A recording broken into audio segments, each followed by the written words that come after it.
And good morning officially. Welcome to the live Q&A on child maintenance and child custody, streaming live on Facebook Live. That is a platform from where I can engage with you.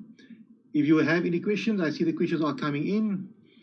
Please head over to the Advocate Mohammed Abduroaf Facebook page. You might be watching this webinar on the Our Lawyer Facebook page, or on my personal Facebook page, or on one of our groups. However, if you pose a question thereon, I will not be able to see it. I can only see the Advocate Mohammed Abduroaf Facebook page, and you can see it's filling up now. Otherwise, if you are just interested in watching, please continue watching on the relevant page you are watching or looking at. Let us now deal with the first question. I'll need to copy and paste it quickly. So this will be question 1.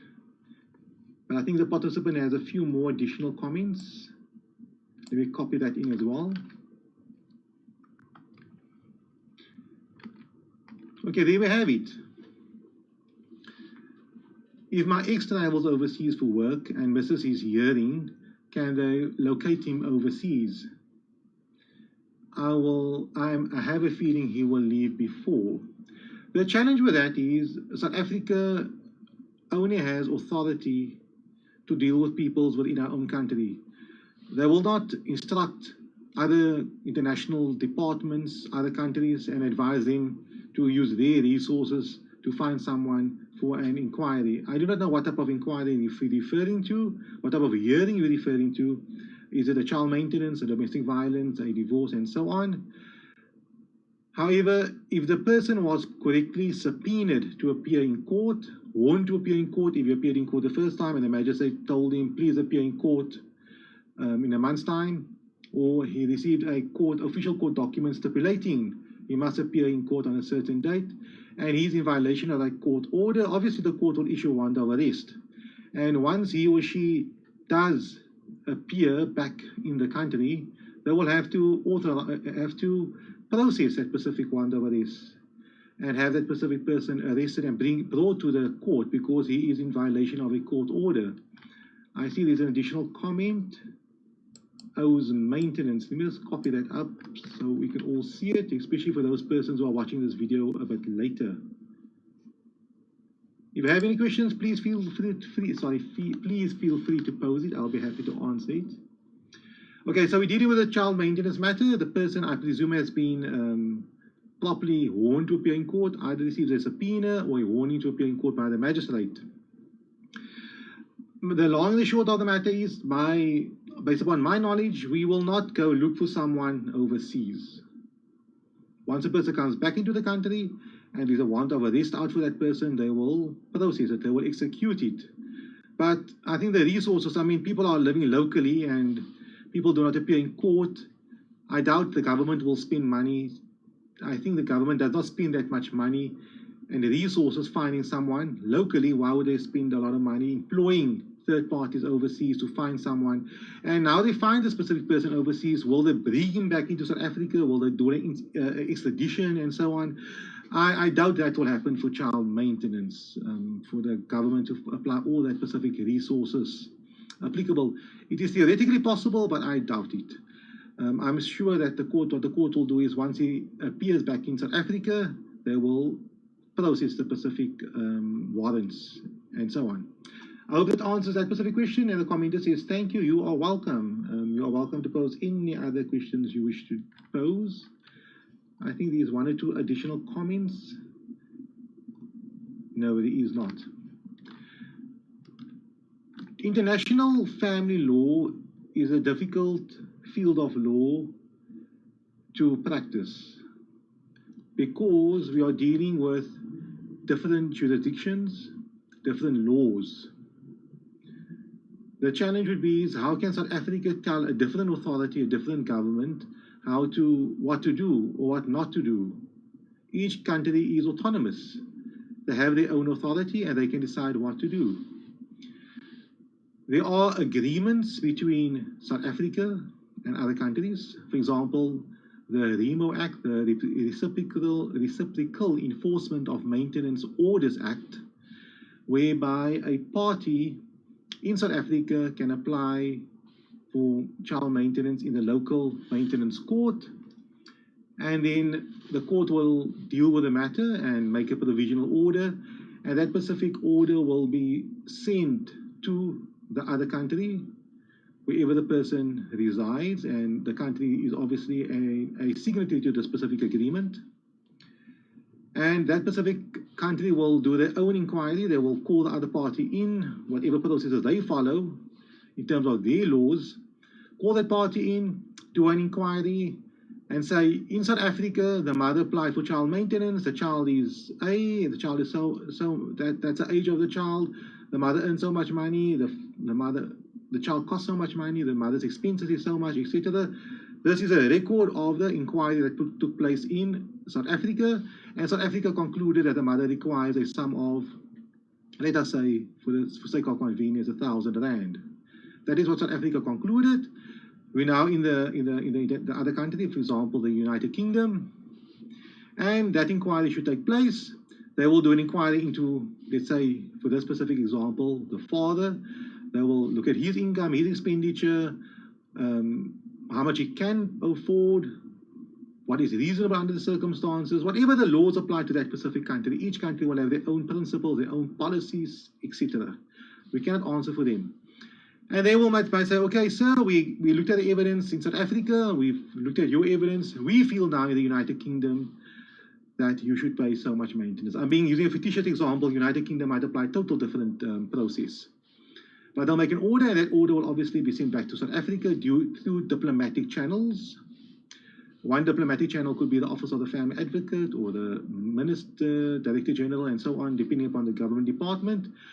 And that will happen, and then now the mother in South Africa has a court order against the party overseas.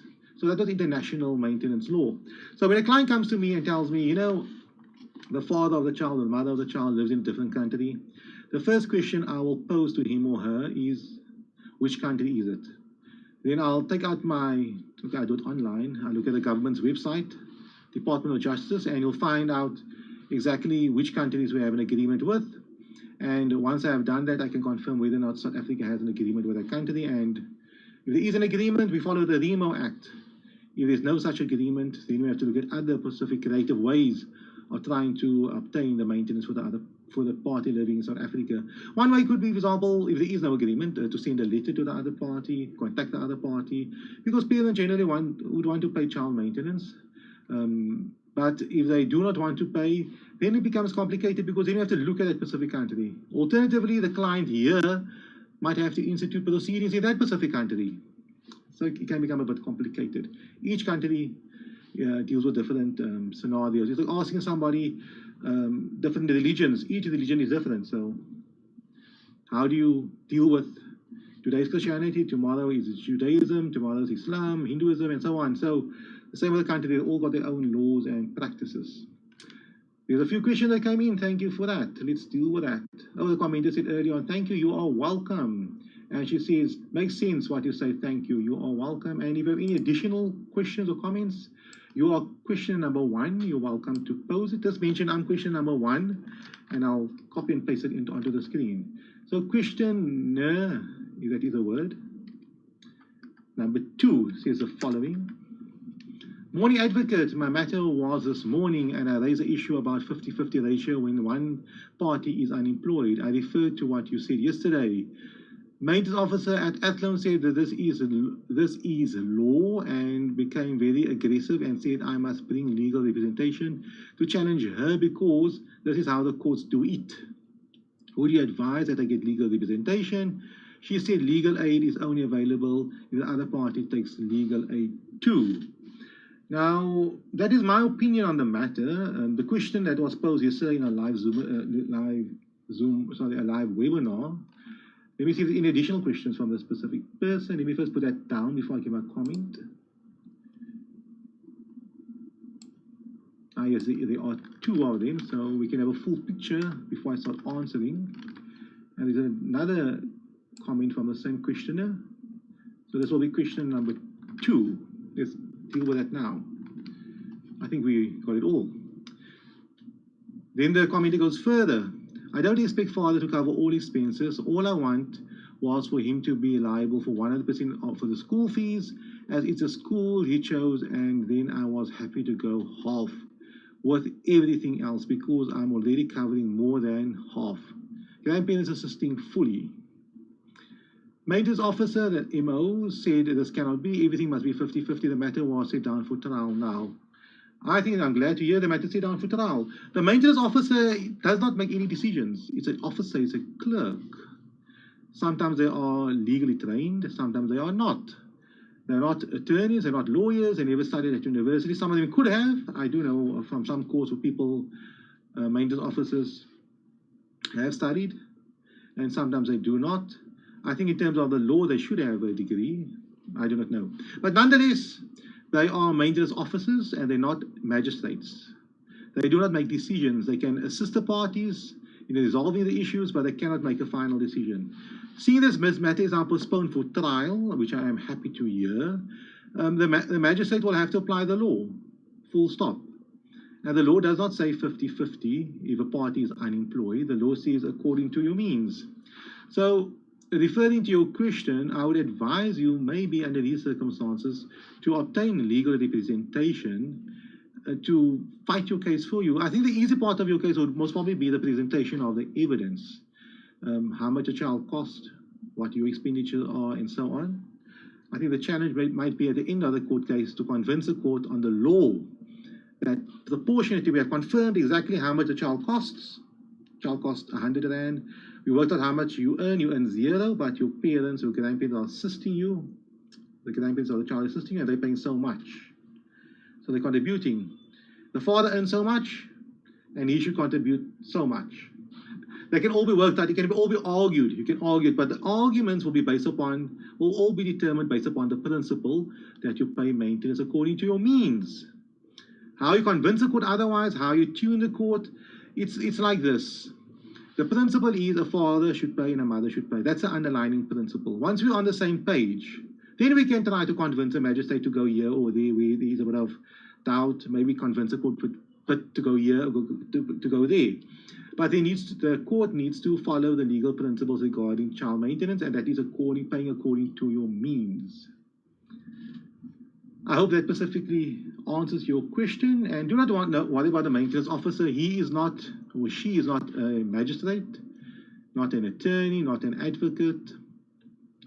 It's an officer. With respect to them, they do very important work, but he cannot advise on the law, and especially if he's incorrectly advising on the law.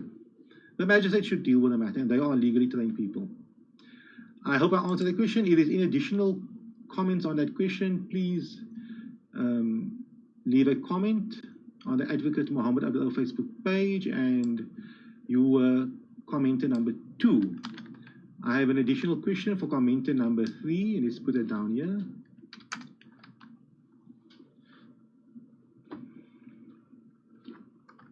I'll make sure everyone can see what I can see. Okay, let's move on. The question is as follows. What happens when the father refuses to settle a round table with both having attorneys? So the parties cannot come to an agreement. The nature of a round table is it's a round table in principle. They don't necessarily have to use a round table, a circular table. But a round table basically means that nobody is at the head of the table. So generally in a work meeting, in a work conference, the main guy, the chairperson, he sits at the top of the table, and all the other parties around him are, but subordinate in running the show. Here we have a round table, which basically means no one's run the show. The parties are trying to come to an agreement. So regarding the specific comment, what happens if the father refuses to settle at the round table and both having attorneys? It's difficult on the comment alone. You cannot expect someone to settle at the round table because he wants to settle, but then you need to back down a bit, or you willing to settle, but the other party has to back down a bit. So if you say settle, does it mean settling on your terms, or is not willing to come to the table at all, to the round table? But let's go on. Case is always postponed in court for maintenance. There is a joint asset of which he is paying the bond of this and saying this is the contribution towards the kid's maintenance. So the father is paying the bond, and this is now accommodation, I'll presume, where the mother stays in with the minor children, and he's saying that this is his maintenance, so that's his argument. However, mother wants this asset to be sold and offer a name which proceeds split equally. He is now running up expenses and he's on his end, so if and when assets is sold.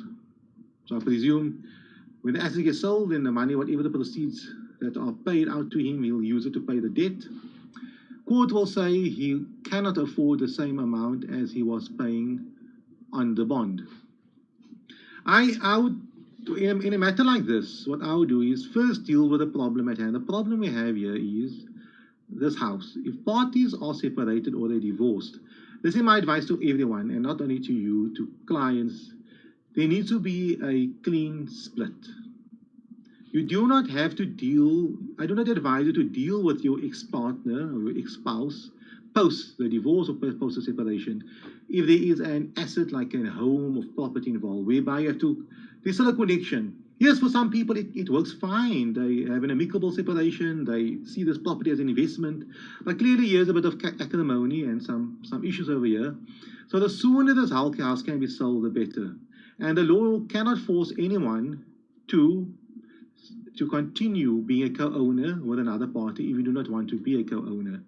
Therefore, the house will have to be sold as soon as possible, proceeds split, and then we can look at the matter properly. However, until then, the facts have to be looked at as it is. If the father is wasting his money and running up unnecessary expenditure, the court will have to receive notice thereof. You need to inform the court about that. Ultimately, the court will have to make a decision. My problem with all this negotiation and all these roundtable meetings, the only people that make money off this whole deal are the lawyers who benefit from it, not necessarily the parties. Matters need to be resolved.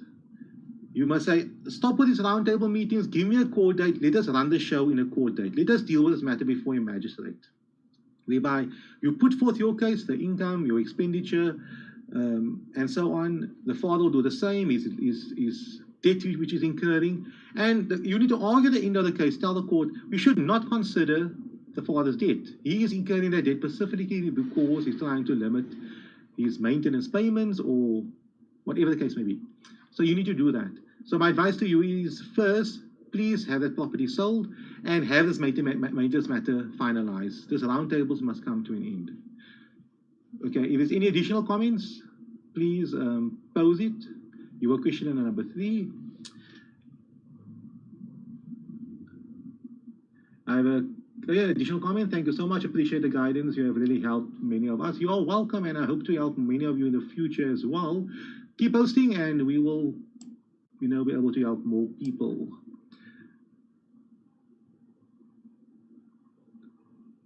Okay, so I see commenter number 3 had an additional comment. But before I deal with that, let me first copy commenter number 4's question. And before I lose this thread, it's a bit complicated after a while. So commenter number 3 has 2 additional comments. Let us copy that in. The first comment. Let us deal with the second comment. Sorry, the third comment now. So the 2 additional comments regarding this father that does not want to settle the matter and running up debt and his co-ownership of the property. He's not willing to negotiate nor provide his requirements or even put forward a settlement proposal. Okay, he refuses to agree to signing the mandate for sale of the home and use it as leverage in his favor to avoid getting maintenance order. I do not see here, because both parties have lawyers, and the lawyers are supposed to do their jobs. So he's not willing to negotiate nor provide his requirements or even put forward a settlement agreement. That is fine, he has a right to do that.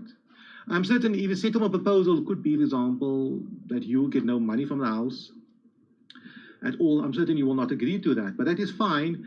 If the parties are not willing to come to an agreement, let the court finalize this matter. That is just my view on these type of things.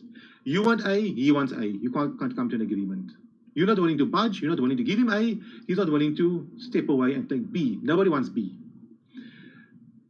The settlement cannot be finalized, so lawyers need to finalize those issues. He refuses to agree to signing a mandate for sale of the house. That is fine. The court can force him to sign the mandate. It happens all the time. I'm in and out of the High Court dealing with this type of application where one party who is co-owner of a property does not want to sign anything, does not want to get involved.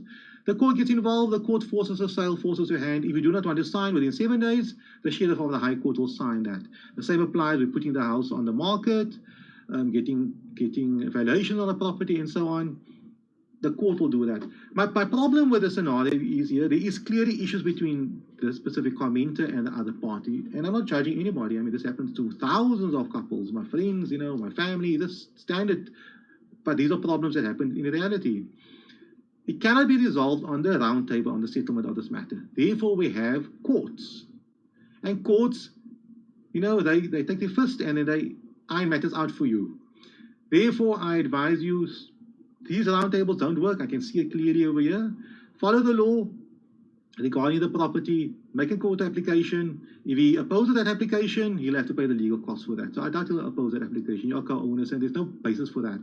On the maintenance matter, have it finalized as soon as possible. Okay, I hope that answers that. That was question number 3. Here we have question number 4. Thank you for waiting. I'm still busy with my honors and supporting my daughter full time. Every now and then, my mom has to help me support my daughter with milk and nappies, etc. The dad says my mother's income should be stated as part of the ratio. Is this correct? No, your mother's income should not be stated as part of the ratio unless a court orders your mother to pay. Then of course it factors in. But your mother's income should not. Your mother has no legal obligation at present to maintain the minor child. The obligation lies on both parents. Yes, it's possible that the mothers can be ordered, and they're welcome to, the grandparents can be ordered, and they're welcome to pay. But the maintenance application, the ratios need to be based upon your income. Your mother is assisting you. So you can stipulate that I'm getting assistance from my mother, but that is not where it should go to. You can have extremely wealthy parents, super wealthy, but the obligation for, the amount of maintenance that gets paid to the minor child is based upon the parents' income, not the grandparents' wealth. You don't work maintenance out on that basis. In tomorrow, you work out maintenance based upon your brother, your sister, and so on. Maintenance is worked out based upon the parents' income and expenditure. If they do not have adequate income and expenditure, then of course the court can look at the grandparents. They can step in to assist. But the mother's income has nothing to do with, if the mother gives you a donation, she helps you out with something, that is fine. You can mention to the maintenance court that I get assistance from my parents, but they should not necessarily assist. It is the father and the mother's income that must be worked out. If at the end of the day, all that the father can afford is 100 Rand, but the child requires 300 Rand, and you can only afford also 100 Rand, then of course it makes sense to say, no, my mother will assist me. Alternatively, the court can order the grandparents to pay if the parents really can't afford to pay the minor child's reasonable expenditure. So the father is being unreasonable over here. I do not know what business the grandparents has in this equation. Then his parents must do exactly the same, if that is how it works, but it does not work that way. I hope I answered that. Your question number 4. If you have any additional comments, just comment and say 4 and I'll copy it in. I have an additional question.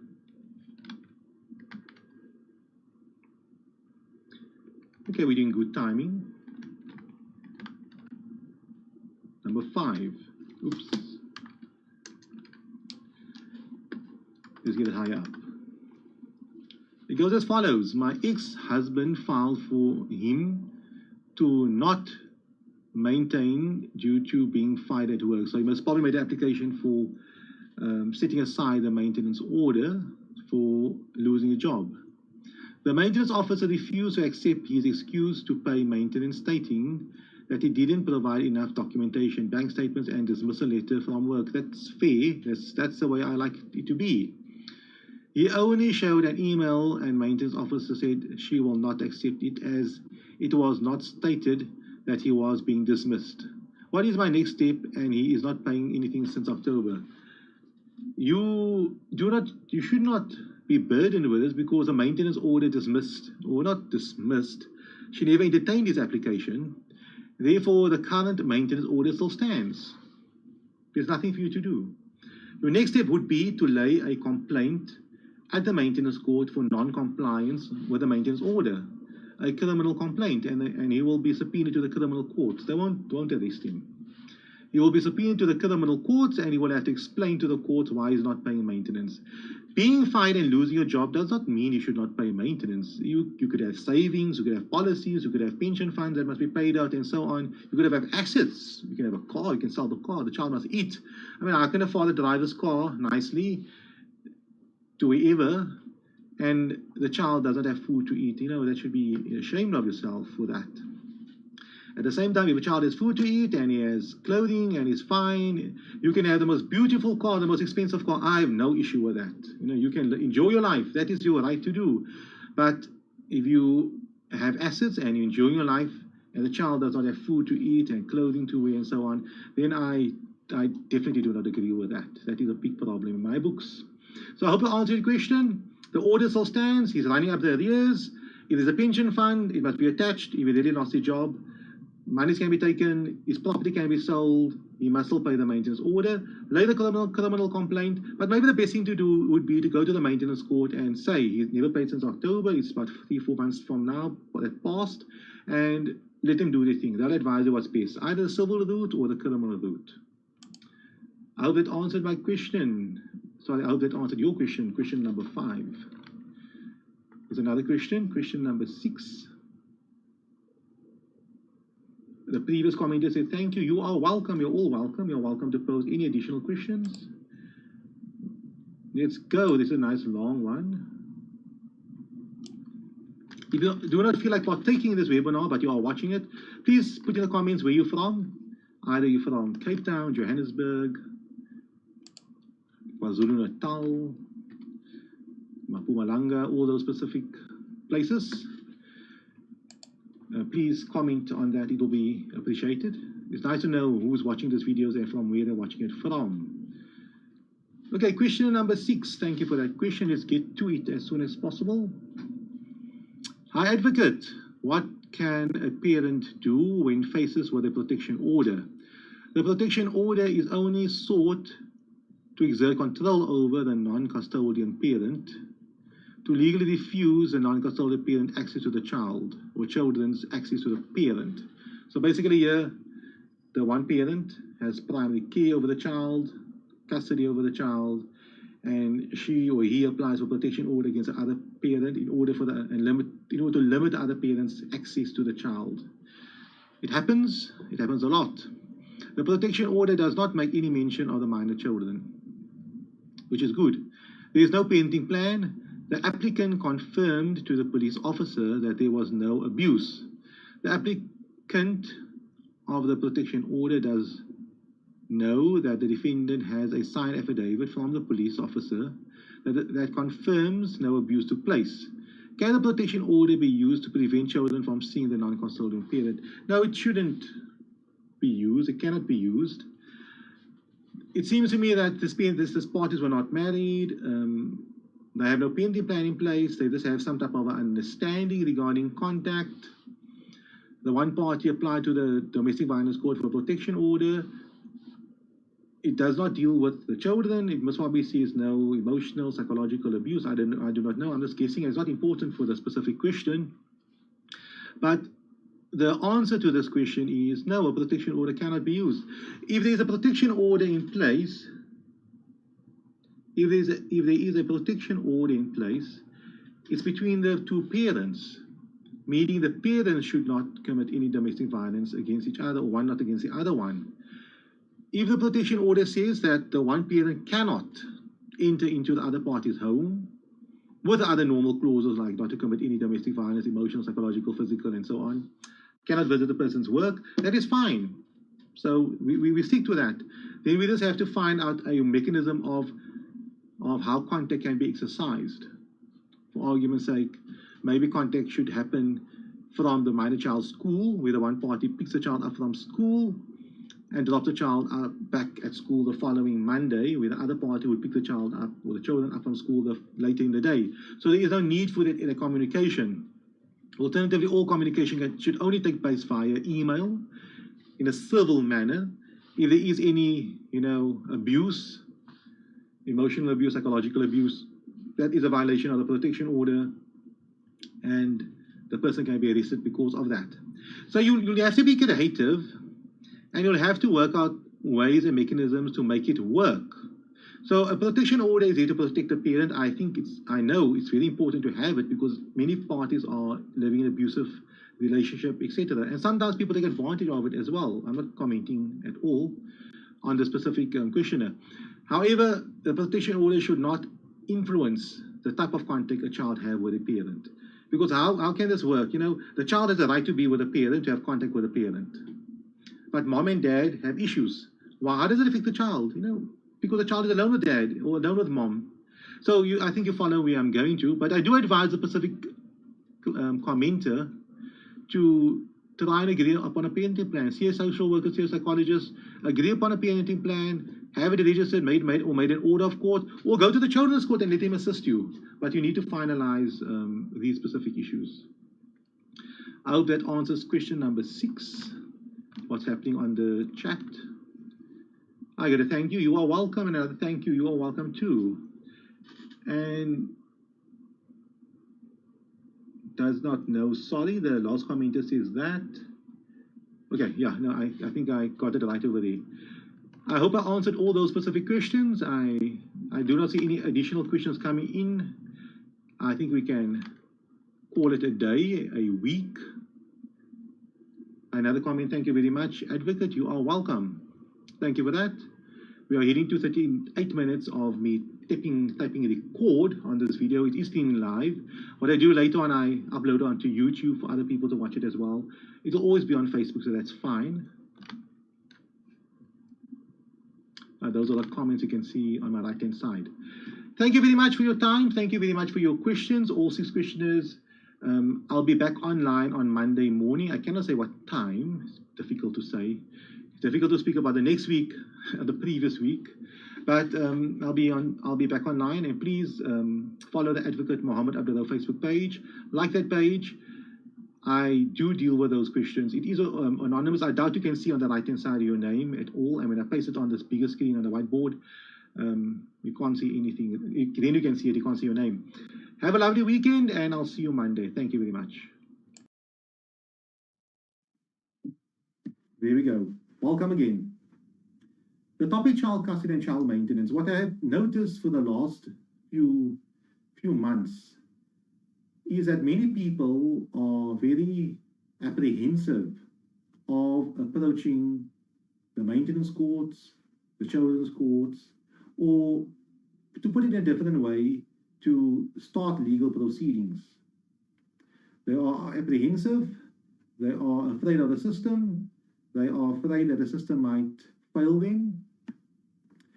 Furthermore, they do not know what to do. And of course, that goes without saying. I mean, I myself had to learn court proceedings, how the court works, how the court thinks, and every day I'm learning as I'm going along.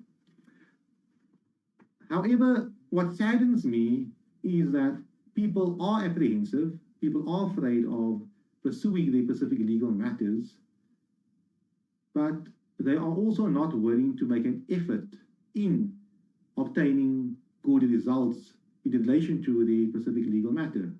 For argument's sake, and for example, you might have heard this theme over the last few weeks from me. They expect to go to the maintenance court and apply for child maintenance with no documentation, with no information, and expect the maintenance court to do everything on their behalf.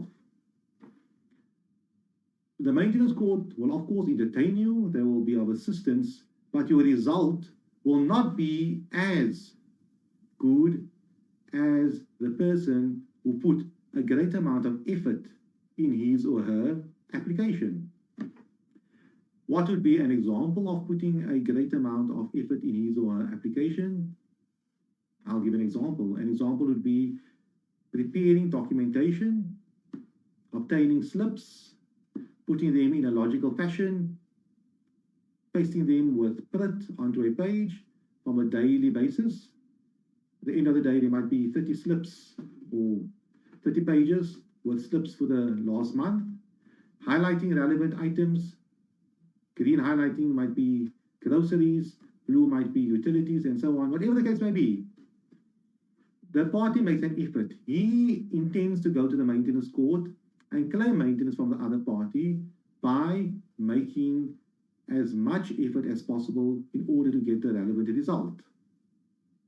Another example would be Googling, watching these type of webinars, going on the internet, reading articles, downloading the Maintenance Act, looking at various case laws, learning on the topic of child maintenance. Go to the local library. There's many times you find law textbooks. Some of them are outdated, but still very useful on the issue concerning child maintenance and child custody and so on. They make an effort. They do that relevant research.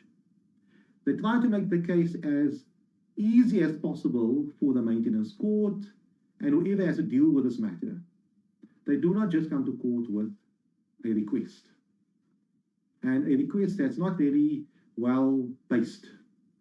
Well-based in the sense of outlining, I require 1,000 rand maintenance, and I'm using round figures here.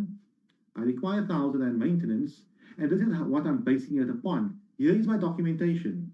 This is how I've worked out that I require a contribution of 500 rand towards my accommodation. My rental might be 1,500 rand per month, but I require the other party to contribute 500 rand because 2/3 of the property is getting used by me.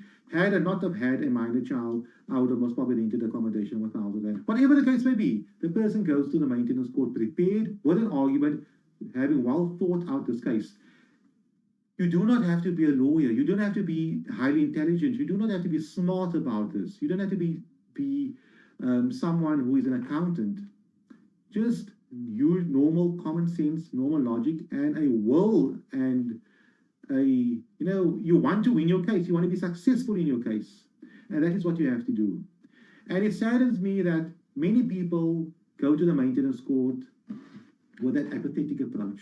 I'm just going to the maintenance court because the maintenance court is there to help me. They will only assist you based upon what you have.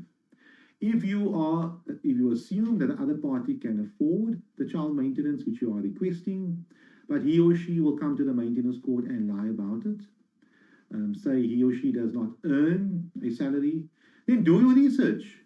My earlier on webinar with Felicity and guests, we discussed these specific topics. Go on Facebook, go through the person's profile, see what the person done for the last 6 months. Parties, people like posting on Facebook what they do. He's saying he cannot afford to pay child maintenance of amount of 500 per month, but on every picture he has a different new item of clothing. Every week he's at a different restaurant or enjoying life. If he does not have Facebook, of course he has some friends who have Facebook and they might tag him in posts and so on. Do that type of research. Go on LinkedIn, find out what this person is stipulating that he or she does, his or her past working experience and so on. If need be, speak to his employer, contact his employer and ask the employer before the time, I'm going to the maintenance court, which you are entitled to, and say, I would like to know if he has a pension fund. I would like to know how much he earns. If they don't give you that information, then they don't give you that information. That's their thing. But you are making an effort to be successful in a maintenance application. Now compare this person who's making this effort to be successful in his or her maintenance application and is building up this big dossier of data, of information. And he presents his information to the maintenance court. He presents it. I have the relevant information. The court might not agree upon his ultimate view on how much should be allocated towards a grocery bill or how much should be allocated towards the transport or the vehicle and insurance. That's fine. The court can play around with that. But you presented relevant information to the court. As opposed to you going to the court just saying, I was married to this gentleman, we divorced, he does not want to pay child maintenance, I'm here now, please help me. The only help you will get basically would be to subpoena the father in. He will say he can't afford it, based upon whatever information he decides to provide, what can the maintenance court do? You do not have much information. They'll make a decision based upon whatever is presented. That is not how I will deal with any aspect in my work. If I want to lose weight, for argument's sake, if I want to become a better sportsman, I'll put an effort in it. And the same applies to maintenance. For myself, for example, many times I get a client with a new topic, something which I didn't deal with for a long time. I might only bill the client 50 Rand for the consultation, but I'll have to spend most probably 20 hours researching this topic again, learning it again, speak to my colleagues about it, just in order to be able to properly consult with the client for that 50 Rand. Because I take pride in my work. The same way, if you're taking pride in your case, in your child custody case, you better do the same. We have a live question. Thank you for that. Can I see it? Yes, I can see it. The question goes as follows. Can my daughter's father force me to change my surname to his? We never lived together. We were never married. The usual question would be, yes, then the person poses the same question again. Can my daughter's father force me to change her surname from my surname to his? We were never married and never lived together. I was wondering, yes, why would the daughter's father want to change the mother's surname to his? You can't necessarily force someone to change the surname. That's the decision of the Director General. If both parties are guardianships and so on for the minor child, an application will have to be made to the Department of Home Affairs for the minor child's surname change. Both parents have to apply.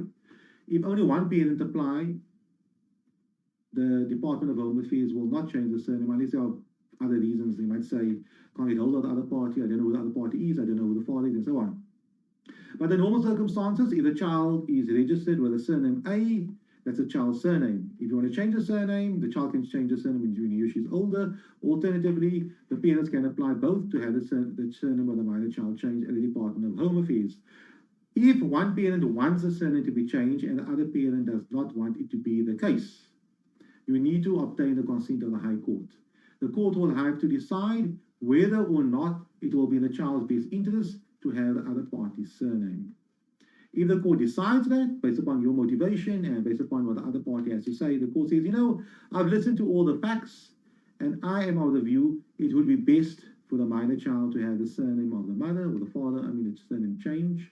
And then the court will make an order. The court can't order the surname change. Remember that. The court can't tell the Department of Home Affairs to change the surname.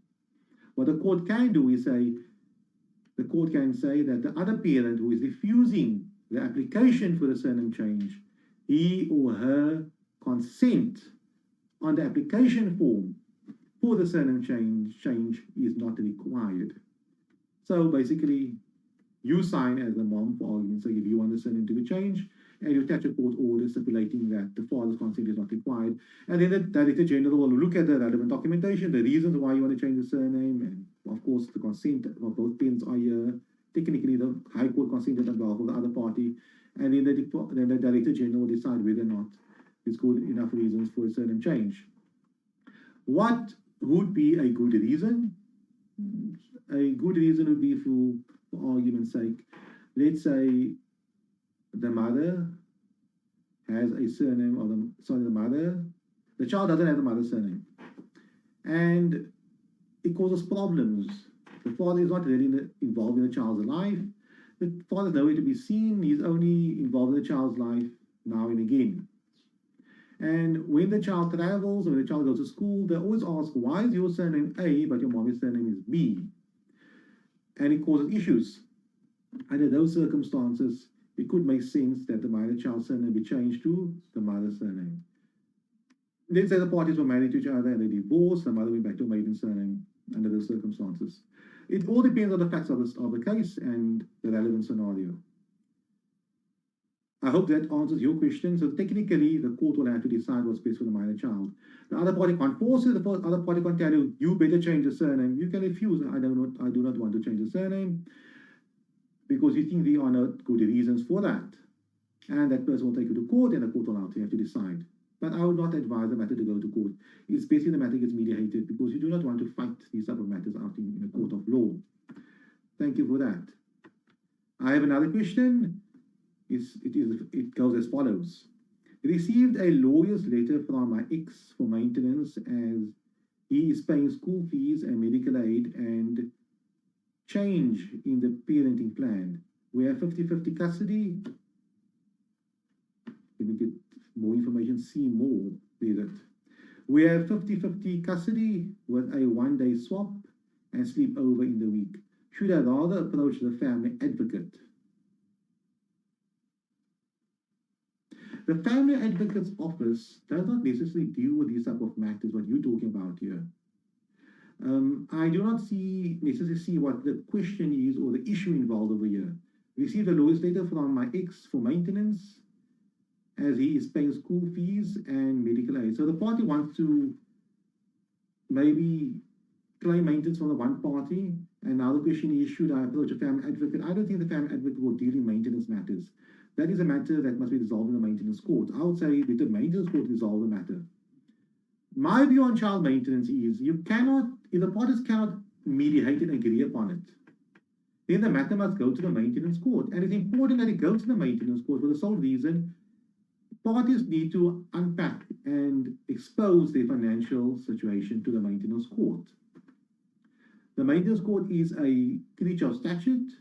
It is the organization or the functionary that deals with maintenance court. It's a court specifically created for the purpose of dealing with maintenance. Therefore, the office of the family advocate is not, their purpose is not to decide and to get the parties to agree on maintenance issues. They deal more with care and custody context, where the child should reside, how much context the other party should have, and so on. Therefore, to the specific question, thank you for your question, but I would advise you, please don't approach the children's court. The maintenance court is a court that must be approached.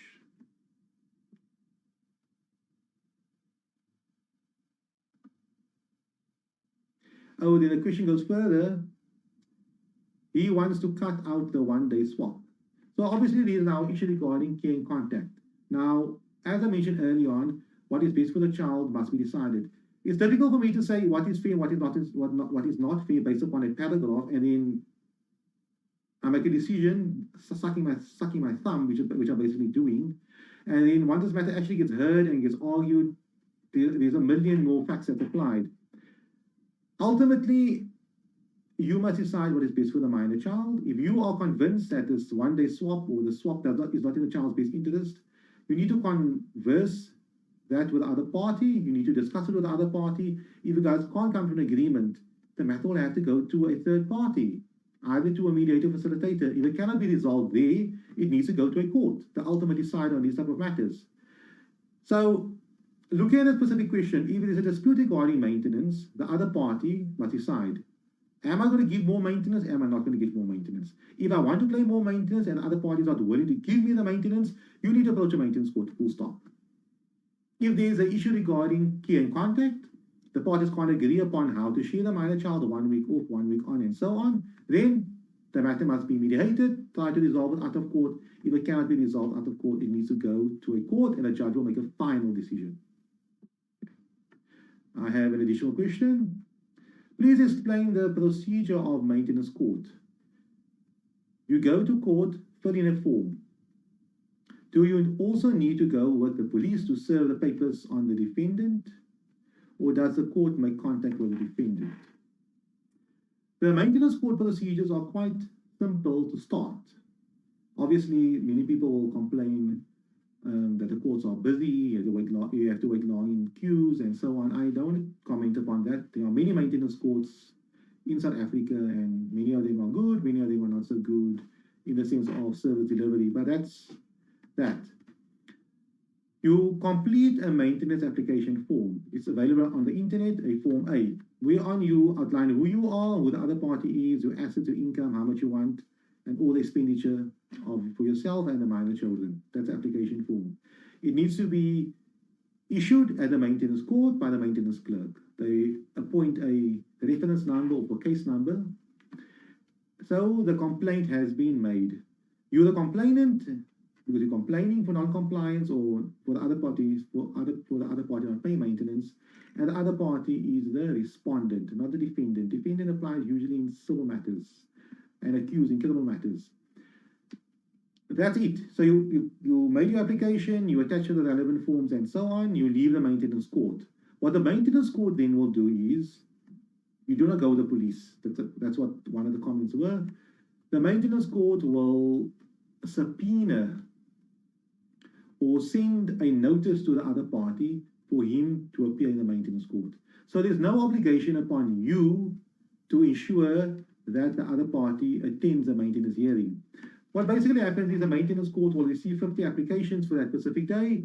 They will now look at the diaries. Okay, these 50 applications we're setting down for that specific day of the year.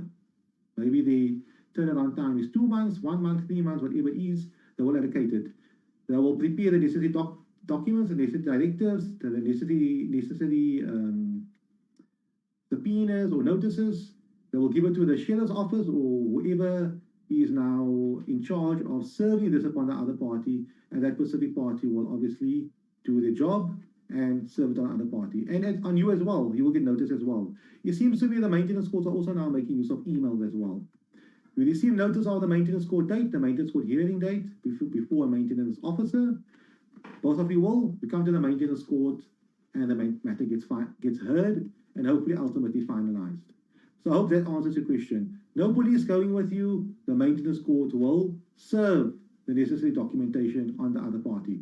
All that you need to do is make sure, as I mentioned earlier on, you have full proof of all your income, your expenditure. You do not have to have everything. Remember that.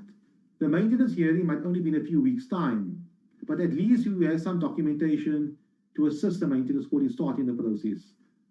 That the bare minimum you will know of is how much does the child cost and how much you earn. If you do not know how much you earn at the start of this proceedings, you will not. How can you start with this proceedings, and how will you know that amount at the hearing of this matter? If you do not know how much the child costs, how can you stipulate an amount for maintenance from the other party? Therefore, you need to go to court prepared. A well-filled-in maintenance application form is extremely useful for the sole reason it's signed under oath. We all know that. We have to swear. And at the maintenance hearing, the court will be in a very good position to determine, based upon the maintenance application form, how much the child cost and how much your income is, what is your expenses, and so on.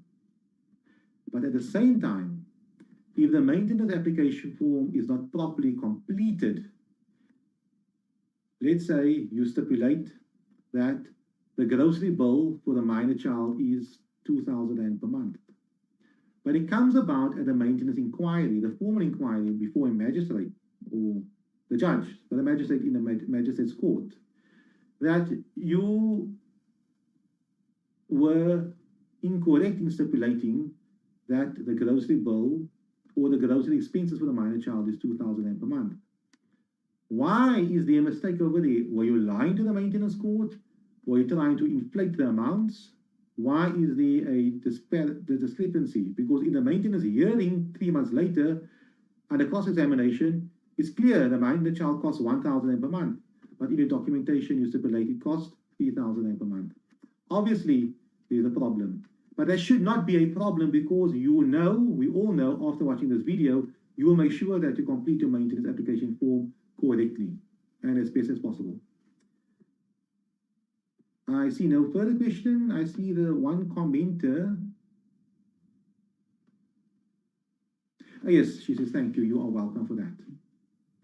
If you have any additional questions or questions to add on to the questions that were already posed based upon my responses, please feel free to pose them. Type it in Facebook Live, the Advocate Muhammad Abduroaf Facebook page. Another commenter said, now, thank you very much. You are welcome. I spoke earlier on about taking ownership of your maintenance case. But the topic of this webinar is child custody and child maintenance. How do you take ownership of your child custody case? That's a very important question, and one which I hope I'll be able to answer. One way of doing so is to have a dossier. We all know child custody matters about problems spouses have or partners have, ex-lovers and so on have regarding child, regarding the relationship and so on. Start typing. Start typing. Start from the word go.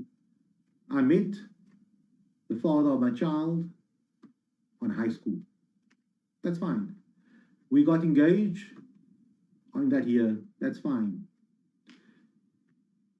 There were no problems in our relationship. That's fine. He lived at his mom. I lived at my place. We lived together, whatever the case may be. Then we got married. Now we need to start adding on additional information. We got married in 2020 or 2010. Things in the marriage was okay. I worked, he worked. We're adding on. I fell pregnant. Okay, here we start. Now we start adding on a lot of information. I fell pregnant. I was involved in the pregnancy, or the father was not involved in the pregnancy. These were the facts of the matter. I started working. The minor child got born. Very important point. I was at the birth. I was not at the birth. The father changed the nappies. He didn't change the nappies. I changed the nappies. I was working all the time. Child was breastfed. Child was on formula. Here you need to start providing relevant information. Now you start. Problems in the marriage. Problems in the relationship. Many times people do not get married and we're dealing with the relationships. Half my files are like that. You need to now explain to the court the issues involved, or at least some historical information. Relevant historical information would be the other party was not involved in the child's life or was involved in the child's life. The other party was working all the time, because going forward, going to 2021, there's problems. And those specific problems, or the facts that assist us in resolving the problems today, happened many years ago. For argument's sake, if today the parties broke up, they no longer want to be together, but they have a minor child together. An important aspect in deciding on who should have primary care, with who the minor child should live from a Monday to a Friday, for argument's sake, and spend a weekend or every second weekend with the other party, would be who cared for the minor child during the relationship. That's important. If the father was the one who changed the child's nappies, who fed the child, who medicated the child while his mother was working most of the time, which is normal, and now the parties separated, and this has been the case for the last 5 years, clearly the father must have primary care, because the mother will be traveling the world every single day. She'll be working all the time. She does not have time for this, and she does not have the experience to care for the minor child as opposed to the dad. The question is here, who will better be able to care for the minor child? Either the mom, either the dad. I'm using the example of mom and dad, or more in favor of the dad for this specific webinar. If people don't like hearing that, but I need to explain to you that the courts do not prefer one parent over the other. Of course, if the child is breastfeeding and so on, the child must be with the mom. But with modern times, things are different. Going back to 2021, I need to assess. The client is in front of me. I need to assess. Is there a case for him to have primary care? And that will be based upon historical data. Has he cared for the child? Was he, involved in the child's life? Can the child communicate with him? And so on. So those are important things to note. So we are going to, as I mentioned earlier on regarding child maintenance, take ownership of the case. The same way regarding child custody, start typing. When you meet with your lawyer, when your lawyer, your attorney, your advocate, whoever it is, start drafting and start consulting with you, you can provide him or her with a very detailed outline of your life. He or she might not want all of that data, but you can easily answer those questions. It often happens when I'm consulting with clients can't tell me a lot of information, a lot of relevant information that would assist me in my case. They cannot provide it to me. And speaking about times when there were problems, when there were issues, maybe a few months ago, maybe a few years ago, they should have documented it, because at that time already they saw problems happening. That is how you can take ownership over your child custody case. If you have any questions, please feel free to pose it. I prefer to answer questions as opposed to just speaking about my own experiences and my own clients. It's very beneficial if somebody can learn from a legal professional who answers a question based solely upon your specific scenario. How else can I take ownership of a child custody case? There are many other ways. One way is to consult. Consult with a social worker. Consult with a psychologist. Meet with a psychologist. The psychologist, you can advise a psychologist. You know, these are the issues in my marriage. These are the problems I have. What do you recommend? What should I do? You have done something about it. You are learning. You are educating yourself. Maybe have a legal advice consultation with a lawyer. This will, at the early stages when the problems are arising, to educate yourself, to prepare yourself. These are important things you need to do. But the most important thing that you need to do is you need to take ownership of your problem. Record things. It's very important. It becomes very useful. If you never use it, wonderful. If you are watching this video, obviously there are issues involved because it relates to you. Start recording now.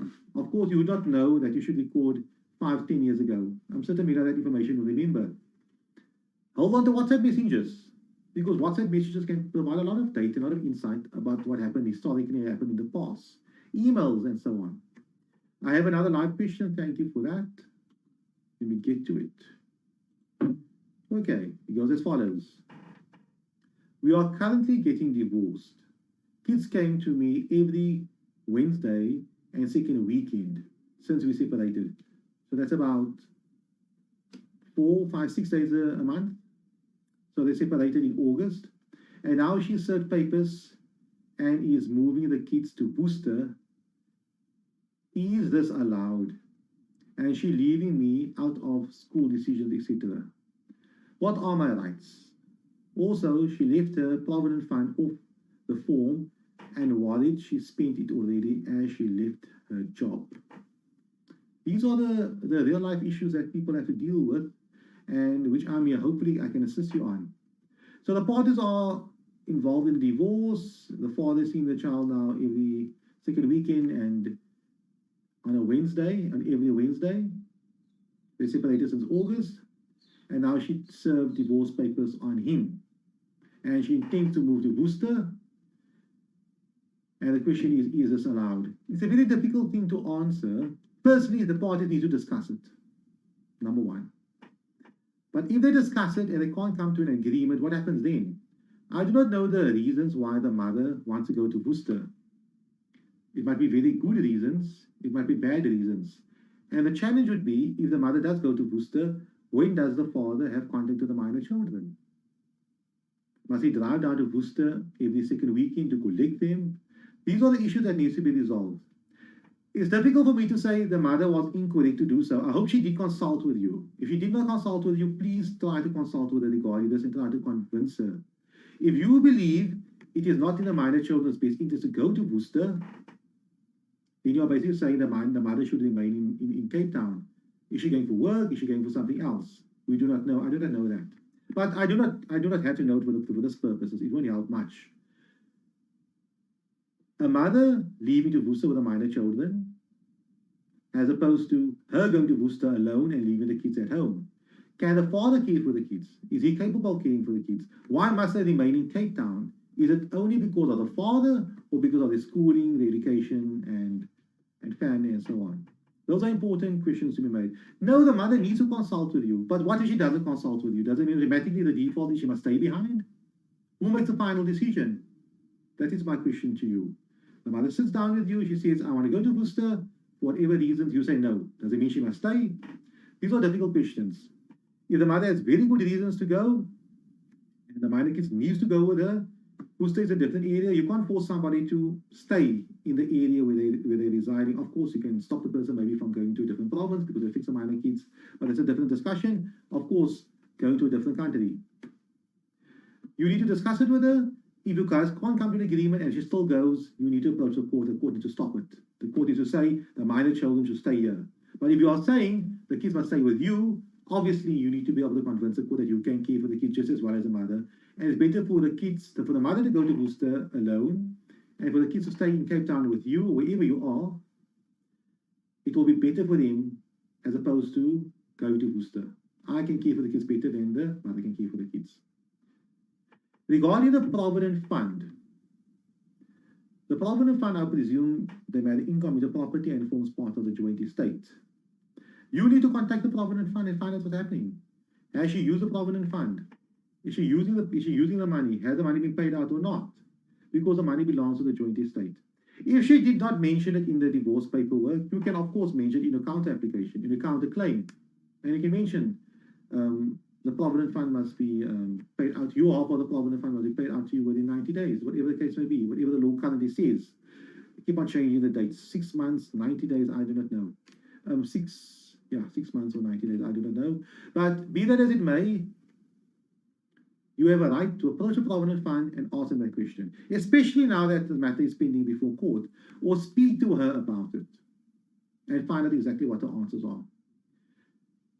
I hope that answers that question. I'm trying to be as general as possible, but I think the takeaway, the take home would be speak, communicate, consult, and if they do not respond correctly, you have additional options available. Try to mediate maybe, and if you need to, especially regarding the aspect regarding the kids, you need to go to court. On the Provident Fund, if she used up the money, it was part of the joint estate, was it allowed? I do not know. What did she use it for? Because if she used it to build a part of the house, and then, I'm using a different example here, if she used a part of the Provident Fund to build a part of the house, automatically that part of the house becomes part of the Provident Fund. Those are important questions which you need to ask and find out answers for. I have an additional live question. In maintenance bundles can become a lot of paperwork. What is the best to put into it? My current bundle is over 700 pages and counting. I would say, I know 700 pages is a lot of pages. What I would not want to do is to advise here in isolation what needs to be there and what not needs to be there. You need to put stuff or documentation into your bundle to prove your case, to prove your finances, to prove that you are incurring so much money per month, so much expenses per month, that you are earning so much money per month, and so on. If it is relevant to your case, attach it because it's proof. The bare minimum you should have, I would say, would be at least 6 months of income and expenditure. I would say 6 months, not 3 months, as some people would prefer. And depending upon your case, maybe longer also if you have access to that. It depends on the circumstances and the facts of the matter. Therefore, if it's relevant, put it in there. If it's not relevant, do not put it in there. But the other party also has an opportunity to ask you for it. And maybe that should happen. You should send the other party a request. I require the following information and documentation from you, and they should do the same. And you provide it, and you exchange it accordingly. So relevant is different to every case. What might be relevant in one case might not be relevant in another case. Okay, I hope that answers that specific question. We have another live question. Thank you for bringing these questions to my PC. The person has an add-on question. The lawyer's letter states that if I don't agree to the demands, they will approach the family court. That's standard. They're allowed to do that. Also, they say I must give him half medical aid and half school fees. So he must pay half the medical and half the school. Can I say I will take over school fees and medical aid payments? Okay, regarding the thing to go to court, they're welcome to do that. I think that's standard. Lawyers type it out. They just do that. Yes, you can say I will take over the school fees, but if you guys can't agree, you're welcome to ask. That's where I'm going to. You can ask if the other party agrees. Wonderful, great. But if the other party does not agree, then the court will have to decide. That's my motto.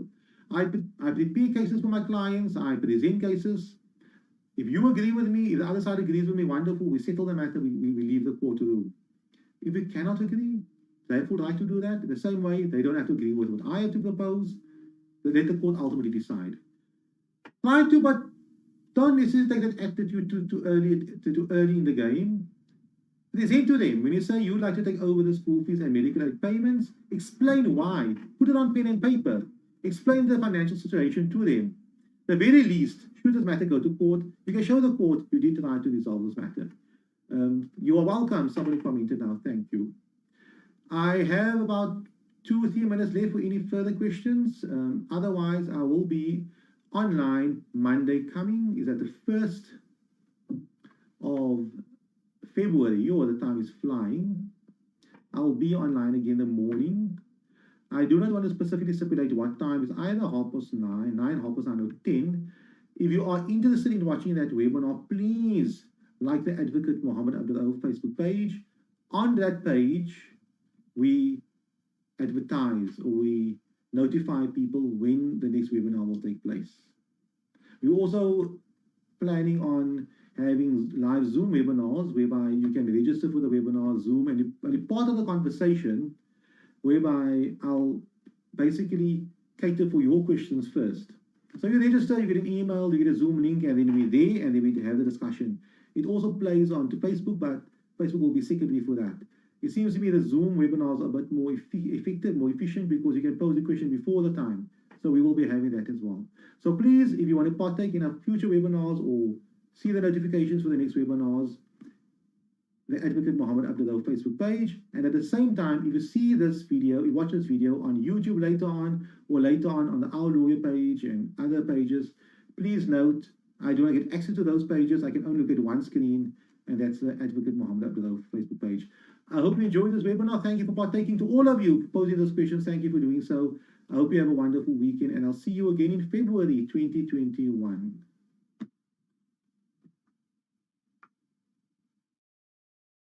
Officially beginning now. Child custody and child maintenance. When it comes to family law, those are the most difficult issues to resolve. If parties are married and they have no children and they want to separate, all that needs to happen is they need to get divorced. There are no issues regarding minor children and so on, and life goes on. There are no issues regarding child maintenance, custody disputes, and if they are married income into property, the matrimonial property regime has to be split in half, which can be a simple and a less tedious exercise. If they are married out of community property, with the inclusion of the accrual regime, and then the accrual has to be worked out, which is basically easy to work out. Both parties has to submit the relevant wealth, the financial standing, how many assets they have, the liabilities, the values thereof.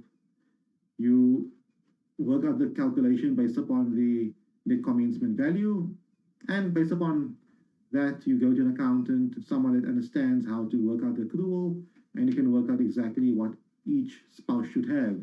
It is possible that there will be no accrual, that each party will leave with nothing. So that's simple. But when it comes to the issue concerning child custody and child maintenance, it's not always that easy.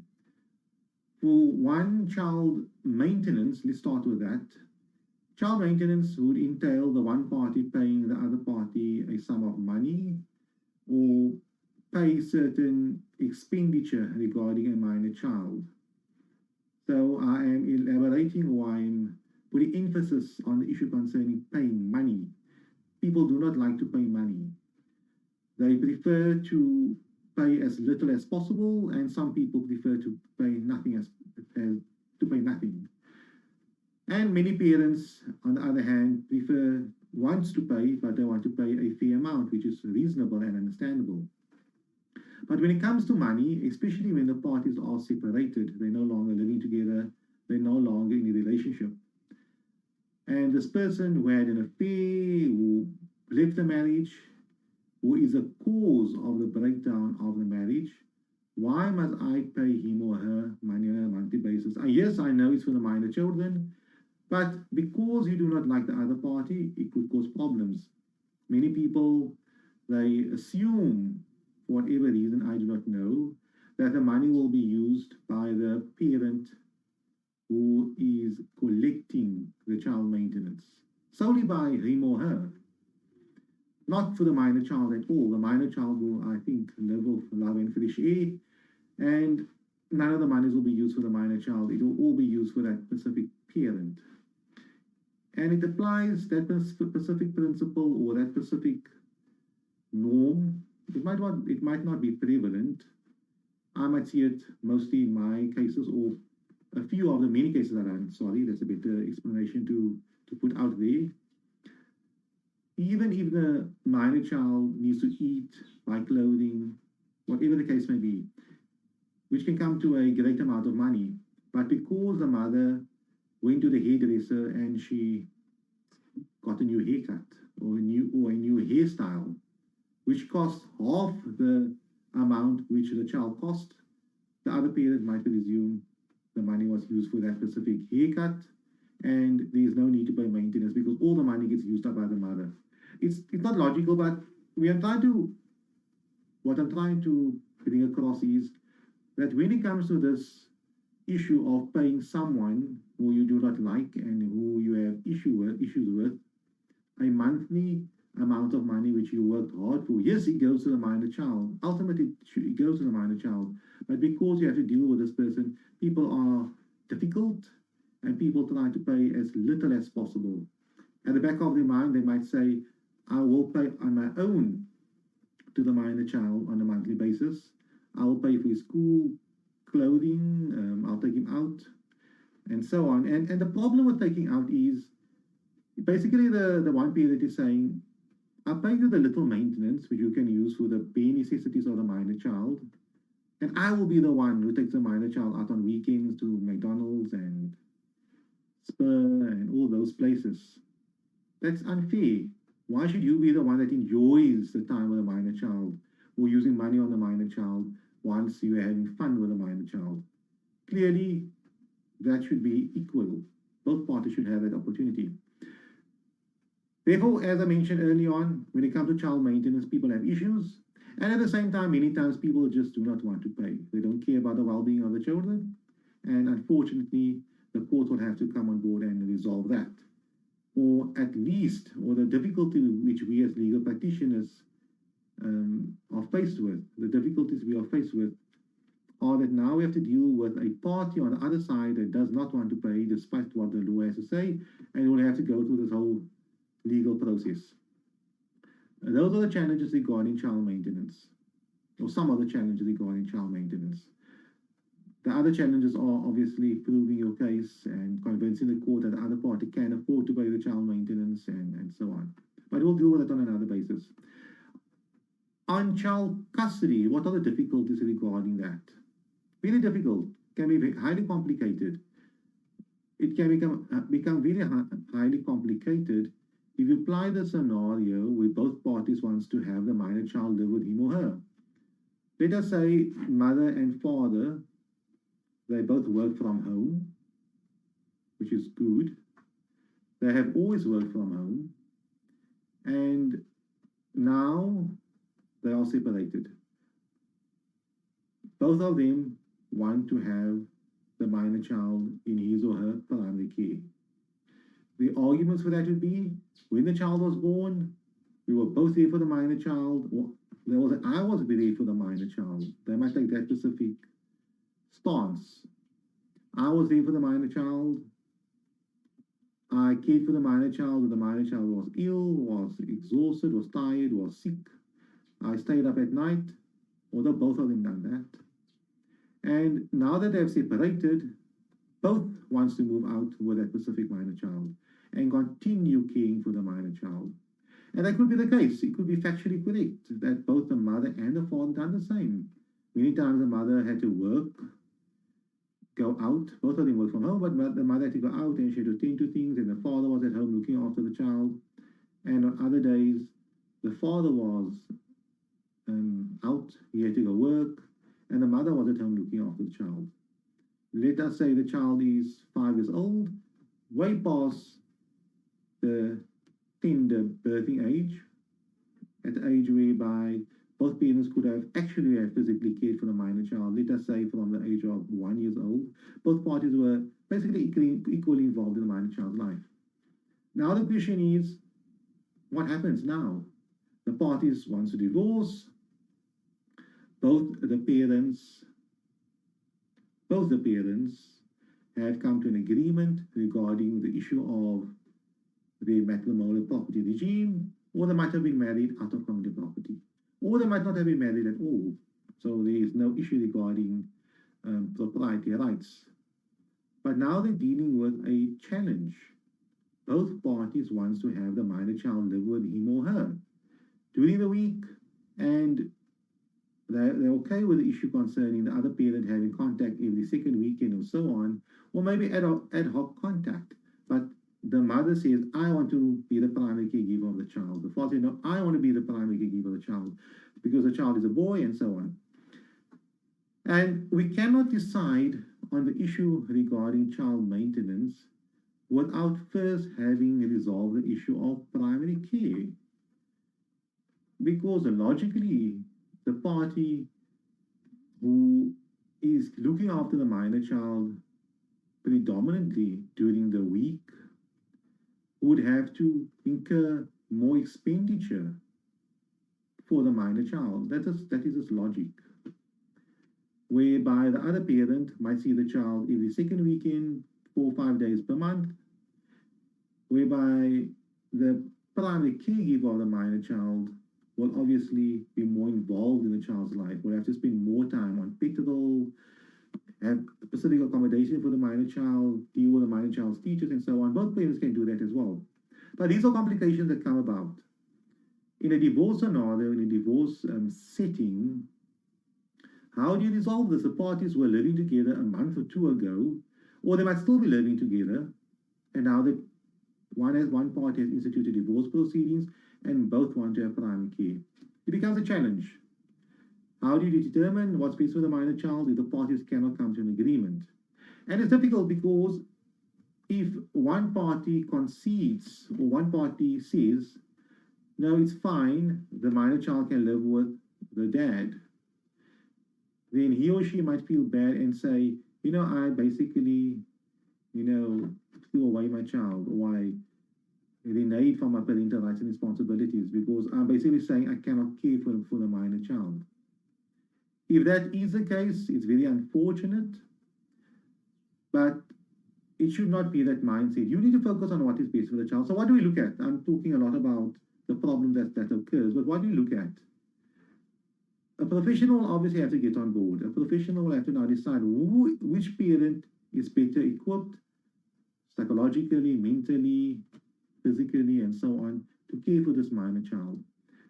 Notice I have not mentioned financially, because financially is not financial means is not an asset or an advantage for obtaining custody over your child.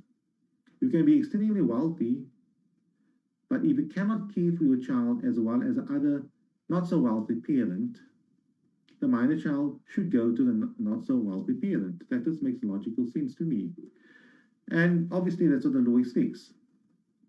And the court will make an order that the wealthy parent pays a not so wealthy parent as child maintenance, so that the not so wealthy parent can maintain the minor child. Therefore, you do not look at financial means. Of course, you could look at other possible scenarios whereby maybe the parent that could possibly look after the minor child better does not have the facilities. He or she might have been married, live in a small place, there might not be a place for the minor child. The minor child might live in cramped conditions, even if the father pays more maintenance. The maintenance can only be used for additional food and clothing, but the place will still be small and there will be a lot of other kids around. And the other party, the wealthier party, can afford or has the means, physical means, the amenities to care for the minor child. Then the court will say, under these circumstances, it might be best for the minor child to live with the parent who is not so equipped, but could possibly be equipped, but it will not be the minor child's prejudice to live with that specific parent. Before I go on, please note you are welcome to pose any questions you have. I am looking at the Facebook Live page. We are taking questions from the Advocate Muhammad Abduroaf Facebook page. If you look on your screen, you'll see a Facebook link. Type that in, or go to www.abduroaf.co.za/live. It is a redirect link, and by using that link, it should take you immediately your browser to the above link.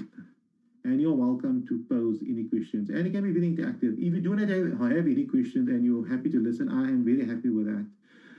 Many people prefer listening, or if you have watched all of our previous webinars and have understanding on child custody and child maintenance, and you only want to learn, please, you're welcome to do so. There are many webinars on YouTube, on the Our Lawyer Facebook page, and many articles written on family law, which you can find very useful. Those are on the Our Lawyer platform. Let's move on. Therefore, child custody issues can be very complicated, but ultimately we have to determine what is best for the minor child, and a decision has to be made. You can't have an expert on board and the expert says, I cannot make a decision. That's ridiculous. Questions will have to be posed. Where will the minor child live? Which school will the minor child go to? Who lives closer to the school? Who are the other children that lives in the home? They say the minor child could potentially live with a dad, and the dad moved in with his parents, and there are other siblings and other kids living in that house. Is that in the minor child's best interest, compared to where the minor child will be living, or with whom the minor child will be living if the minor child lives with the other parent? And we have to look at other parent circumstances as well. All these factors will have to be looked at, depending upon the minor child's age.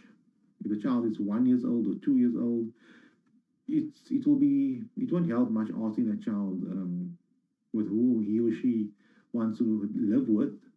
The first question is, does the minor child understand what you are talking about? Maybe one parent says we're going to McDonald's later on, and the child now says, no, I want to go with dad or with mom because there will be a treat for me. So those are the things you have to look at. But if the child is mature enough, let us say the child was probably, I would say, 7, 8 years old, then we listen to the child. A professional will have to speak to the minor child and understand, why does the minor child have a preference or not have a preference? And if there is a preference for one parent over the other, what are the reasons for that? Does the minor child want to live with dad? Because every weekend, dad takes the minor child to the playing field, or to the pools, or to takeaways, which the minor child loves. Or the dad's family, when dad visits his family, grandma is there, or his or her cousins. Are those the specific reasons why the minor child wants to live with dad? Because life is good. And with mom, it's homework, it's discipline, it's cleaning after him or her, it's sleeping on time, it's washing on time, and so on.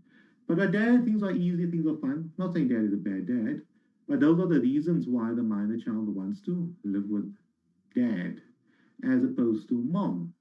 Mom, on the other hand, focuses on the upbringing of the minor child. She potty trained the child.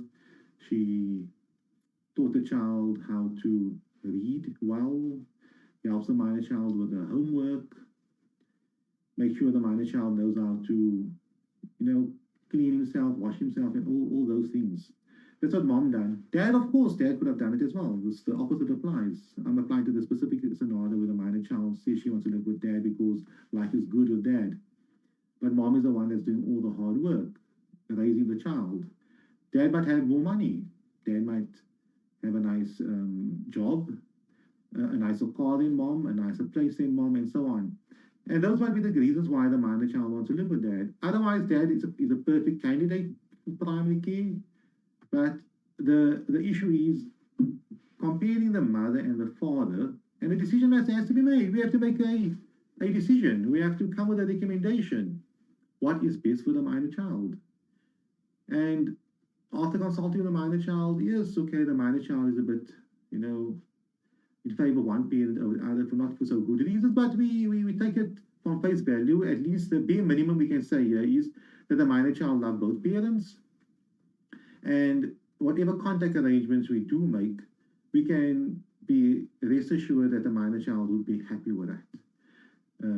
Okay, so that we're moving on from that specific point. Those are the factors we have to look at, and we have to make a decision. If the minor child goes with dad, will dad be able to care for him or her? Yes, he will. If the minor child goes with mom, will mom be able to take care of him? Yes, yes, he will. Yes, she will. We need to consult with mom and dad as well. We need to ask mom and dad these specific relevant questions. Firstly, can't you two come to an agreement? I think that is an important question to ask both parents. Can you come to an agreement regarding primary care? What suggestions do you guys have? Speak to the parents. Do not just assess the matter and you come with the conclusions. Give the parents an opportunity to express their views. Weigh and consider it. They might come with great ideas. What I advise my clients, and I've done it today as well, to a specific client is, why would you want to put, like as a couple, why would a couple want to put the future of the child in the hands of a third party? As I mentioned previously in one of my webinars, the Office of the Family Advocate, while respected professional people, they will consult with you, with the child.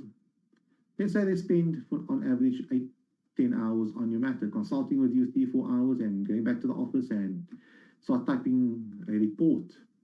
So let's say 10 hours was spent on your matter by them. They got to know you in the 10 hours and they apply their mind to a life in 10 hours.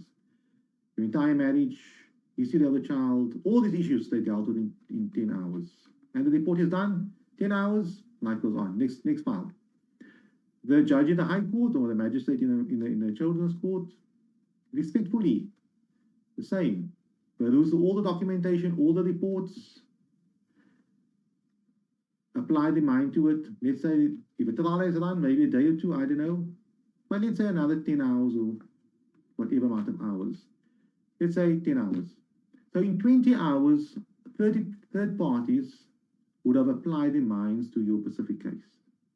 And they would make a decision on the future of both you and the minor child for the next 15, 20 years, or the decision will impact you for the next 18 years, or depending on the age of the child. It can only be up to 18 years. Would you want to do that? This person doesn't know you at all. This person's job is to resolve this issue, but can he or she come with a conclusion that is workable, considering all factors? He or she doesn't necessarily know the minor child's temperament, how the minor child thinks, what is best for the minor child. He or she doesn't know you very well. All that they know are a few paragraphs which has been drafted by a lawyer, what to mention in court, with a limited amount of information, and they have to make a decision. And their decision is binding upon you and the minor child for the rest of the minor child's minor years.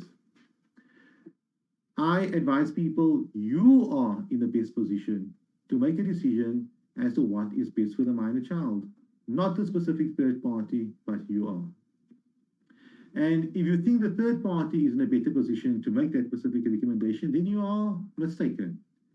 But at the end of the day, if you are as parents cannot do so, then unfortunately, and it's sad, that two parents who are in love with each other, who have a child, who are married before or are married, cannot come to an amicable agreement regarding the future of the child. They might have agreed to have a child, they might have agreed in the initial years where the child should go to school, etc. But unfortunately, they cannot agree now on the future of the child, which I feel is very sad and, not really wholesome and not the best way to deal with these type of matters. Obviously, don't get me wrong, if the parties cannot come to an agreement and they are north and south, then the court needs to get you on board. But that's very unfortunate, because then you are getting basically fifth prize, not first prize, second prize, or third prize, or fourth, you're getting fifth prize. First prize would be you and your spouse or your ex-partner come to an agreement, a workable agreement. It is unfortunate that your relationship has broken down. Very unfortunate. It's sad. We would want people to continue being in a very long-term relationship for your sake and the sake of the child. But it's unfortunate that life goes on. Your relationship has broken down. You guys were bad at it. You guys were not good at it. But what can you be good at? You can be good at being the best possible co-parents for your minor child. The minor child can say, you know what? My mom and my dad, unfortunately, their marriage has broken down. They met other people, unfortunately. But the child can honestly say that he or she has the best co-parents any child can ask for. Even better co-parents than married parents or parents living together. Therefore, I implore upon you and each one of you, if you are in a situation whereby you are possibly separating and there's an issue concerning parental rights and responsibilities, who will care for the child, sit down with the other party. No, discuss these issues. Get a professional on board. Get a professional on board that will allow you to speak to the other party, and at the same time cause you to listen to the other party when the other party speaks. Many times people like to talk, like I'm talking now. I would actually prefer to answer questions, but there are no questions. I see one coming in. Wonderful. I will respond to that shortly. They like to talk. They like to say words. They like to make the noise. And they believe if they said those specific words, they are partaking in a battle. They must probably believe at the end of the day they will not get what they want or close to what they want. But the very least they can do is make those specific words. They start the battle. What the purpose of the battle is, I do not know. There might be a purpose, there might not be a purpose. But that's what they are doing. And whenever they're in the same room together or they're discussing the future of the child, they feel that they need to battle it out. One needs to speak, the other needs to speak, and at the end of the day, whatever happens, it happens after a battle has happened. I'm not saying you are right, you might be totally wrong. I'm not saying you are wrong, you might be totally right. Anybody could be right or wrong. But the bottom line is, nobody benefits from that. You're not resolving any issues. Therefore, if you get a third party on board, a third party that will allow you to speak, you speak, you say your say, very constructively. Do not speak non-stop. Say your say, bring your point across. Other party must listen. Let the other party respond. And do not interrupt the other party when he or she is speaking. Give that person is 15, 20 minutes. If you spoke for 10 minutes, give the other person 10 to 15 minutes. And that's the way it goes. And listen to the other party, take notes. Very important, take notes. When you go home that evening or the next day, then you can look at these notes. You can reponder yourself to these specific issues. And the next time when you guys do meet and discuss what's best for the minor child, take that specific approach. I'm here to listen to you and I hope you listen to me. I'm here to say my say, but I will hope you can listen to my say. And at the end of the day, if both parties start listening, the focus is on listening. People like talking. They go to a meeting, they talk. If you have listened and pondered and taken notes and look over these notes later on, I'm sure your brain will work out some type of a resolution. So when matters go forward, things you guys could most probably be at the start of that specific exercise, 90% apart. But maybe now you can be 85% apart or 75% apart. Who benefits from that? You, of course, but also the minor child. Okay, we've got a live question. Thank you very much for that. Let me see what it is. What happens at the fan advocate in the first visit? My wife produced a psychologist report from a psychologist that she has a relationship with. No interaction was witnessed between me and the kids by the psychologist, yet the report was produced. I have reported to HSPSA, the professional body dealing with those professional people. That's my words. The judge advised that we need to go to the family advocate. My wife claims that I want my kids because I don't want to pay maintenance. My children are 5 and 7. This she doesn't want to give me more contact with my children. There is also a Rule 43 that says 1 night sleepover, but she agreed that I can have my children from a Friday afternoon since I approached the children's court. She has now went back to 1 night sleepover.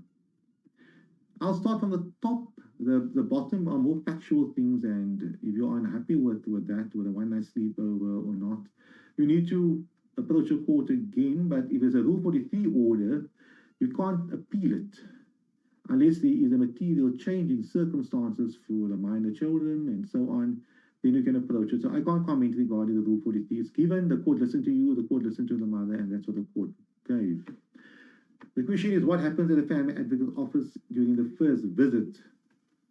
The family advocate cannot make a decision there. It's not their job to make a decision. And their job is basically to consult with you, consult with the mother, consult with the father, consult with the minor child, watch you guys interact, listen to all of you. If she wants to give a report in, she is welcome to give a report in. If you have a problem with that report, you need to voice that problem with that report. Either you can write a letter to the family advocate and stipulate, I have a problem with this psychologist report because of X, Y, and Z. If she, where I'm going to with this is, if the mother done that, she done it. There's nothing we can't stop her from doing that. She might say, no, she does not have a relationship with that specific person. It's a professional person. The person in the report might have stipulated, I tried to consult with the other party, but I couldn't get hold of him or her. I do not know that. I'm asking the general question. Your facts might be totally different, and you're welcome to add additional facts. The family advocate is a professional person, and he or she has to look at documentation that are relevant to the specific case. If the psychologist report is relevant, it most probably maybe deals only with one party, maybe only dealing with a mother, with her circumstance, with her situation, that's that. If it comes with recommendations regarding care and contact, it recommends that the minor children remain in the primary care of the mother and the father have supervised contact. For argument's sake, let's say it says that, and the specific this specific professional, the psychologist, has not consulted with the father or the minor children, then I would say that report is not worth much. Because any professional can only provide a proper recommendation after having consulted with all parties concerned. And that includes the father. Some people come to me, and I find it difficult because I look at some clients or some people I consult with, and you guys look very intelligent. But why can't you see the logic behind the expert having to consult with both parties?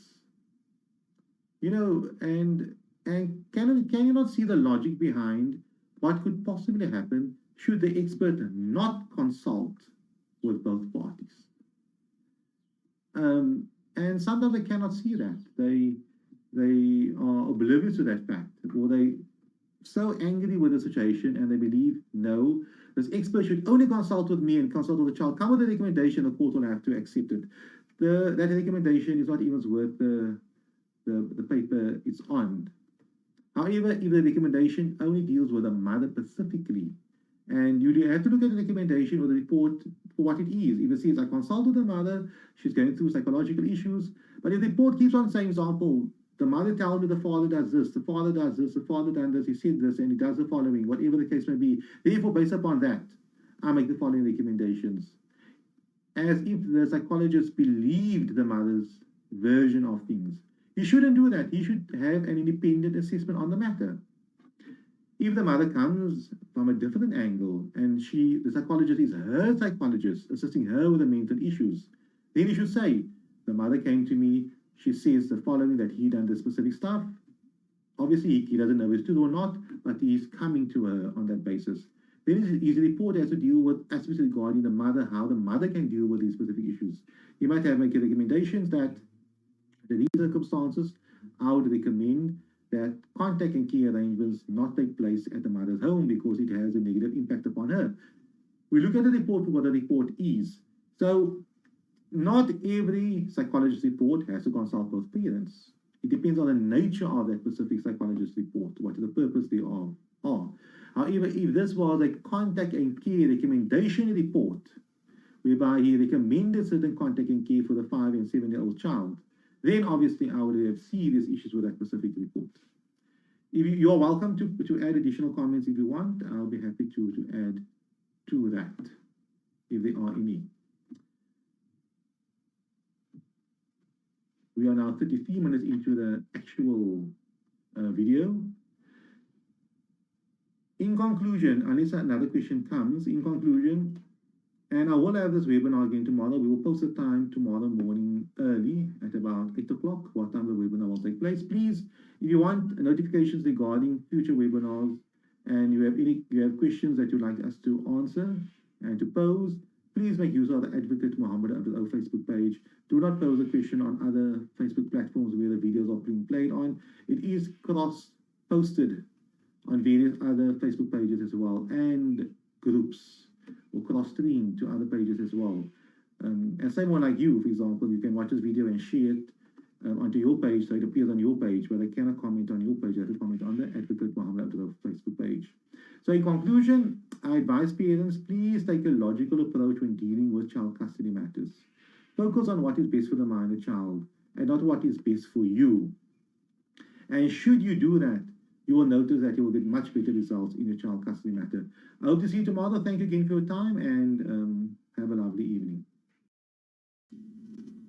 Good morning. Thank you again for joining our live webinar on child custody and child maintenance. Live Q&A on the screen on my right-hand side. You can see that. I'll be able to see if any questions are coming in. And once questions have come in, I'll paste it onto the specific board. And after I've done that, everyone can see the specific question that has been posted and we can tackle it. Anonymity is there, so you wouldn't be able to see somebody's name later on when this video is being placed on other social media networks, etc. Unless you have extremely good eyes and you can see what's happening on the screen right now, I doubt it's possible.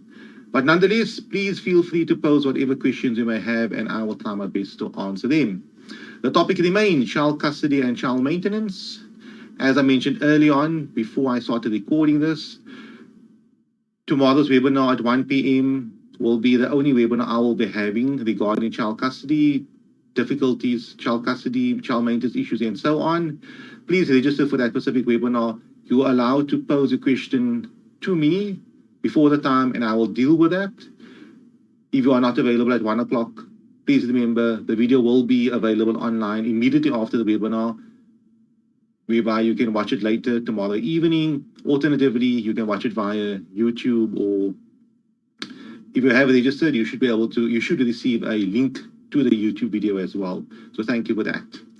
Child custody. I had a very interesting webinar yesterday with an attorney, Nazareth Williams, whereby we discussed the issues that people are facing and what she's basically experiencing more now, as she has not in the past, is the issue concerning, how can I say, some type of violence, not necessarily gender-based violence, but acrimony between people, spouses, and the increase in the amount of divorces since the coming along of the lockdown.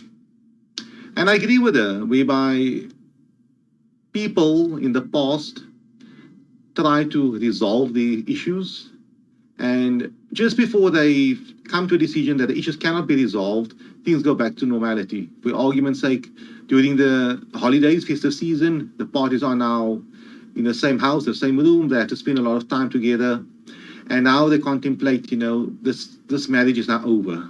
Every December holiday, every June holiday, we have problems, we have issues, and we cannot resolve those specific issues.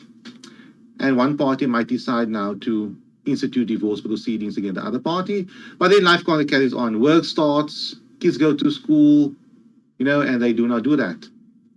During the lockdown, at the start of the lockdown, people most probably thought, let's give this marriage a try. It is lockdown, things are difficult, things will be going back to normal, and so on. However, when level 1 lockdown kicked in, people thought to themselves, no man, this cannot work. We have been together more than we ever have been since we've gotten married or started living together, in the sense of during the hard lockdown, people were in the same house for hours and days on end.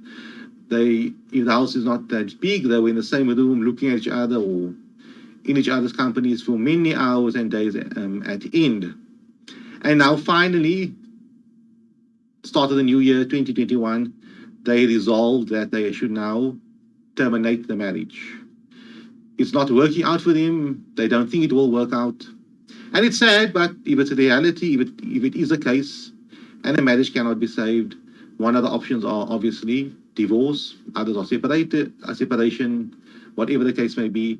Another option is to stay together and keep on working at having it fixed, and hopefully it will get fixed. But that's up to the individuals to decide. But there has been an increase, and I can see it. I am dealing with quite a few unopposed divorces. The parties have come to me, and they are now interested in getting divorced. And we are obviously starting the divorce process. There has been a divorce that went through at the start of this year, that started last year as well, all unopposed. And it's funny that had the lockdown maybe not have happened, those specific people might not have considered getting divorced. But because of the lockdown, it might have accelerated the process. So that is that on what I've discussed with another attorney yesterday live on Facebook. Going further, child custody and child maintenance, two very complicated topics. I always compare it to a motor vehicle accident. Someone knocked into your vehicle. There are two eyewitnesses. They saw the vehicle. They know who's at fault. The damages, the amount of damages to the vehicle is easily ascertainable. You obtain some quotes. The car went through repairs, valuation, and so on. Quite easy to work out. When the matter goes to court, the magistrates listen to the evidence. There are eyewitnesses. The one party might deny it happening, but there are 5 witnesses saying it has happened. There might be a dispute regarding the cost of repairs, but at the end of the day, it's easy to work out. And the court can make a decision very easily at the end of the process. But what about child custody and child maintenance matters? A bit more complicated. Actually, much more complicated. Because it's not that simple. Each and every family is different. Each relationship is different. Each household is different. Each child is different, and so on. Therefore, you cannot apply the principle you applied in one case to another case, despite all the factors being more or less the same, the age of the children, the relationship between the parties, etc. Both relationships might have had domestic violence in it. Both relationships might have a stepchild in. They might have gotten remarried.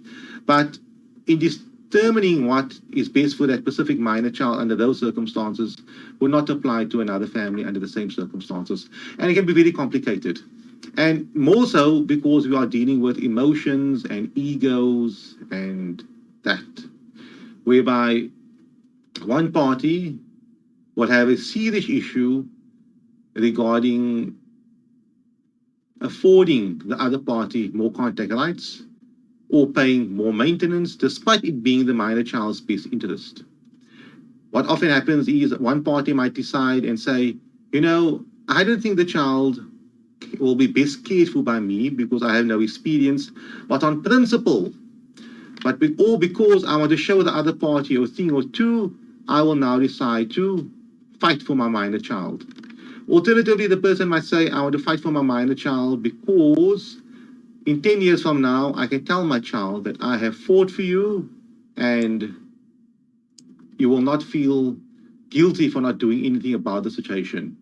That is also not really a very good stance to take, because if the minor child is best cared for by the other party, now you want to fight to have more care or try to battle it out and let the court decide.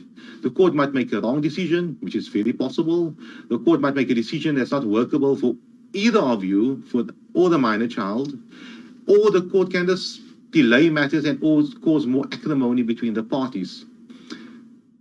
Therefore, if someone on principle, because he or she wants to tell the minor child later on that I have fought for you during the divorce process or when mom and dad have separated, on principle I fought for you, and he will not have a guilt and leave it up to the court to decide whether or not he or she can have additional contact, primary care, shared care, and so on, is not always the best.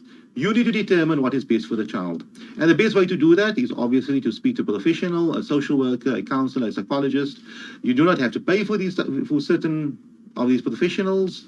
Many of them are available free, the Family Advocates Office. There are quite a few social work departments, offices, and so on that you can go to and consult, welfare departments that has professionals on board that can assist you and advise you as to what is best for the minor child. You may want to consider going to the children's court, speaking to them, and so on. Some avenues are better than others, but at the end of the day, before you decide to litigate and fight over a minor child, you need to determine whether or not it would be in the minor child's best interest, whatever specific actions you do take. And the best action you can take is to consult and to discuss the issues with the other parent. Yes, the first meeting might not go off too well. You might not come to an agreement that both parties are happy with at the first meeting.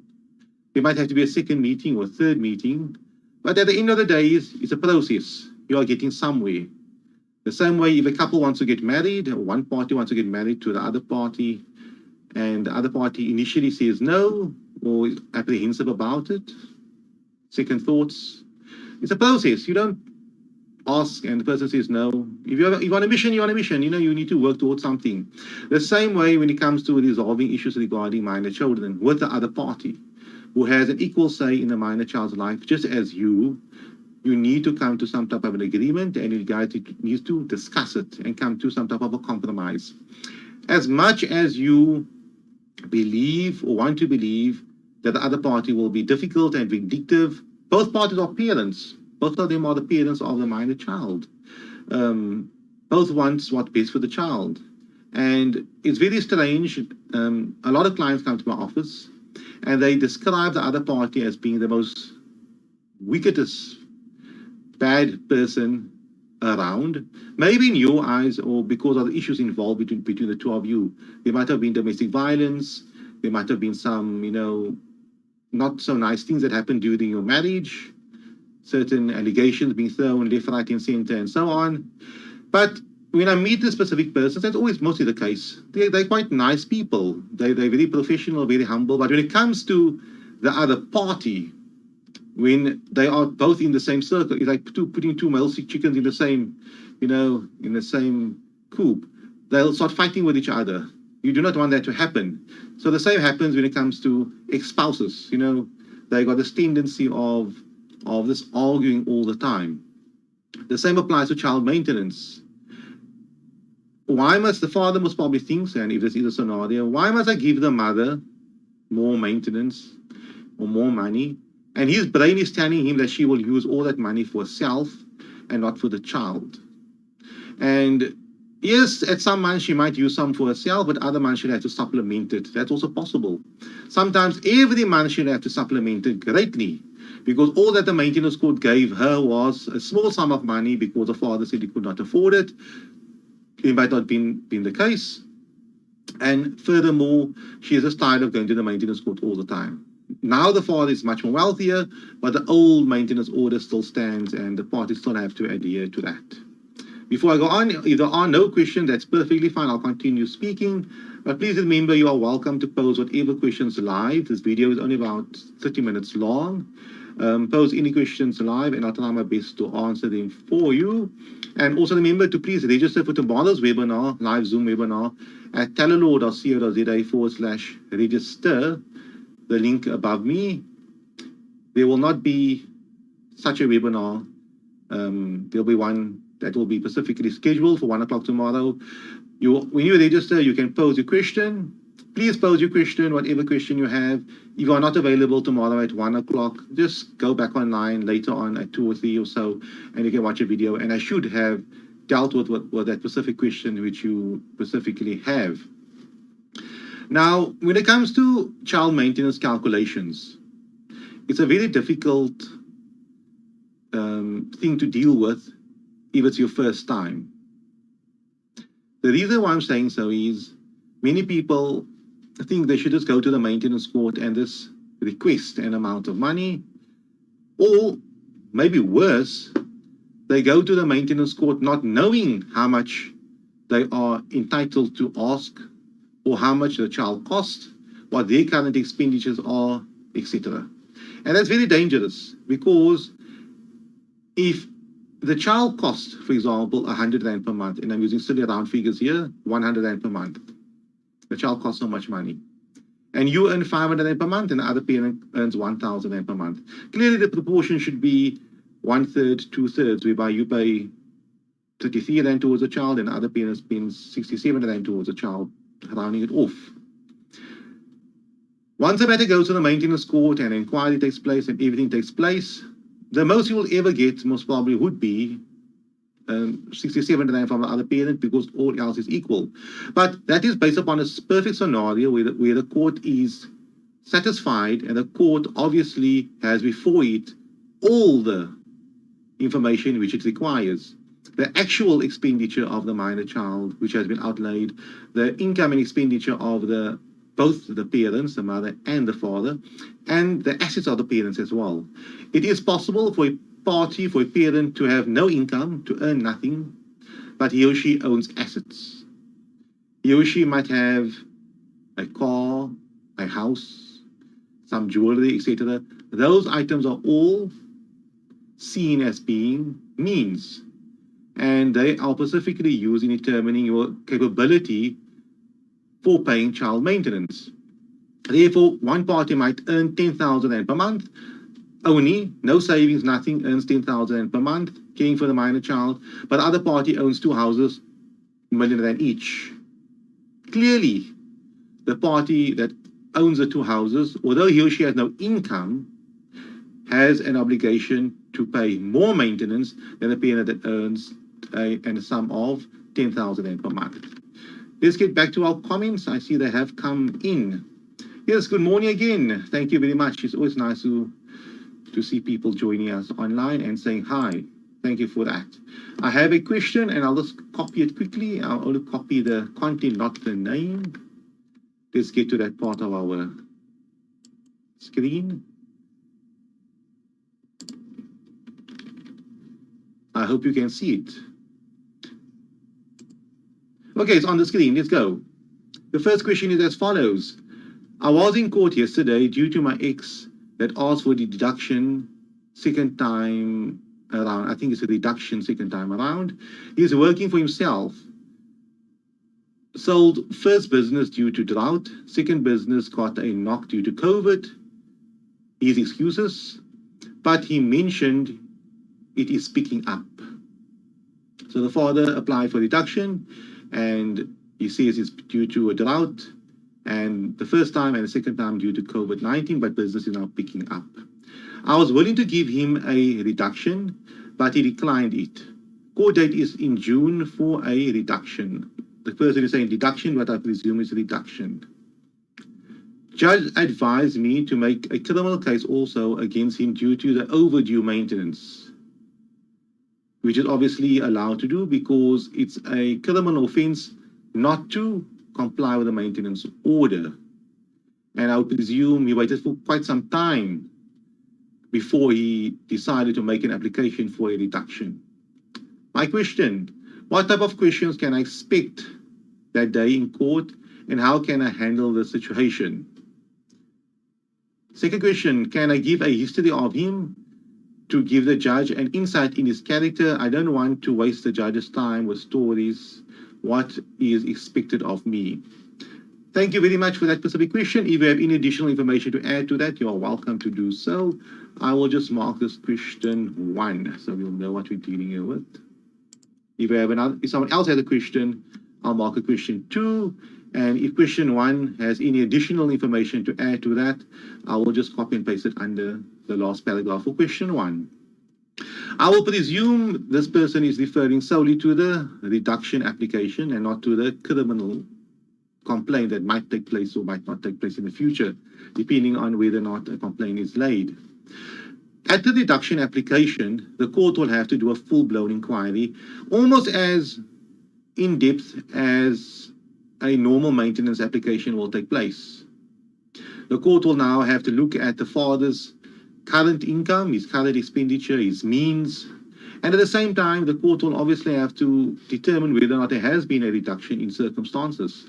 then the court will obviously have to look at the child's means as well. Relook at specific situation. How much does the child require? The means of the mother as well. The person making the question over here, you have to go to your financial circumstances as well. Because if you have now been earning much more money, whatever the circumstances are, then clearly the father has to pay less money. For argument's sake, let's say the father, when the initial maintenance order was made, the mother earned 1,000 and the father earned 1,000 rand. Now the father is saying he's earning less money, let's say 500 rand per month, therefore he wants a reduction in maintenance. Let's say he wants to pay half of the maintenance. Those are important factors. But let's say now the mother is earning much more money. She's now earning double. She's earning 2,000 rand per month, and the father's earning 500 rand per month. It will be unfair for the father now just to pay half because the mother is earning much, much more. So we need to look at the mathematics. When the court deals with the deduction application, the court will have to look at all the factors again. And when the court makes a decision, the court will have to make a decision based upon the current minor child's expenditure, as well as the means of both the parents. The father's character, I do not know if whether or not that will assist you much, because a maintenance inquiry is basically finances.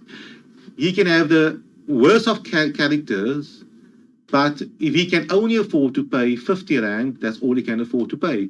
And he can have the most beautiful of characters. If he must pay 50 rand, he must still pay 50 rand. So that might not assist a lot. What would assist you if you have information to assist the court in coming to its amount? For example, he will come to court and say, due to COVID-19, due to the drought, business went down. But you know it's not the fact. You know that business actually went up and is lying to the court. He can afford it. He's on Instagram, he's on Facebook, he's on here and there. He's enjoying the good life. Friends of his on Facebook are tagging him in pictures, or he's seen in pictures partying, and he's buying a new car, he's buying this and that and that.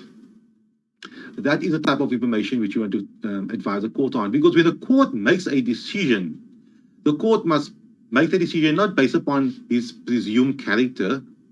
Oh, he has a bad character, therefore he should pay more maintenance, or therefore he's lying.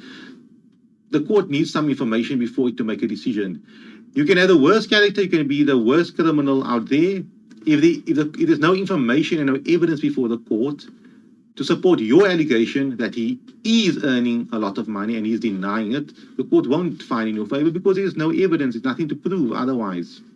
Therefore, my advice to you is, you can maybe inform the court about some historical information about the past if it's relevant, but at the end of the day is an application for reduction is about going forward and not going back. Your current circumstances is relevant, his and yours and that of the minor child. So some advice, when you go to the maintenance court, make sure that you have reworked all the minor child's expenditure properly to date. And obviously, it would have inflated since the last time. So there's a new look at the minor child's expenditure. That's very important. And the same with you. You need to outline to the court how your financial situation had changed or improved, whatever the case may be. So the court will be in a very good position to make a proper and fair decision. I hope that assisted the Pacific questioner where that is concerned. If you want to add anything else, please feel free to do so. I am keeping an eye. You can see over there, that's highlighted the last question. If it moves up, it means somebody has posted a question. I'm also keeping an eye on my phone on my left-hand side. Sometimes there's a bit of a delay. So I hope that answered that specific question. It's just carrying on the topic of child maintenance. Many people think that in a maintenance inquiry or in a child custody inquiry, they like mentioning bad stuff about the other party. You can only mention those specific things if it's relevant. If it's not relevant, it's useless. If someone during a maintenance inquiry mentions stuff, for example, that the father enjoys reading bad books, but it doesn't have a financial implication on the case. If she mentioned that he buys unnecessary books, he wastes a lot of money on that, and the money can be used for a child maintenance, then it becomes relevant. But attacking someone's character, attacking someone's motives, that's all fine and well, but how will it assist your case? You are given X amount of time in court to present your case and to prove that the other party can afford and that you or you cannot afford, depending on where you are. I mean, I'm a supporter of everyone. If you cannot afford to pay the child maintenance, please make an application for a reduction in child maintenance. And if you believe the other party can afford more and you can no longer afford to maintain the minor child based upon the current maintenance amount being paid, you need to apply for an increase in child maintenance. That needs to be done. I'm a supporter of going both ways. It's silly for there to be a maintenance order against you and you truly cannot afford it. It doesn't make sense. You will be committing a crime because there's a court order stipulating that you should pay. Make the application. The court will ultimately decide what is in the minor child's best interest, and the court will now determine, based upon all the facts, what is a fair amount of maintenance to pay. Regarding child custody, also bad-mouthing and trying to attack the person's character. If a mother, for argument's sake, can look very well after a child, and I'm using a very difficult and a mature example because we have a mature audience here. We're not, hopefully kids aren't watching this. If a mother is very good at looking after a child, schooling, extramural activities, when a child is sick, whatever, but she lives a bit of a bad life in society's eyes. She does a bit of naughty things, not necessarily drugs and those type of things, but whatever unsavory things, she does those things. But it does not impact on her ability on caring for the minor child at all. Whatever she does on weekends, or when the child is with the other parent, whatever the case may be, it does not at all impact on her caring capabilities. But society might see it as being bad. On the other hand, the father in the scenario, he is unable to care for the minor child. All that the best that he can do is have the minor child with him every second weekend from a Saturday night till a Sunday evening. During the week, he's a high flyer, he's an operator, he's busy with stuff. He's making it happen for himself. But he is unable to care for the minor child as well. And during that specific weekend when the child is with him, that one night or 2 nights per month, he has someone to assist him. It could be a nanny, he had to pay to come that specific weekend, etc. So he cannot care for the minor child. If the minor child is sick on that specific weekend, the minor child does not come to him, the mother cares for the minor child. He cannot attend to the minor child's homework, extramural activities, schoolwork. All that he can do is have a lot of fun with the minor child, which is obviously fine. Now, the argument comes. The mother does a lot of things which society does not agree upon. It does not impact on the caring capabilities of the minor child. But the father says, no, because she's a bad person, therefore I must have custody. Now, let's look at the whole picture over here. The mother does a bit of naughty stuff. The inquiry is on the mother's side. We look at her social life. He's not so healthy, not so savory. We look at the father. Did we look at the father? The father is a busy man. He's always on the go. He's always moving. But can we now say it will be the minor child's best interest to live with the father and be cared for by nannies whole day because the mother does something? It's something like religiously, let's say, for example, the father is a religion A. I'm using that as in for my example. And the mother changed to religion B. And the child is in religion A, like the dad. Can we now say, despite the mother being a wonderful caregiver, just because she changed religions, automatically now she should not be able to care for the minor child. The father should now have primary care, although he cannot have care for the minor child. Where I'm going to with this whole scenario and example is, we need to look at things clearly, logically. That's very important. And once you have once you do that, and once you have developed your mind and having the capability to looking at things logically and reasonably, you start becoming successful in your court matters. You focus on what's important. Many people, honestly, in my office, every consultation, 9 out of 10 times, they start off with bad-mouthing the other party. And they keep on mentioning all the bad things about the other side. The bad things they've done, the negative stuff on their side is not mentioned. And it's all past things. And then I have two options. I can either let them continue, which I do not. I can let them continue to carry on in this pattern for the next hour and tell them at the end of the consultation, thank you very much. Now I know this person is a bad person.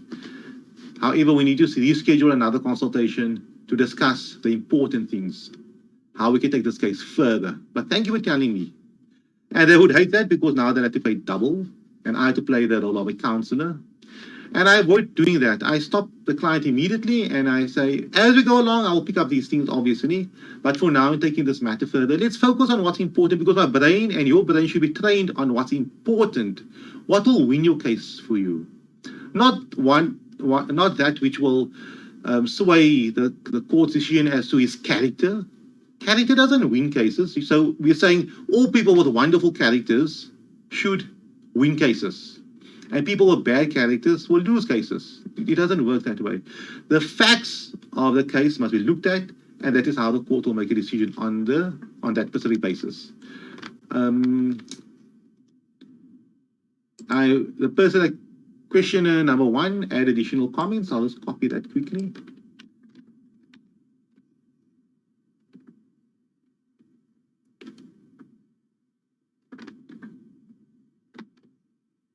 Okay, we can all see it. Sorry, reduction, yes. Thank you for your advice. You are welcome, and you're welcome to add whatever additional questions you want. They did not ask for my slips or financial reports, only his. The judge was quite upset because he applied for the second time in 2 years for a reduction. Yes, they might not have asked you for yours, but you will ultimately still have to go on the witness stand, and you will ultimately still have to present information if it's being challenged. So there are two bases for a reduction. What the other party says, I cannot afford to pay the specific maintenance because COVID-19 and the drought. But at the same time, the other party can afford. There needs to be an financial inquiry where you are concerned. Maybe this maintenance court, maybe the maintenance court is applying this matter on the basis that they first want to determine whether or not he can afford it and then do the second inquiry. If I follow this magistrate's logic, then it would basically mean that an application for child maintenance, only the mother should provide financial documentation, not the father, because in that application. Because the magistrate here applies the logic, there's a reduction application here for the father to pay less, and only his financial circumstances must be, provided. I do not follow that logic really, but if the understanding is basically, let us first look at the father's circumstances, look at his finances, and then based upon that, we can determine if there is a potential case and then proceed on that basis. That could make logical sense. I would still advise you, questioner, please make sure that you still get your paperwork in order. You will be placed on the witness stand and question will be posed to you.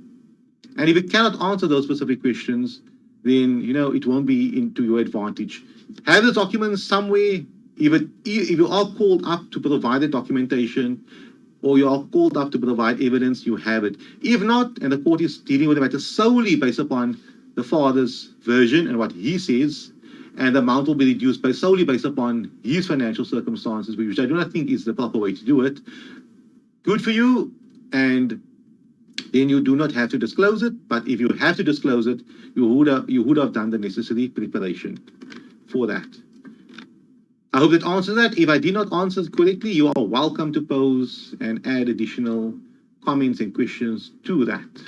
And to all the other viewers as well, you are welcome to pose and add specific questions to that. If not, we are now going to 33 minutes of the recorded video. What I do basically is I start recording these videos on our system while it's playing live, but recording it to put it onto YouTube once everyone has joined and we're ready to go. But the video is now basically live for 29 minutes and we're recording for 33 minutes. So some technical information. If you have any additional questions, feel free to pose. I'll be happy to answer it. Okay, I see one question that has come in now.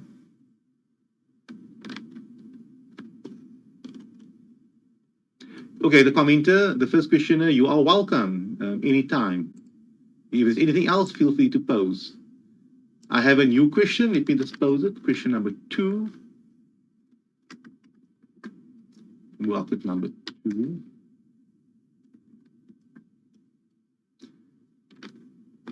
It should be on the screen right now. Live question number 2 is as follows. I'm helping my partner with maintenance claim. The mother is claiming a lot of educational expenses, school fees, private lessons, tuition, and so on. The child gets an average of 70% grades. The mother never paid for all these things, but in her application, she is saying the child needs these. 14,000 Rand expenses, where the father only earns 28,000 Rand. She wants 100% school expenditure, 100% medical expenses. She included 5,000 Rand a month for physiotherapy. She has only paid for a few sessions. The total claim is 31,000 Rand. This has been in court since 2019. He must start his defense next week. How can he defend these expenses she is claiming? Thank you very much for that question. I'll get one time into it. You're welcome. You know, everyone is welcome to pose and stipulate in your application form whatever amounts you want to put in there. I'm saying you are welcome to do that. And do whatever you want to do, you are welcome to do that. The question, however, is, will you be successful? That is the second question. The first question is, am I allowed to do that? Yes, you are allowed to do it because you've done it. The court didn't have the paperwork, the court proceeded with the application. The question is, will you be successful? Yes, it's possible if the facts supports it. Firstly, that you can prove the child requires that. You can prove that you cannot, that based upon your income and your expenditure and the other party's income and expenditure, it's a reasonable amount of money for the other party to pay. Done. So that is fine. So the claiming part isn't a problem. The proving part, that becomes a challenging part of the equation. On the mother's side, the claimant side, she will have to prove that the minor child requires the specific expenditure, that there are necessary expenditure, and she also has to prove that the other party, with her income, can afford to pay the specific expenditure. There's a difference between what people want and what they are entitled to and what they need. Everybody wants the kids to go to the most expensive schools, to wear the most expensive clothing, to go to the most expensive lessons and so on. But it doesn't mean it applies to you. So under these circumstances, I advise the father under these circumstances to make sure that his paperwork is 100% correct. Firstly, he outlines fully his income and his expenditure for him.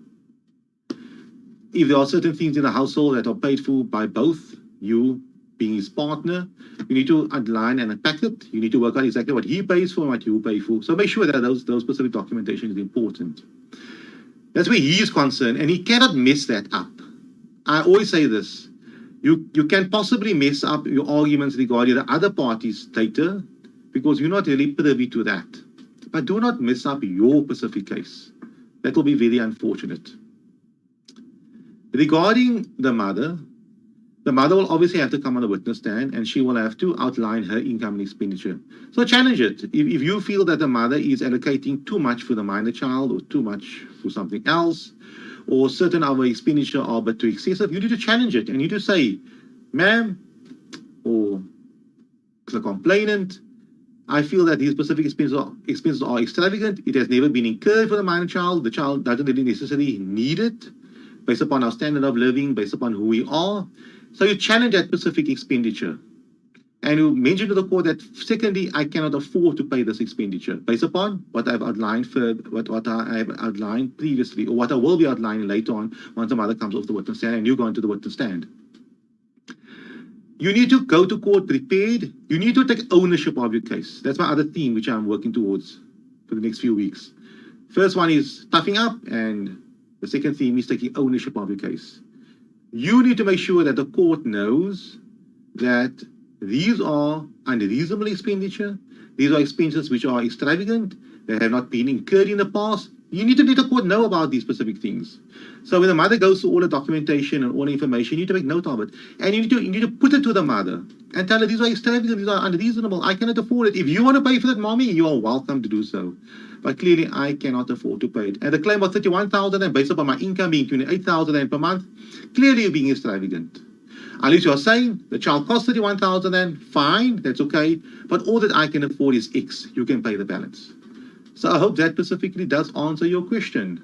And you're welcome to pose any additional questions, but I think we're running out of time.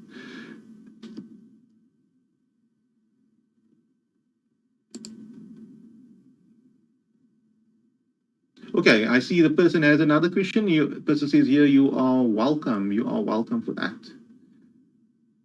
Let me add this additional question. 1 second.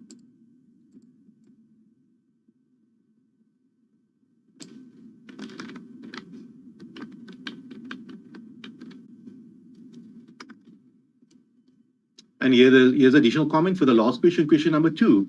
Thank you. She has been on the witness stand already. Now it's his turn. Is he allowed, when he is on the stand, to show the court that she did not incur the expenses she was listed? Yes, he's welcome to do that. And he should do that. That is his job to do that. He needs to challenge the evidence. If he disagrees with whatever evidence, he needs to verbally and orally say it. I disagree with these expenditures. These expenditures has not been incurred, and so on. He needs to do that. Her lawyer kept objecting to all his cross-examination, so he has not had his chance to show the real expenses of the court. Yeah, it's not nice when the lawyer stops you from asking questions, but you need to fight for your case. Take ownership of your case. That's all that I'm saying. In the sense of, if the lawyer stops you, then you have to say, but sir, this question is relevant. It shows to the fact that the mother has not incurred this expenditure, or these specific expenses are not reasonable. And then the magistrate, he or she should not only sit there and just be an umpire, he or she must assist you if you are underrepresented.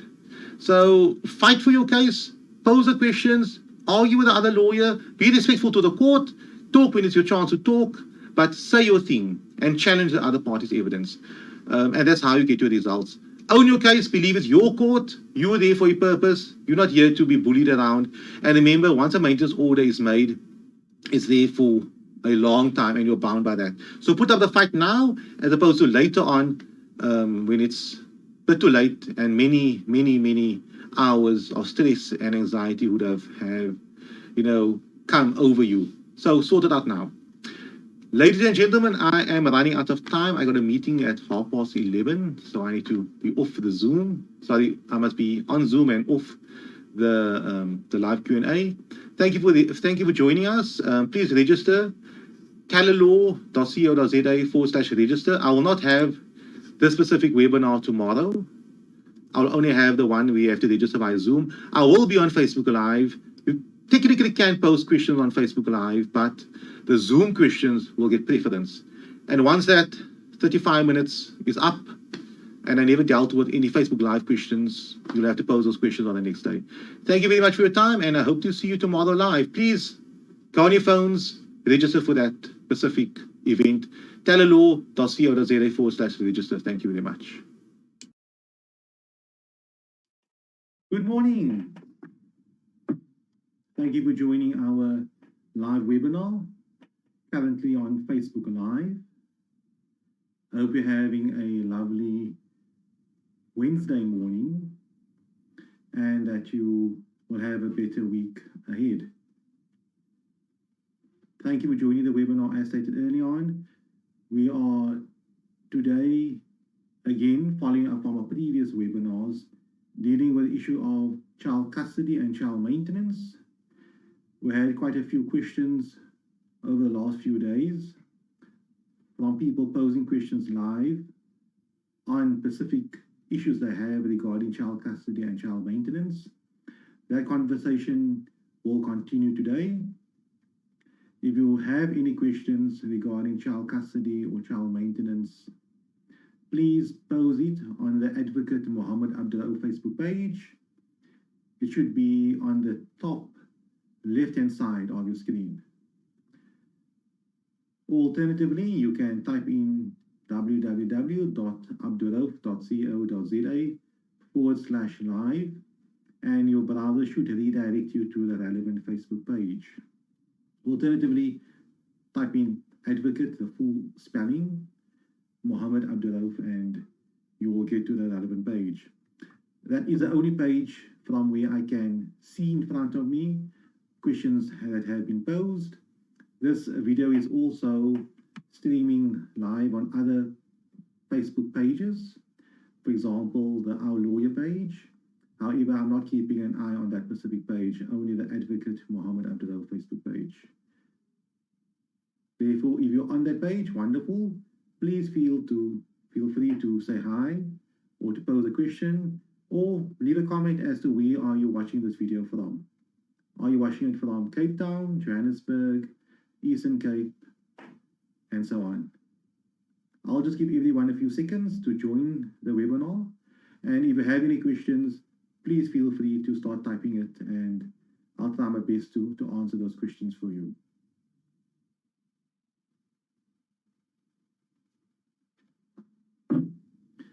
When I typed out the term child custody, I remembered, or I recalled, or something came to my mind, that term is no longer being used. When we're in court, we use the term care.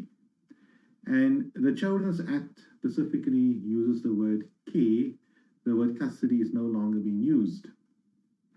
I still refer to the term custody because many people do not know that the word care is no longer being used.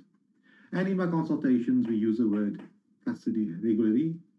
However, when it comes to the drafting and finalization of legal documents, obviously we will use the proper terminology in relation to child care, custody, guardianship, visitation, contact, etc.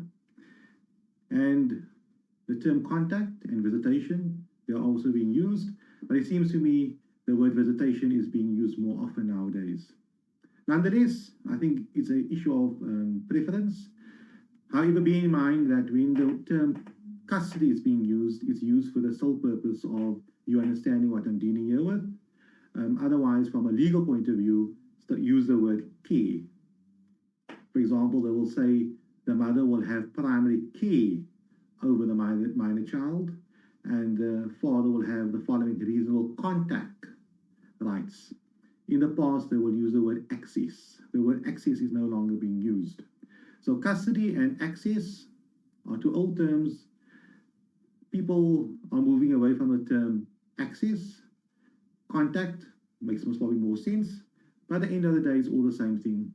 The bottom line is we need to determine where would the minor child be residing, who will have care over the minor child or custody over the minor child. And at the same time, we need to determine who will have contact, visitation rights. Sorry, the other party will have visitation rights, but the type of visitation rights. Are they every weekend, every second weekend, once a month, once a year, and so on? Okay, wonderful. We have a viewer from the Northwest. Welcome. And it's good to know that people right around South Africa is watching these webinars. The advantage which I have seen with these webinars are that it can be shared and we can watch it later on as well. We actually started doing that quite religiously, informing viewers before the time of when the webinars will take place. There are a few webinars happening today. There's one at 11 o'clock with a psychologist, and there's one later on this afternoon with an attorney. So I would advise you to please like the Advocate Mohammed Abduroaf Facebook page, because it's on that page where these specific webinars are being advertised and streamed primarily from, and where you can pose relevant questions. So do so, like the page, and then you should be fine. And keep on visiting it, because you will find relevant information. We figured it out, it's better to have one page being updated most of the time and other pages being cross-streamed and cross-posted. Unless tomorrow there's a specific topic, not necessarily relating to family law, maybe on evictions and so on, and we might decide to have it primarily streamed by another platform, another page, or from a group and shared. But thank you very much for that. And before I go on, we'll deal with our first question, and I think I have an obligation to do that. And before I do that, we have another person from Lady Brand. Welcome, Free State. Welcome to the webinar. And I'll be happy to answer any questions that are posed. The first question: I was pregnant when my husband chased me away. He has not seen my child ever. The divorce paper says that if it's in the interest of the child, he can see her. When he decides that he has a child, because he first said he doesn't want to see her. Can you see more quickly? Yes. Until he decides now is the time. We didn't part on good terms. I made a case of domestic violence against him and have a protection order in place. He started phoning my sister, making threats that he better see her or else. He doesn't even know that she has a father, seeing that he didn't want anything to do with her at first. She is now 6 and going to grade 1. I don't want to disrupt her life at this stage, seeing that she is doing so well. So if I read in between the lines here, the parties were married, of course, they divorced, the father was nothing to do with a minor child, and now he's contacting his sister. I do not understand the sister part of here. I do not know. Maybe it's referring to the child. Now, this is typically an example whereby the mother has been given primary care to the minor child, and the father's contact rights will be basically determined once he wants to see the minor child. I would presume, and I think it would be in the minor child's best interest, that a father cannot just come out of the blue whenever he decides to be in the child's life. That is not in the minor child's interest. The mother would be in a better position to determine, is this a good time for the child to have contact with the father, seeing that the father never had contact with the minor child for the last 5 years or so. Once a party is divorced and they've separated and the minor child had contact with the other parent, let's say a few months ago, then it's fine. Then he can pick up the phone and say, you know, I never saw my child for 3 months. Then it makes sense. He can phone and say, and the mother should not unreasonably refuse contact. Obviously, that makes logical sense. But if that same court order gets applied 5 years later, 5 years later is a long time for a 1-year-old child. If you're 15 and 5 years later and you're 20, that might not be so long, but for a 1-year-old child, it's an extremely long time. The consent paper divorce order would not be relevant. It wouldn't make sense because the child most probably does not know this person at all. When she was a year old or a few months old when the party separated, she knew the father. There might be somebody else in the mother's life. The mother might have moved on with her life. Under these specific circumstances, I would actually advise someone to have the court order re-looked at. And maybe put in clauses over there stipulating that the father can have contact with the minor child on condition that, not him necessarily, but a social worker, some child care expert gets involved in this matter. And he or she can recommend what would be the best going forward. Remember, the facts applicable 5 years ago was relevant then. This is 5 years later. The child has evolved. She has developed. Many other people got involved in her life. She might think someone else is the father. I'm using hypothetical examples here. The mother went on with the life. Of course, the father went on with his life. Therefore, under these circumstances, the fact that was applicable 5 years ago are not applicable now. The matter needs to be re-looked at. The impact that it might have on the child to now have contact with the father might be catastrophic, as opposed to the father demanding contact 3, 4 months or 5 months after the parties have separated or divorced. So in the child's best interest, I would advise you to please get hold of a professional, a psychologist, a psychiatrist, or a child care expert, whoever deals with these type of matters, and can look at what is best for the minor child. This specific professional will have to contact the father and see what the father has to say as well over the situation. And because there is a court order in place, which I would say is outdated, it needs to be re-looked at, and there needs to be a change in circumstances. And there needs to be a change in the order and how contact should be exercised. So that is my advice to you. If the father, of course, is now demanding to see contact, to have contact, and there is a court order in place, obviously the court order overrides that. But at the same time, that would be applicable if we decide to do nothing about the matter. If the court order would be problematic in the future, because it allows the father to knock on the door at any time until the child turns 18 years old and have contact with the minor child, that is problematic.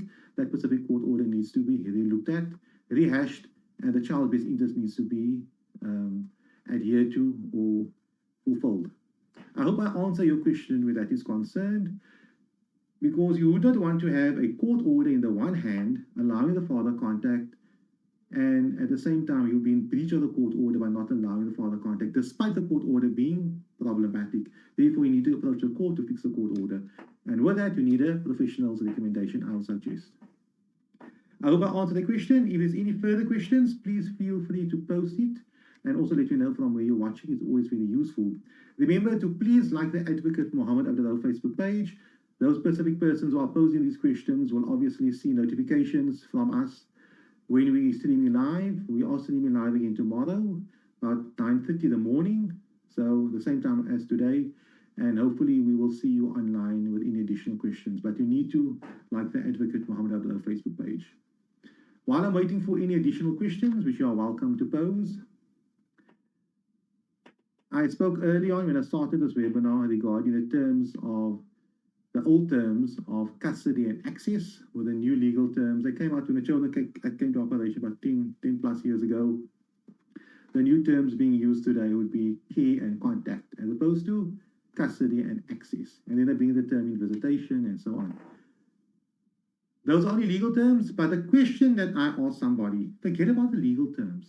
Forget about those funny terms, guardianship, care, contact, visitation, primary caregiver, secondary caregiver, and so on. Ignore those questions. Tell me exactly what you want to happen in practice. And what does and I say start from the 1st of the month. They start from February. School has started. I know it's COVID-19 and school is starting later, but school starts generally. It's a Monday morning. Where is the child? Yes, the child will be in my home. That's what I want. Child will wake up on a Monday morning. I will take the child to school, and then I will collect the child from daycare or after extramural activities and so on. Then that will continue until the Wednesday, where the father can collect the minor child from soccer and take him to his house or take him somewhere else. Those are the stuff which I need to hear. Legal terms are not necessary. Then I ask further question, what happens on your birthday? No, on my birthday, I think it's best that the minor child should stay by me the entire day, despite it possibly being on a weekend where the father might have contact on a Wednesday. Okay, that is fine. What if your birthday falls on the father's half of a school holiday with COVID-19? And then I think the child should still be with me, and vice versa. If I must have contact to the child, contact or care to the child on that on the father's birthday, then obviously the child must be with the father. And then we go further: Christmas Day, Easter, and so on. So this is a structure. This is a parenting plan which the mother recommends as to what should happen to the child life going forward. Then I ask other questions. What happens on school holidays? No, I think school holidays needs to be 1 week, 1 week. The following are the reasons: because the minor child is quite young and she enjoys being with us for a week and with dad for a week. Alternatively, half, which is a normal scenario applicable. Or you say, no, only during school holidays we continue with this whole scenario. The child remains by me, the father sees the child every second weekend, and so on. This is your proposal. Those are the contact and care arrangements, the custody and access arrangements, the old terms. Then there are some legal stuff. Beyond that, if the child applies for a passport, whose consent should be required, the law says both parents, yes, I agree, I'm happy with that makes sense. If the child applies to a school, which is a very tricky topic to deal with, what happens then? No, I think I should only decide. Your father lives many kilometers away and he only sees a child 1 day per month. What concern should he have regarding the school? I'll be paying the school fees, whatever the case may be. You'll be paying the school fees, but I think it's best because the school is closer to our home. It's a really good school. The older siblings went to the specific school. Therefore, I must make a decision. Or they say, no, let's make a joint decision because things are amicable between the two of us. We'll both have to pay the fees. So those are the legal things. And joint decisions regarding, for example, leaving the country, leaving the province, religious, spiritual, important decisions regarding a minor child's life. So I'm not using legal terms necessarily, I'm asking the practical aspects of those specific legal terms. Because if I mention to the specific person, would it be correct to say you guys will be co-holders of parental rights and responsibilities of guardian and care? That's a legal term. But nobody understands that. The scenario which I mentioned early on obviously makes sense. It will be ideal if both the mother and the father sits down with a professional, either a social worker, psychologist, family counselor that has experience in drafting parenting plans and knows how to draft these things. As I mentioned earlier on, let's start from the Monday, 1st of February till next year, the end of January. We work out this whole thing. Is it workable? Is it not workable? You sit with the other party. This professional person will have to sit with the other party. And then you have to unpack it, come to an agreement and say, this is our plan. We might not have been the best couple, best husband and wife, best lovers, whatever the case may be, but let's be the best possible co-parents. And let's plan our life forward. Let us plan being the most wonderful parents to the kids and at the same time, not make our lives miserable. We all know with planning, things are very easy. But if you go into a situation with your ex-spouse or partner, and there's a minor child involved, and there's no plan, especially that there are two people involved, if you're the only parent and the other party is missing, then there doesn't necessarily have to be a plan to go to day to day. But here you're co-caring for a child, there needs to be a plan. Let's be the best co-parents to the minor child with a workable plan and make a success of that. Soon the child will be 18, 19, 20, whatever the age may be, and get married and have their own kids. And then you guys will obviously be done with that chapter, but you were amazing at that chapter. We have a lot of questions coming in, and I think I should stop advising on my thoughts and start answering the questions. The next question. If a father is a drug addict and abusive, can you deny them to have access to the child? Now, that's a question which gets posed to me very much, and I would actually advise the person to look at some of our previous webinars or get in touch with us, and we can maybe direct you to the proper answers. But this is my answer regarding that. It's difficult to say yes or no, deny contact or don't deny contact. A person will have to go deeper into this because, yes, a drug addict, someone abuses drugs, it's bad. It's not good. We all know that. But the question I have, if that person, or put it this way, if that person is abusing drugs, and that abusing drugs has a actual detrimental effect on the minor child or his or her relationship with a minor child. For argument's sake, if he sees a minor child every single second weekend and he abuses drugs only on his weekend and he's off it, that is an aspect, but does it go over the curtain to the minor child? If, however, as I've tried to explain, it affects the minor child detrimentally. The minor child is, being neglected. He speaks a lot of nonsense to the minor child becomes confused, whatever the case may be. Then, of course, that is an issue and it needs to be looked at. Let's move on from there. So we know there's a problem. But I never answered the question whether or not you should deny or allow contact. Then we should go further. We need to look from the point of view, what type of contact should we allow? Should we deny contact completely? And if we take that stance, would that be in a minor child's best interest? For the minor child not to have a father in his or her life because the father decides to become a drug addict for the next 10 years? Or are there other mechanisms applicable? For example, supervised contact, where contact can only take place while whilst the minor child is being supervised by the other parent. Or we look at the age of the child. Maybe you can mention to me the age of the child. If the child is quite old, 18 years old, sorry, 17 years old, 18 won't work, 18 you're an adult, you're out of the picture of the Children's Act, you are now independent. If the child is, for example, 17 years old, very mature, etc., and the father is a drug addict, and the child is beyond that, the child can handle the other parent, then limiting contact might be a bad idea because it doesn't necessarily detrimentally affect the child. The child is mature, contact takes place at a neutral place, and the child knows that drugs are wrong and so on. If the child is very young and the person abuses drugs and comes visits a minor child while he is abusing drugs and is intoxicated, he can't drive, obviously that's something serious. But for me to say, and for us to conclude that every drug addict or every drug user or alcohol abuser, also intoxication, should not have contact, could be a bit dangerous for the sole reason it might detrimentally impact the minor child. Therefore, we need to look at other mechanisms. Supervised contact is one way of dealing with the matter. Having contact in public places. He or she can only have contact in this while it's being supervised by his or her new spouse, whatever the case may be.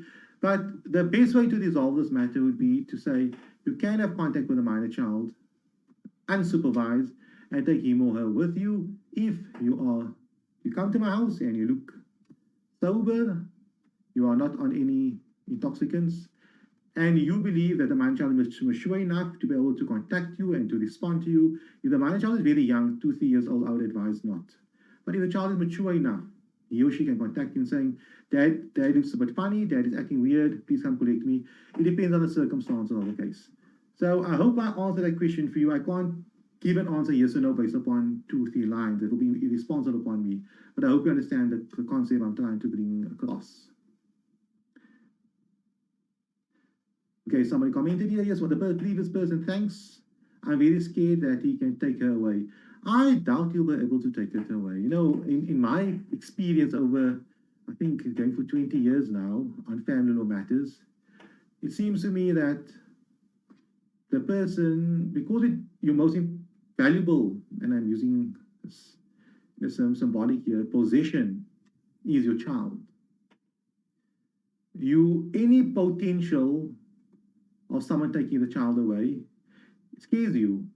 And if it's the other parent who technically has, let's say in your brain, 50% right over the child, and he says, I will take your child away from you, you are scared, as opposed to your uncle, your aunt, or your grandmother saying that, they are third parties. You'll be more worried about it if the father says that. And it seems to me, if somebody comes from an abusive relationship, man or female, the person they believe most when it comes to threats is that person. And they believe that person. And I sit with clients on a regular basis and they come to me and tell me, Mr. Abduroaf, this other person is vicious. He's well connected. He can get anything right. He can charm the magistrate, charm the judge.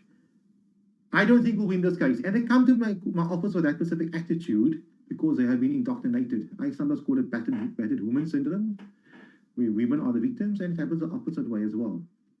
And once I deal with this matter, then I say, what? It was your bubble between you and your ex-partner, and he indoctrinated you, or she indoctrinated him, and so on. And you come with those type of presumptions and thoughts and ideas, and it's not necessary to do, and it isn't more than likely it's not. Or in all the cases I've done, it was never to do. So if people say, I'm taking your child away, he must still prove it's in the child's best interest to have primary care. He must prove that he can care for the child just as well as you can care for the child, that the child will be better if he needs or her care, not financially only, but also emotionally, psychologically, medically as well. You've been caring for the child when the child was ill, when the child was sick, the child was sad, and so on. So you must prove that. And more than likely of another parent taking a child away from you, it's very difficult to do so. There need to be real social welfare issues at hand. So I hope that answers that. I have another question. What happens if a mother enrolls a child in a religious-based school without the consent of the other parent? See, this is the challenge we have when it comes to school, the school aspect. A child must go to school. That's the child's right. And parents need to come to an agreement regarding what school the child should go to. It's an important decision to be made. If, this is my view, schooling can't be compared to care and contact. For example, if the mother refuses the other parent, contact to the child or care to the child or access to the child, that becomes a bit fundamental issue, and they'll approach the court and so on. Where schooling, for example, if the mother put a child in that school and disputing it, you can't necessarily go to the police or you do this or that and that, unless there's a court order, maybe for example. But I don't think you can't go to the police regarding something like that. You need to take it to the court. But be that as it may, parents need to come to a decision regarding what school the child should go to, and the child needs to go to a school. So when it comes to what type of school the child should go to, if the parties cannot come to an agreement regarding that, we need to get a professional person on board. And I also ask the question is, the other party who has a problem with that, what role does he or she play in the child's life? If the mother, and I'm using the example of the mother here, if the mother is a primary caregiver of the minor child, she does the school homework, accept the child's homework and all of that. The other parent only sees the child every second weekend, contact now and again. He's not involved in that specific part of the child's life.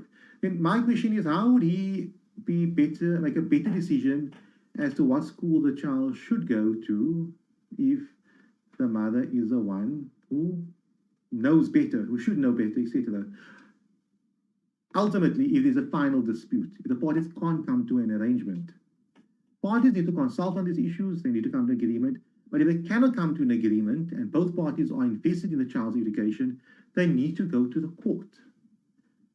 But before they go to the court, I would advise them to first get an educational psychologist on board. And these things cost money. It's unnecessary in my view. An educational psychologist will get to come on board. He or she will assess the situation, look at the child's reports, speak to the child, speak to the parents, assess the matter, and so on, speak to the school, attended schools, research which schools a child could potentially go to and advise the court accordingly. And based upon all of that, the expert will now come with some type of recommendation. How does a judge know what school is better? The judge might be with respect. The last time his kids went to school, his children went to school, could have been 40 years ago. So that is with respect. So you need to get a professional on board. But who is better to decide what school is best for the minor child to go to than you as parents?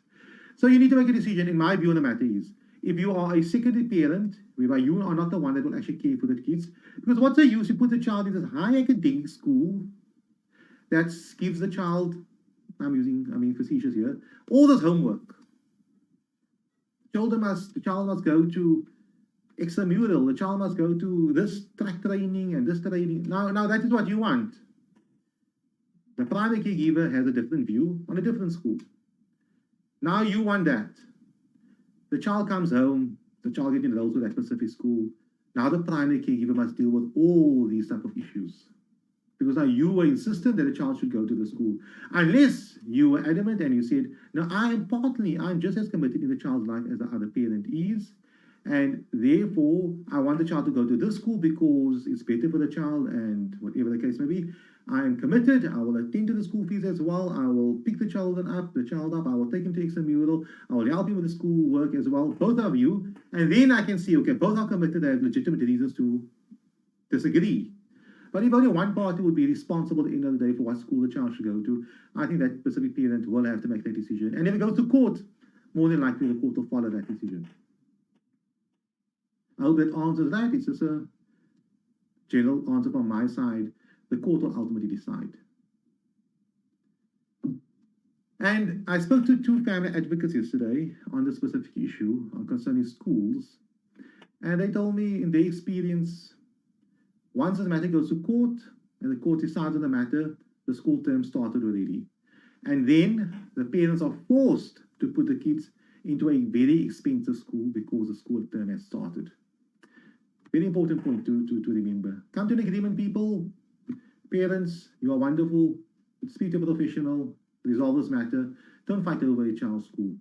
Get the best possible schools, discuss it and resolve, and let's go for it.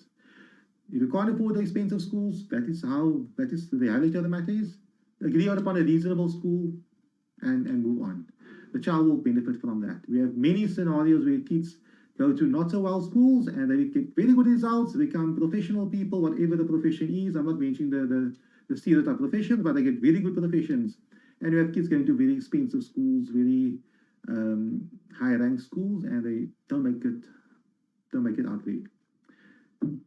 The person that posed a question early on added to the question. Okay, I think it's a new question. Will the courts grant full custody and guardianship if the father is not interested in the child and is unstable, yet he uses the child as a pawn to have a go at myself? He makes no effort to see her or to make any effort to communicate with her. He pays no maintenance as well. I have applied for full custody, yet it's been dragging for over 5 years. So I would imagine the reason why it's dragging for 5 years because the father is challenging it. Seems to me that. I do not want to guess. I mean, I'll be guessing a yes or a no. So my guess is as good as your guess based upon this paragraph. And it can go anyway. So I don't do a thumb suck. The court will ultimately have to make a decision. Professionals will have to get on board. When you say, will the courts grant full custody and guardianship, meaning basically the mother, I'll presume the best case scenario would be the mother makes full decisions regarding all aspects, schooling, education, passport application, relocation, if it's applicable, and so on, for guardianship, right? And full custody meaning the dad does not have any contact to the minor child, no say in the child's life. The mother can do whatever she wants regarding the child. And if he wants to possibly have contact, he must check with the mother, and the mother will decide if he can have contact. If that is in the minor child's best interest, then wonderful, the court will grant that. That's the question that must be posed. And if you are convinced it's in the minor child's best interest, you need to present that information to court. So I'm not going to sit here and say yes or no. I'm here to educate everyone, educate you as well, the questioner. So if you believe it's in the child's best interest for this father to have no contact and no rights to the child, for the child's best interest, not your best interest, not the father's best interest, the child's best interest. For her to say, I do not have a daddy in my life. My mom decides everything, and my dad can only have contact when mom decides. If that is in the minor child's best interest, and there are scenarios applicable, wonderful. If it's not in the minor child's best interest, then the court will not grant that. Especially when it comes to guardianship issues concerning relocation and traveling overseas and so on. As I said, I'm a responsible advocate. I will not guess online, but that's my advice. You need to argue that point and you prove that point. And if you successfully prove that point, the court has no duty other than to grant you an order which is in the child's best interest. Okay, the questions are coming in, so I must stop giving my own legal advice and start answering these questions. I've waited over a year for my report from the family advocates. Anything I can do to speed up the process? Yep. I do not know which province you are from. Maybe you can tell us that. Oh, I see here from your profile from KwaZulu-Natal, Durban side. You need to approach the head of the family advocate's office or the national head. You need to complain to them and tell them the family advocate's office has been seized with this matter for over a year and they have not finalized the report. And I think it's totally responsible for the office of the family advocate not to finalize the report. I believe they say 3 months. I don't know what's 3 months required.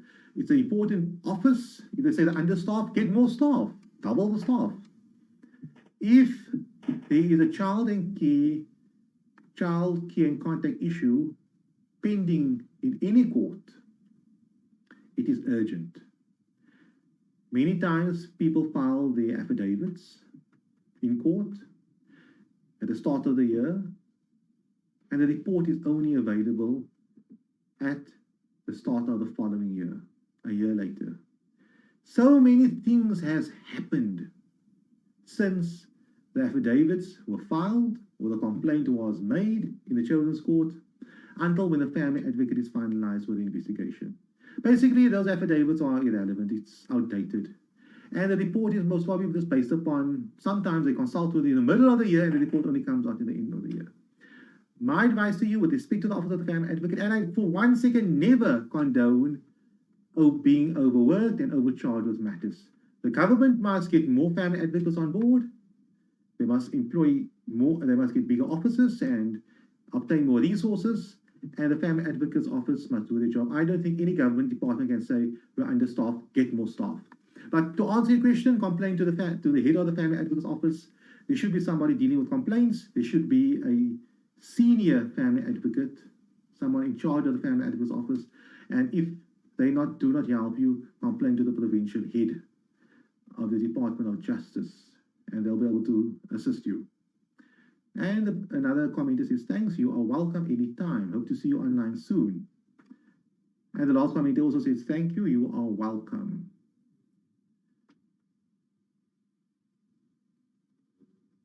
Okay, another commenter says, sorry, in the Northern Cape, and he's in the Eastern Cape. Maintenance order was done in the Eastern Cape. Let me just go back and see. Oh, it was a new question. My apologies. Let's go get to the question. Morning. I would like to know. I have a maintenance order. My son was 1 year old, which was done in 2002 and 2003. So that's about 8 years ago. Sorry, much longer. 19 years ago. He paid the same amount for 4 years, 400 Rand, which included medical aid and clothing for Christmas. Then he gave me a call saying that he is getting married and will not pay. So there's an order in place. He paid for the 4 years, 400 Rand, and then he said he's no longer paying despite it being an order. I told him that do what you want to do. Last year, my son called him and asked him to help him with fees, as he's going to a Christian school, only English school that is available in my new area. I pay 2,800 per month, just on school fees per month. It's very expensive, but almost 30,000 Rand per year. And last year, out of the year, he paid maybe 6 months, but paid when he liked. Tell me what to do from here. Even this month, nothing. We see this help. Sorry for reading so slowly. I have to decipher the question first before I read it out. But you're welcome. I don't mind. I type it just as you type. Okay, this is a question I have. I see the order was granted in 2002, 2003. We're now in 2021. That order could be almost 18 years old and the child was a year old. So I would presume, and I'm reading in between the lines here, that the child is an adult. We need to look at the maintenance order. Does the maintenance order stipulate that maintenance comes to an end? Regarding the order, only the order. Maintenance obligation continues till the child is self-supporting. That's the law. But it's possible for a maintenance order to stipulate that this order basically lapses once the child becomes 18 years old or so self-supporting. So we'll deal with those two scenarios. If the order did not lapse, then the mother should approach the maintenance court for an increase in the sum of maintenance.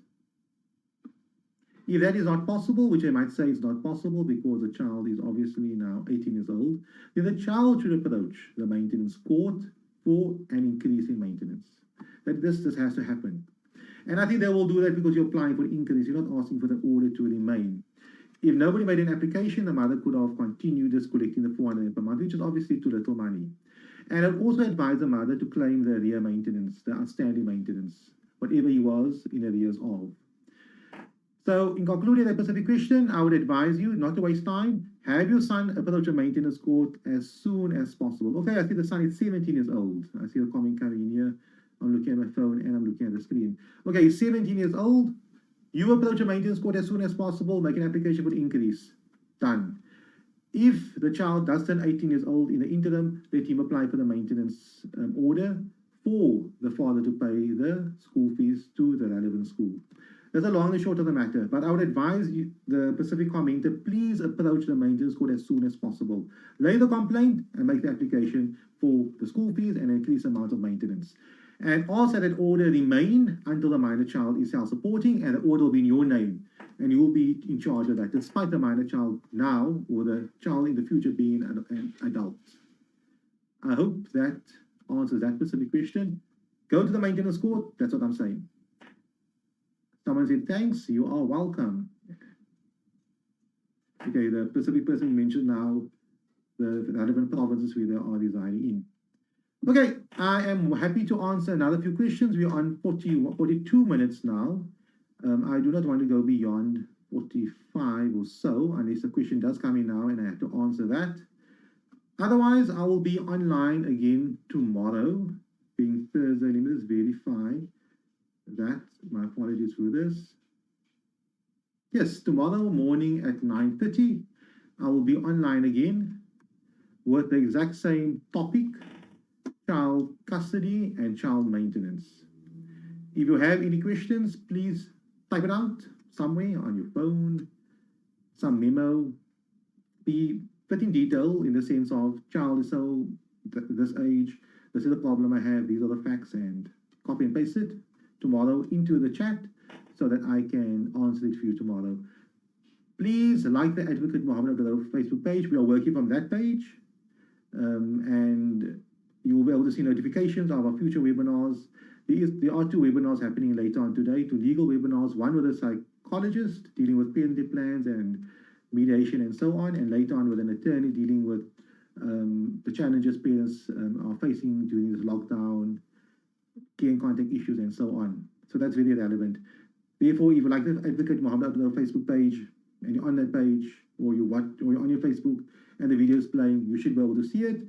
Alternatively, you'll be able to receive notifications thereof. Thank you very much for your time. The other person now mentioned, thank you very much. You are welcome. And I hope to see all of you tomorrow with loads of questions. And when you start the webinar, start copy and pasting so we can deal with that from the word go. Have a lovely day, and I'll see you tomorrow.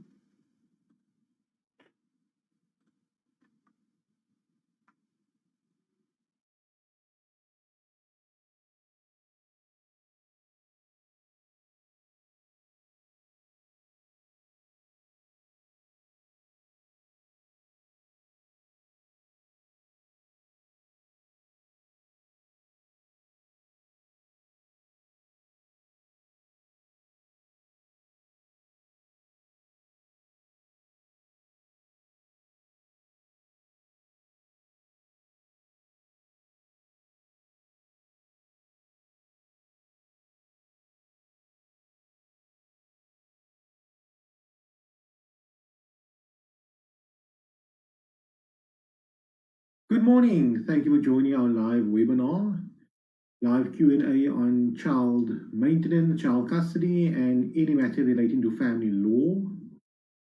We have integrated with our team some additional tools, which is readily available to everyone, whereby you can call in and pose a question using the Zoom platform. Your face won't appear, only your voice. And if you feel like interacting in that specific manner, please use the link. It's on the screen, www.abduroaf.co.za/Zoom. Once you go to that link, it will ask you for your name, surname. You could even use a fictitious name or surname if you want to. Email address, telephone number, and a province, and your consent to your voice being used on the videos. And nothing else will appear on the screen other than, or on the video other than your voice, and we can interact. You can ask me questions, I can reply. and you can pose additional questions and we can engage. That is the one option, making use of the Zoom call.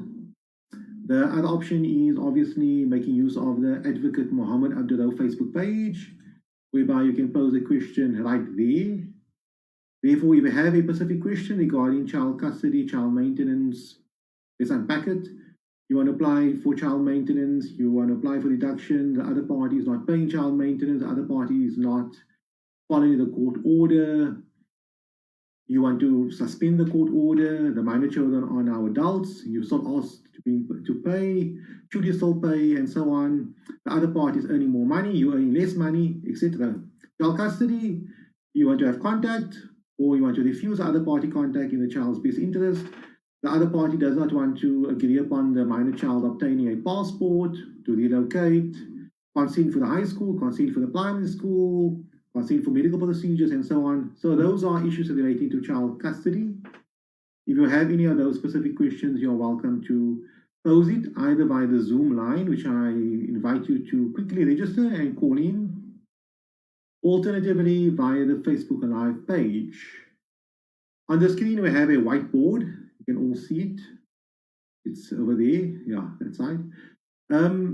There are a few basic questions, and if you have any additional questions, I can add to it, and we can deal with it either via the Zoom line or via the Facebook Live Advocate Mohammed Abduroaf Facebook page.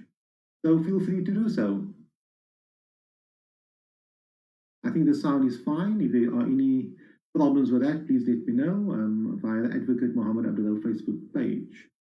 Let us begin. The first question, which I generally, most of the time, have to answer, is that of how do I apply for child maintenance? And that is so despite the internet being full of data, full of information, but obviously no one learns this information before the time, and I do not expect anybody to know it. And we all know that legal jargon, legal articles on the internet are very complicated. I myself, when I read some articles on the internet, find it sometimes more confusing. I do not get the answer. Some websites, they use articles as a means of obtaining viewership to the websites, but the articles are not necessarily that good. There are better articles out there. But some articles are very well written and explains the situation very well. But unfortunately, we are not born with this knowledge in our brains on how to apply for child maintenance, how to deal with a court matter. And that is where we come in, and we like to answer those specific questions. So on our website, ourlawyer.co.za, there's a lot of data regarding that. And today we have a video, and we can hopefully deal with all of that. Okay, I see a live question. I will deal with that shortly after I deal with the question 1 on the whiteboard on how to apply for child maintenance. So there are 2 scenarios that applies.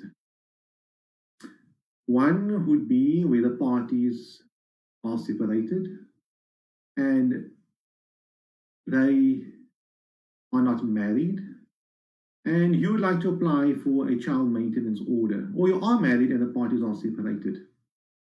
And I'll deal with both scenarios. If you are not married to the other party, the only option you basically have is to approach the maintenance court in the area where either you as a primary caregiver resides or where you as a primary caregiver works. So that's very important to note. There has been amendments to the Act whereby in the past you could have only applied to the maintenance court where you reside. And now you can apply to the maintenance court where you work, which is great. You do not have to travel very far, and most of the time you do not have to take the entire day off for work purposes. So that is wonderful. So if you do not know where your maintenance court is, I advise everyone, and I do it all the time on my blogs and online, and if people contact us, I advise them, go to your local police station and ask the police officer there, where is my maintenance court? I'll use Cape Town as an example. You might live in the Wynberg area of jurisdiction, in the greater Wynberg area, but the maintenance court that you have to attend might be in Athlone Borat Center, it might be at Weinberg Court. So there might be a satellite maintenance court trying to assist people in the various smaller suburbs. But the main maintenance court or the main court could be the one, for example, in our case, would be the Weinberg Court. Nonetheless, ask your police officer or the police station where your maintenance court is, go there, complete a maintenance application form, a Form A, and that will basically start the maintenance process. But before you approach a maintenance court, go prepared. Don't just go there.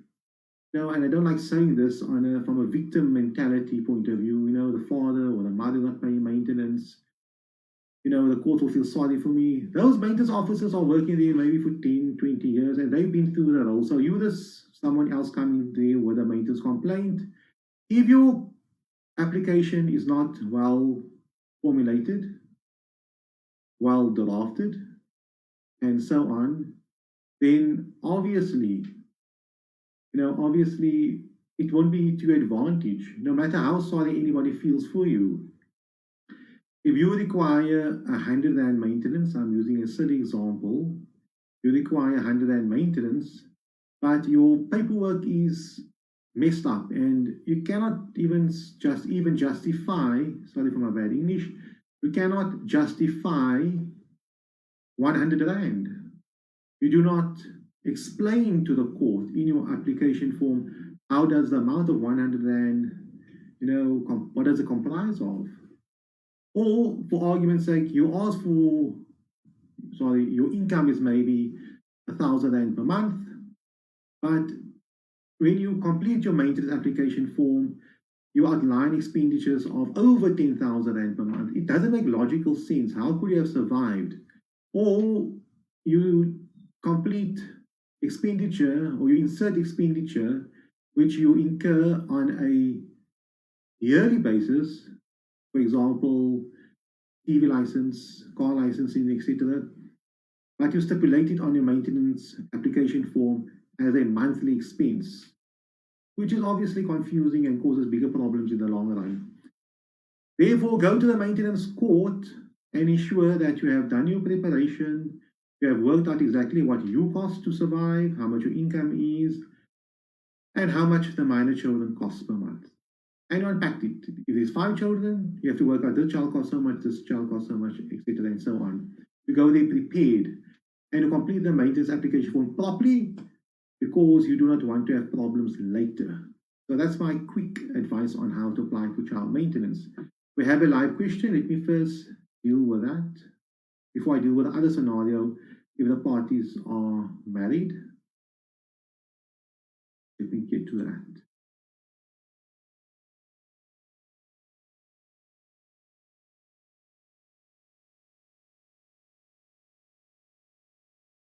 I got so many windows open in order for us to stream this. So let's deal with this. Call it live 1.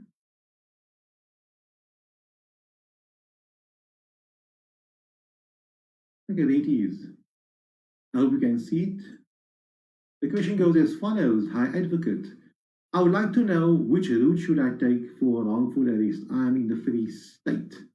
So this doesn't obviously not deal with the issue concerning child custody, but I will entertain it. I'm always happy to advise people, and that's why they're coming to us. And you are welcome to pose any question regarding child maintenance or child custody or family law as well. And as well, as I mentioned earlier on, you can make use of the Zoom line. Register, you'll be emailed a Zoom link and we can start chatting online. Alternatively, pose a question. So, wrongful arrest, if you have been wrongfully arrested, and obviously you're released now, you would have suffered some type of damages, like, inconvenience, humiliation, loss of income, etc. And no one should be wrongfully arrested. It's not right. There's no justification for that because it's wrongful. Your recourse would be to institute an action against the Minister of Police for wrongful arrest because police officers are agents of the Minister of Police. So that's the long and the short of it. You'll obviously want to get some assistance from professionals to work out exactly How do we work out a quantum, an amount for the pain and suffering, the inconvenience, the loss of income, etc. And we take it from there. Because you're taking the state to court, you need to first send them a letter of demand in terms of the legislation, and send it to them. They'll have a chance to respond and to look into it. And if they do not come to an agreement or try to settle the matter, you have no obligation, you have no other option but to sue them, summons the Minister of Police to court for the damages which you have suffered. I hope that answered that specific question. I see another live question. I will deal with that in a moment. Let me first deal with question 1, which I've started with. The other scenario regarding claiming child maintenance would be the parties are married and they are getting divorced. And through the divorce process, the divorce court can make a maintenance order against your spouse. Either you can claim personal maintenance. For example, if you were a housewife and you've stopped working because you got married, you looked after the home, the other party, the husband went out to go work, but now you're much older, you're not marketable, it will be hard for you to get a job, and so on, and you can claim personal maintenance, but we're dealing with child maintenance. Then, regarding child maintenance, the divorce court can deal with the matter. You will deal with it as any other maintenance inquiry. The court will have to listen to evidence and come to a conclusion on what is a fair amount of maintenance to pay. I think that deals with question number 1, but let me first deal with the next live question, because that is why we are here today, to answer your questions and not for me to speak all the time, not dealing with anybody's specific problem.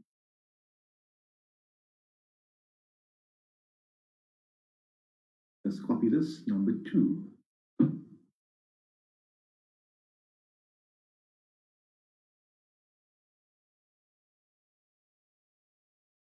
And just a reminder again, the Zoom line is still open. If you have a Zoom question, I presume many people would not want to engage orally. I fully understand that, but it's always available if you wish to engage with me. Question number 2. Good day, sir. My child's father has, open brackets, after a year of not paying maintenance, close brackets, pleaded guilty in a criminal case. There's a court order in place. So he was in violation of a maintenance order. They took him to the criminal courts, laid a criminal complaint for non-compliance with the maintenance order, which is a crime, and he pleaded guilty.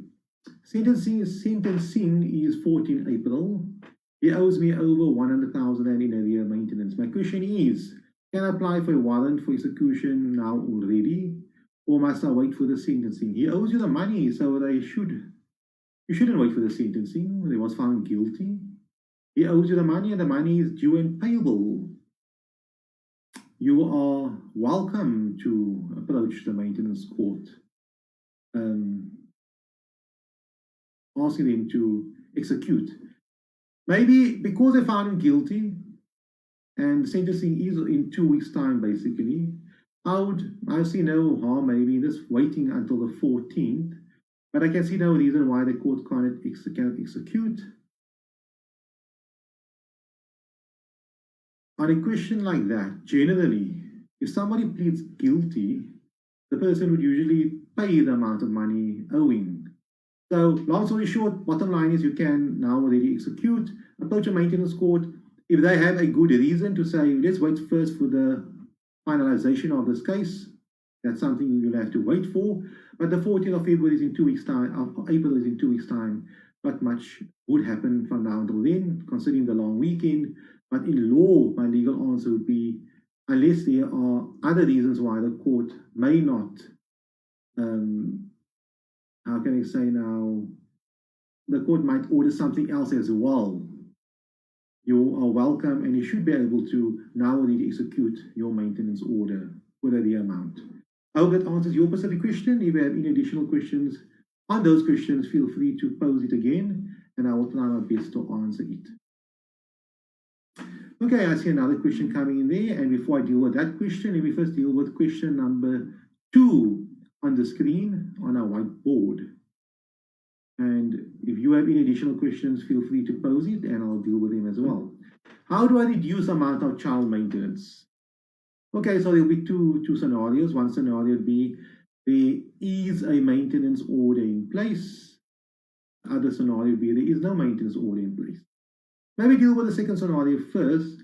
If there is no maintenance order in place, I strongly advise you, before you reduce the amount of maintenance you have to pay or you agree to pay, please consult with the other party, come to an agreement, work something out, as to avoid the other party from approaching the maintenance court, saying that you're not paying the child maintenance. Come to an agreement. If there's no maintenance order in place, try to stay away from the maintenance courts. My advice to you is it's agonizing in the sense of for the parties, because now they'll have to fight with each other, they have to appear in court a few times, take time off work, etc. So it's not a nice experience if the parties can come to an agreement. If they cannot come to an agreement, what can they do? They must go to the maintenance court. The same way, if you fall ill, nobody wants to go to the doctor or to the hospital, but if you have to go, you have to go. So the best thing to do would be to avoid going to the hospital in the first place and try not to fall ill. Okay, so that's a one scenario if there is no maintenance order in place. If there is a maintenance order in place, you'll have to approach the maintenance court. Even if the maintenance order is a high court order, you can still approach the maintenance court. Even if it is a divorce order in the divorce court, in the local divorce court, in the magistrate's divorce courts, or a maintenance order granted in terms of a parental plan in the children's court. Any of those orders, any maintenance order, no matter what the court, can be heard, overruled, set aside, changed, increased, decreased, whatever you want to call it, in the maintenance court. So how do I reduce it? You approach a maintenance court for good reasons. You have to have sound reasons. You cannot say I do not want to pay. But the general reasons would be, number one, I can no longer afford to pay because I lost my job, I do not have income, I don't have assets to supplement the maintenance, etc. Alternatively, you can say it's unfair, the other party now earn much, much more money. Therefore, it's unfair that I spend 50% of my income on child maintenance, but the other party, because he or she now earned a lot, much more money, only has to spend, not 50%, maybe 10% of his or her income. So that is something to look into. You'll have to have very, very good reasons, and I'm certain your reasons would be sound and justifiable. If it does not run along the lines, for example, I do not want to pay. Another good reason could be that the child is old enough, or the child is earning a living, self-supporting, and there's no need for me to pay maintenance with the other parent. That would usually apply if the maintenance order says that maintenance is paying until the child is self-supporting, etc. Now, the child is no longer self-supporting after he or she turned 18 years old, but he's still studying or she's still studying university, so maintenance must still be paid. But once the child is self-supporting, maintenance should come to an end. So I hope that answers that question too, or I unpacked it well enough. We have another live question via the Facebook live platform. Let me copy it in. And I'll say it one more time, please make use of the Zoom if you want to interact with me more constructively. Register, and an email will be sent to you with a Zoom link. You click on the link, automatically you should be online. Let's go to this. Let's make this number 3. Okay.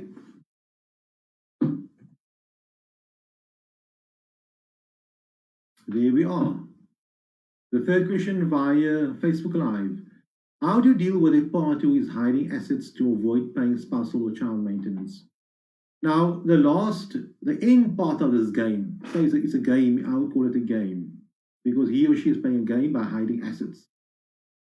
The end part of this game would be what can be presented at the court.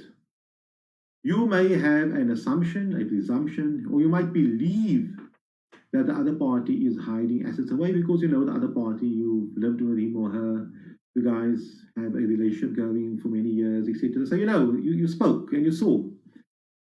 But now it comes to the maintenance court procedure, he or she is now hiding assets, etc. But we all know, if you cannot prove that assets are being hidden away and you cannot prove an amount, you will not get the amount you're asking for. How can the court say the other party is saying his money hidden away somewhere else? I do not know where the money is. I do not know the amount of the money.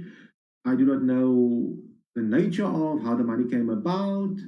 But the person that's being accused of hiding money away says that money is non-existent, is not true.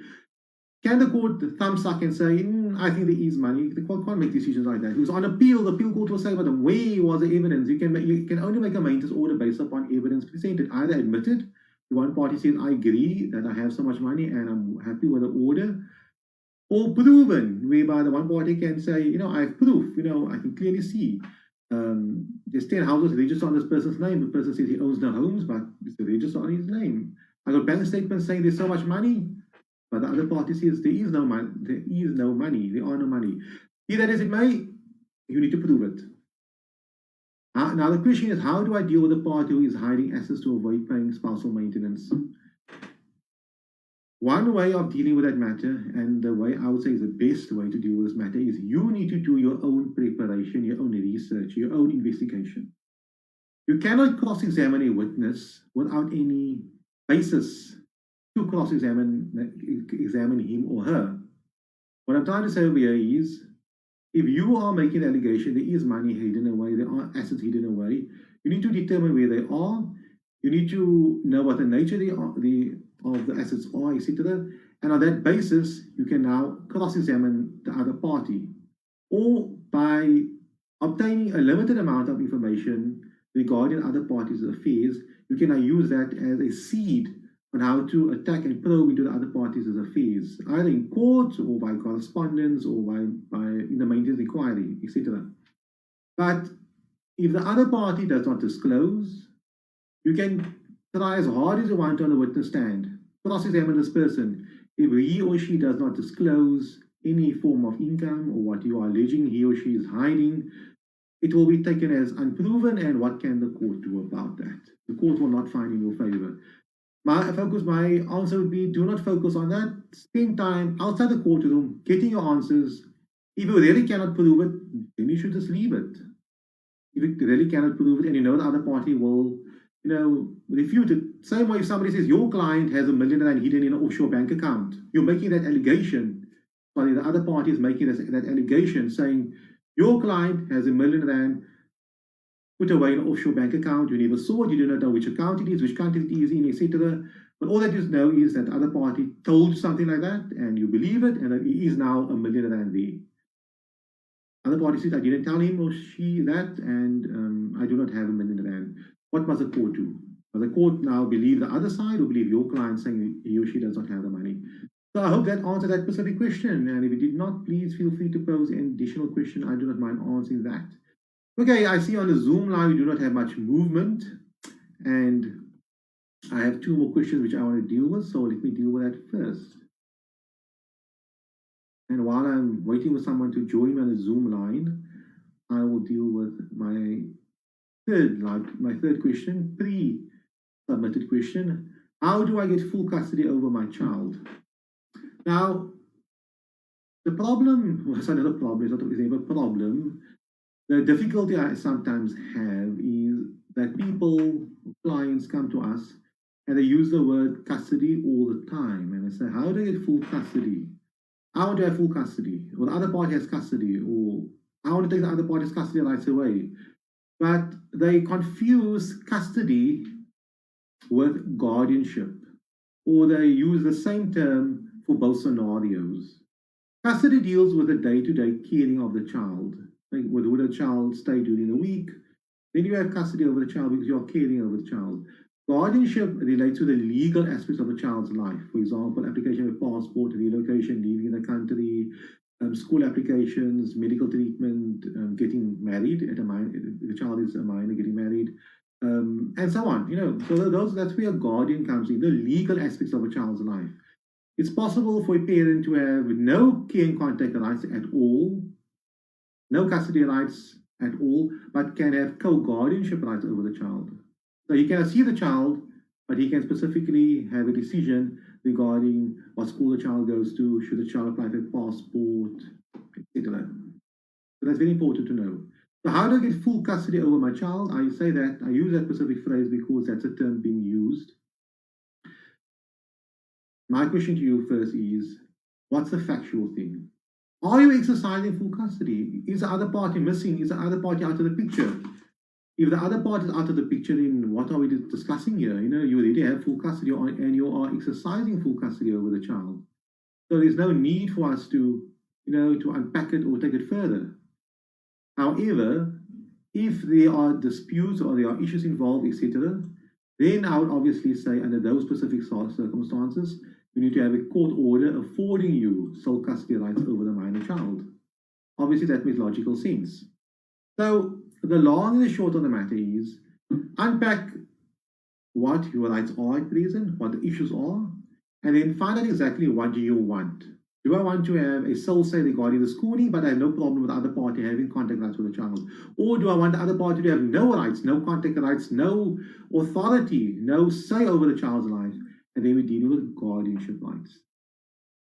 The screen is a bit messed up over here. Let's fix it a bit. I don't know what happened there. These things happen. I just hope you can see. So there, that should be fine. Okay, it's much better.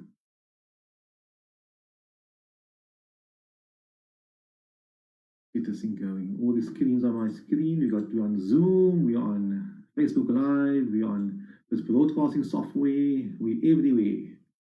Okay, the fourth question. Oh, sorry, I cannot deal with the fourth question yet because I have another live question. Let me first deal with that. Get some space on the screen.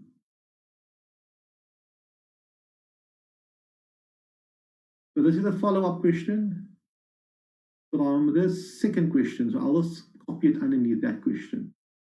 We can all be on the same page and take it from there.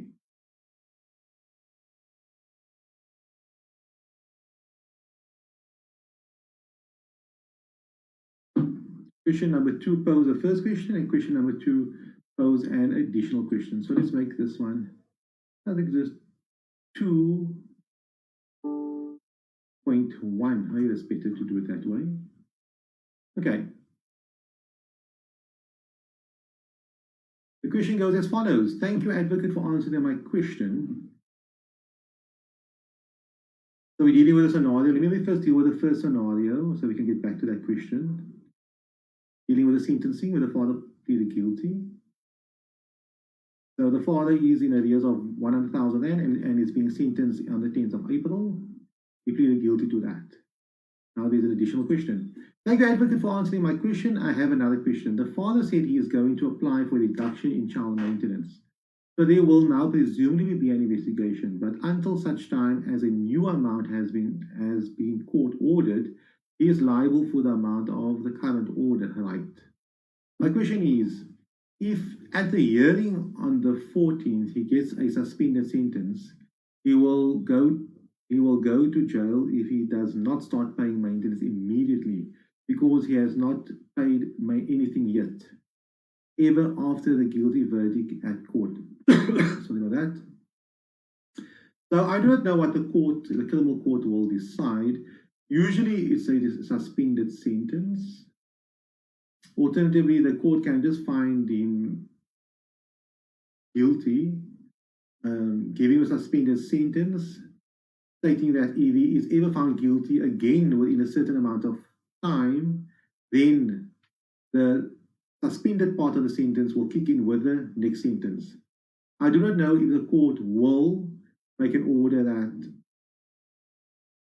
he must pay the amount of money. If he does not pay the amount of money, then he will go to jail. So I do not know if that's the type of court order the court will make. The same way, if somebody steals money and they find him guilty, they do not give him a suspended sentence and say, first pay the amount of money back. If you do not pay the amount of money back, you will go to jail. Generally, it is you're found guilty. If you are found guilty again, the suspended part of the sentence will be coming to operation. So basically, the court finds you guilty. They sentence you for 3 years, imprisonment, direct imprisonment, suspended on condition that you are not found guilty again of violating the maintenance order. I would say, because this question is academic, which I appreciate very much, see what happens on the 14th, Based upon what happens on the 14th, then you can apply your mind as to how to deal with this matter going forward. If there are assets available and there is money available to be attached, etc., then follow that route. You should not be too much concerned about the criminal aspect of it because he is found guilty, and you will know for a fact if he does violate the court order in the future, the court will find him guilty. I think the issue now is basically, firstly, getting the money which you are entitled to, the 100,000 rand, and the second issue would be that of a reduction application, which he must still file. And once he files it, then we can deal with it then. I cannot preempt. Obviously, if he cannot afford to pay it, he can afford to pay it. If he can afford to pay it, he can afford to pay it, and the court will make the relevant order in that specific regard. I hope I answered that question, and you're welcome to pose any additional question. Question number 2, I'll be happy to answer that. And I'll have to do the last question here, unless I get any Zoom call-ins or I get any Facebook live additional questions. How to get more contact with my child? Interesting question, something which is extremely relevant. Firstly, if there is a court order in place and the other party is saying, no, we stick to the court order, unfortunately, you'll have to approach the court for a change in the court order, for variation in the court order, and you have to convince the court that it will be in the child's best interest for a change in the court order for you to have more contact. So if you are having contact every second weekend, you might say, no, I'm having contact every second weekend, but I also want to have contact in the midweek as well. Or I would like to have 50-50 now because I have now moved closer to the child's school, closer to the mom's place, etc. And based upon that, I think 50-50 contact can work, or the child is older, etc. So I hope that answers that specific question. If there is no court order in place, then the parties will have to come to an agreement regarding that. Okay, I see no additional questions. I think I dealt with all the 4 questions on the screen, and I dealt with all the questions of the posed live. There has not been any Zoom question, but please do me a favor, register on www.abduroaf.co.za/Zoom now. You'll get a registration link, and at our next Zoom webinar, you can make use of that link. We're not changing that link for the next 2 or 3 weeks, unless we find issues regarding not doing so.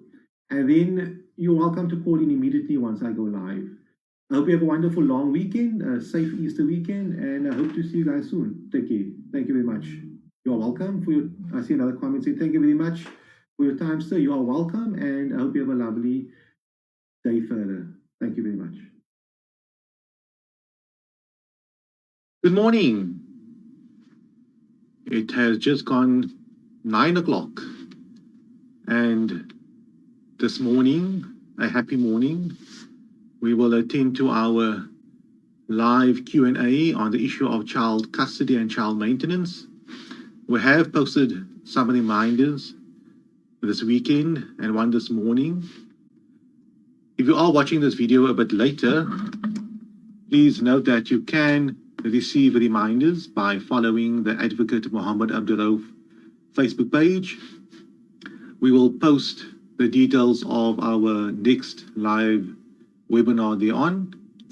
And at the same time, the only way to pose live questions would be via the Advocate Mohammed Abduroaf Facebook page.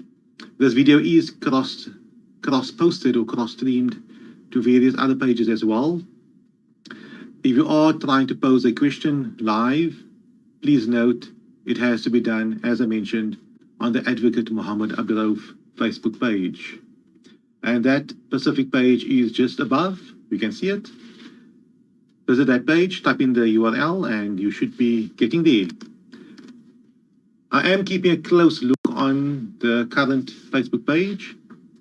If you are posing any live questions, please feel free to do so. My apologies for that. Child custody and child maintenance. Those are 2 very prevalent issues within the family law realm. Customers will, or clients will generally on a daily basis inquire on those 2 topics. On our blogs, we will receive regular questions regarding problems relating to child custody and child maintenance and so on. At the end of the day, what the law expects is parties should act what is in the children's best interest. And what is in the child's best interest is not necessarily in your best interest. You need to differentiate between the two. I'm just sharing this webinar on another platform on one of our groups. Just bear with me for 1 second.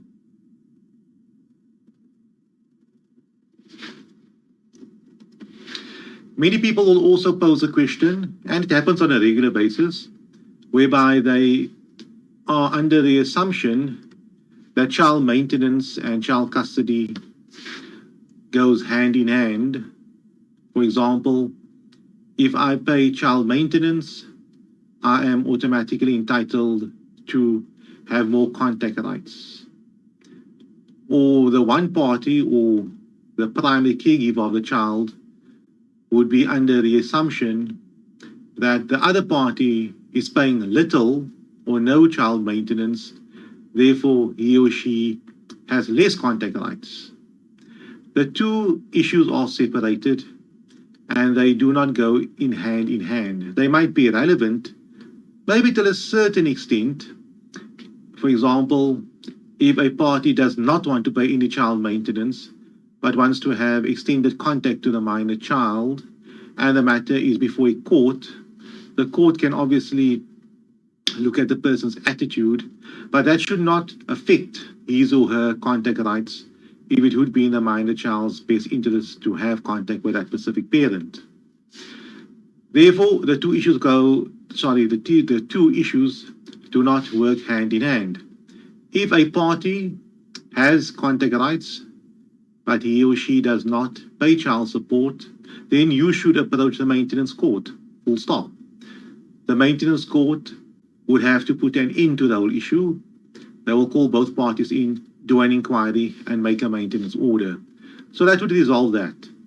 I do not advise people to self-regulate the law within their family realm, where they say, okay, you're not paying child maintenance, you cannot have contact. And the person doesn't go to the maintenance court to enforce the maintenance rights.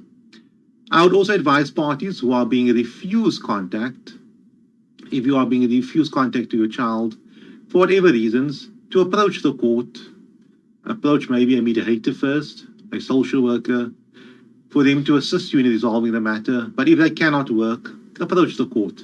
The court can then unpack all the issues, and the court will ultimately have to determine what is best for the relevant minor child or minor children. Therefore, welcome again. If you have joined us now, we can see by the numbers that as the videos start playing, more people start joining, and everyone is welcome. If you have any questions, live questions, we have an opportunity to have someone like myself who deals in family law matters on a daily basis to answer your relevant family law questions.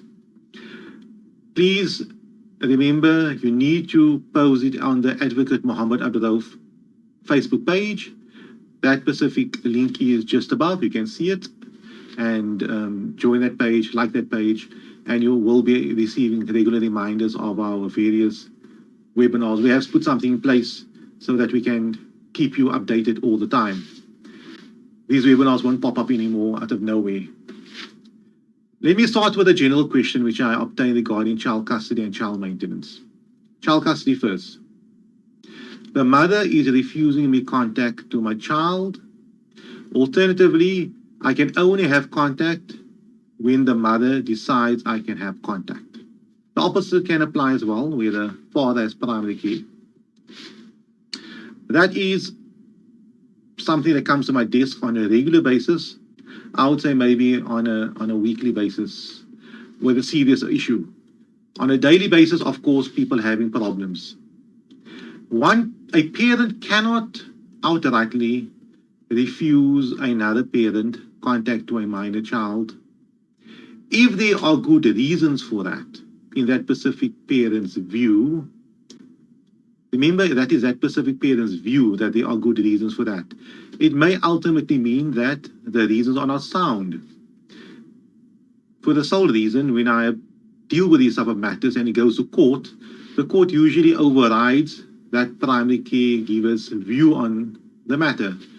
he or she believes that it is best for the minor child not to have contact with the other parent at all, indefinitely. And the court looks into the matter, the family advocate gets on board, and they come with recommendations that contact should be exercised. There are obviously scenarios whereby contact would not be in the minor child's best interest. I will not deal with those scenarios because those scenarios are far in between. However, the general scenario would be a child needs to have contact with both his or her parents. That's very important. Parents needs to work towards that. That is extremely important. If there are issues between the parents, which is 9 out of 10 times the case, where the mother has a problem with the father has a problem with the mother, they are embroiled in issues, and they use the minor child as a pawn in the battle between them. The issue could be child maintenance, where one parent does not want to pay child maintenance. The issue could be that the father has a new girlfriend, comes home with a different girlfriend every month or two. The mother remarried. She now has stepchildren. Those could be the issues. The issues could be some type of form of domestic violence that the parties were embroiled in during the marriage. Those are the issues the parties has. If the issue is that the parent was abusive to the minor child, assaulted the minor child, was improper to the minor child, and that's ongoing, those are social welfare issues that you need to bring to the attention of the professionals, and they can look into it. The Department of Social Welfare, see a psychologist, see a social worker, etc. But if the issues are between the parents, and that's what makes a successful case, is if parents or parties can unpack the issues. They can see it clearly that the issue is not between the parent and the child. The issue is between the parents themselves. Now, I tell this to many of my clients and to many people. If you do separate, divorce, whatever the case may be, obviously your relationship with the other parent has failed. The marriage didn't work out. Your romantic relationship didn't work out. But you have a minor child together. You have a child together. Although you were bad, and I'll be flat here, although you were unsuccessful in your relationship, why can you not be the best possible co-parents for this minor child? The specific minor child will have both his or her parents in their lives until, the very end, for many, many years, until the minor child also becomes a parent and ultimately maybe possibly a grandparent. Why must this child suffer for the next 10, 15, 20 years because the parents cannot get along? Because the parents cannot be very good co-parents. And believe me, it's easier to be good co-parents to the benefit of the minor child than to possibly continue living in a toxic relationship whereby the parties are fighting continuously. And being good co-parents does not mean parents should WhatsApp each other every day, communicate with each other every day and speak about the minor child every day. That's not good co-parenting per se. Good co-parenting is that the parties have a structure in place. They know the father has his own life, the mother has her own life. Both parties might have remarried, but when it comes to the minor child, they work together for what is best for the minor child. For example, if the minor child must spend half the school holidays with the father, the mother would ensure that the minor children are well prepared for their school holidays. She should encourage him to go there, because at certain ages, sometimes kids do not want to, leave a primary home, but they have to. It's important that they spend quality time with both parents. And the same way, if the father is a primary caregiver, it's possible that the minor children would not want to be with the other parent for a long period of time. despite what a court order says. Parents should work together. The same way, if something happens to the child, an accident, the child slips or falls, they should not fight with each other. They should work together in making things better for the minor child. That is why, when it comes to co-parenting, it is an obligation upon all parents to be the best possible co-parents they can be for the minor child. There is no obligation really for parents to, to work it out between themselves with their own personal relationship. But they need to focus on what's best for the minor child. So therefore, dealing with the issue concerning child custody, I said basically both parents should work towards what's best for the child, and one parent should not refuse contact for the sake of refusing contact. More harm gets done to the minor child. Imagine a minor child goes to school and all his or her friends are talking about, I saw my dad this weekend, I spent time with my dad this weekend. Yes, my parents are, for example, divorced, but I spent time with my dad. Whereby one child will say, I never saw my dad for the last 6 months or for the last year. And the sole reason for that could be, of course, both parties could be to blame, but it's because one parent is refusing the other parent contact to the minor child. And that's not in the child's best interest. So let's move on. So that's a one scenario where parents cannot come to an agreement, or one parent refuses contact by the other parent to the minor child. Then what does that person do? What does that parent do? As I mentioned earlier, mediation is a good first step. The law expects that. It assists greatly in resolving these type of matters. It's funny, when the parties met, they were in love with each other. They could speak very civilly with each other and so on. But now that they are separated and things have happened in between, parties might have moved on, they no longer can communicate with each other, despite them having a minor child together. I advise parties to try to mediate these issues. Forget about the court for now, and we'll get to the issue concerning a court in the next few minutes, but forget about the courts. The courts are there as a last resort, and as anything, the courts does not always resolve the matters.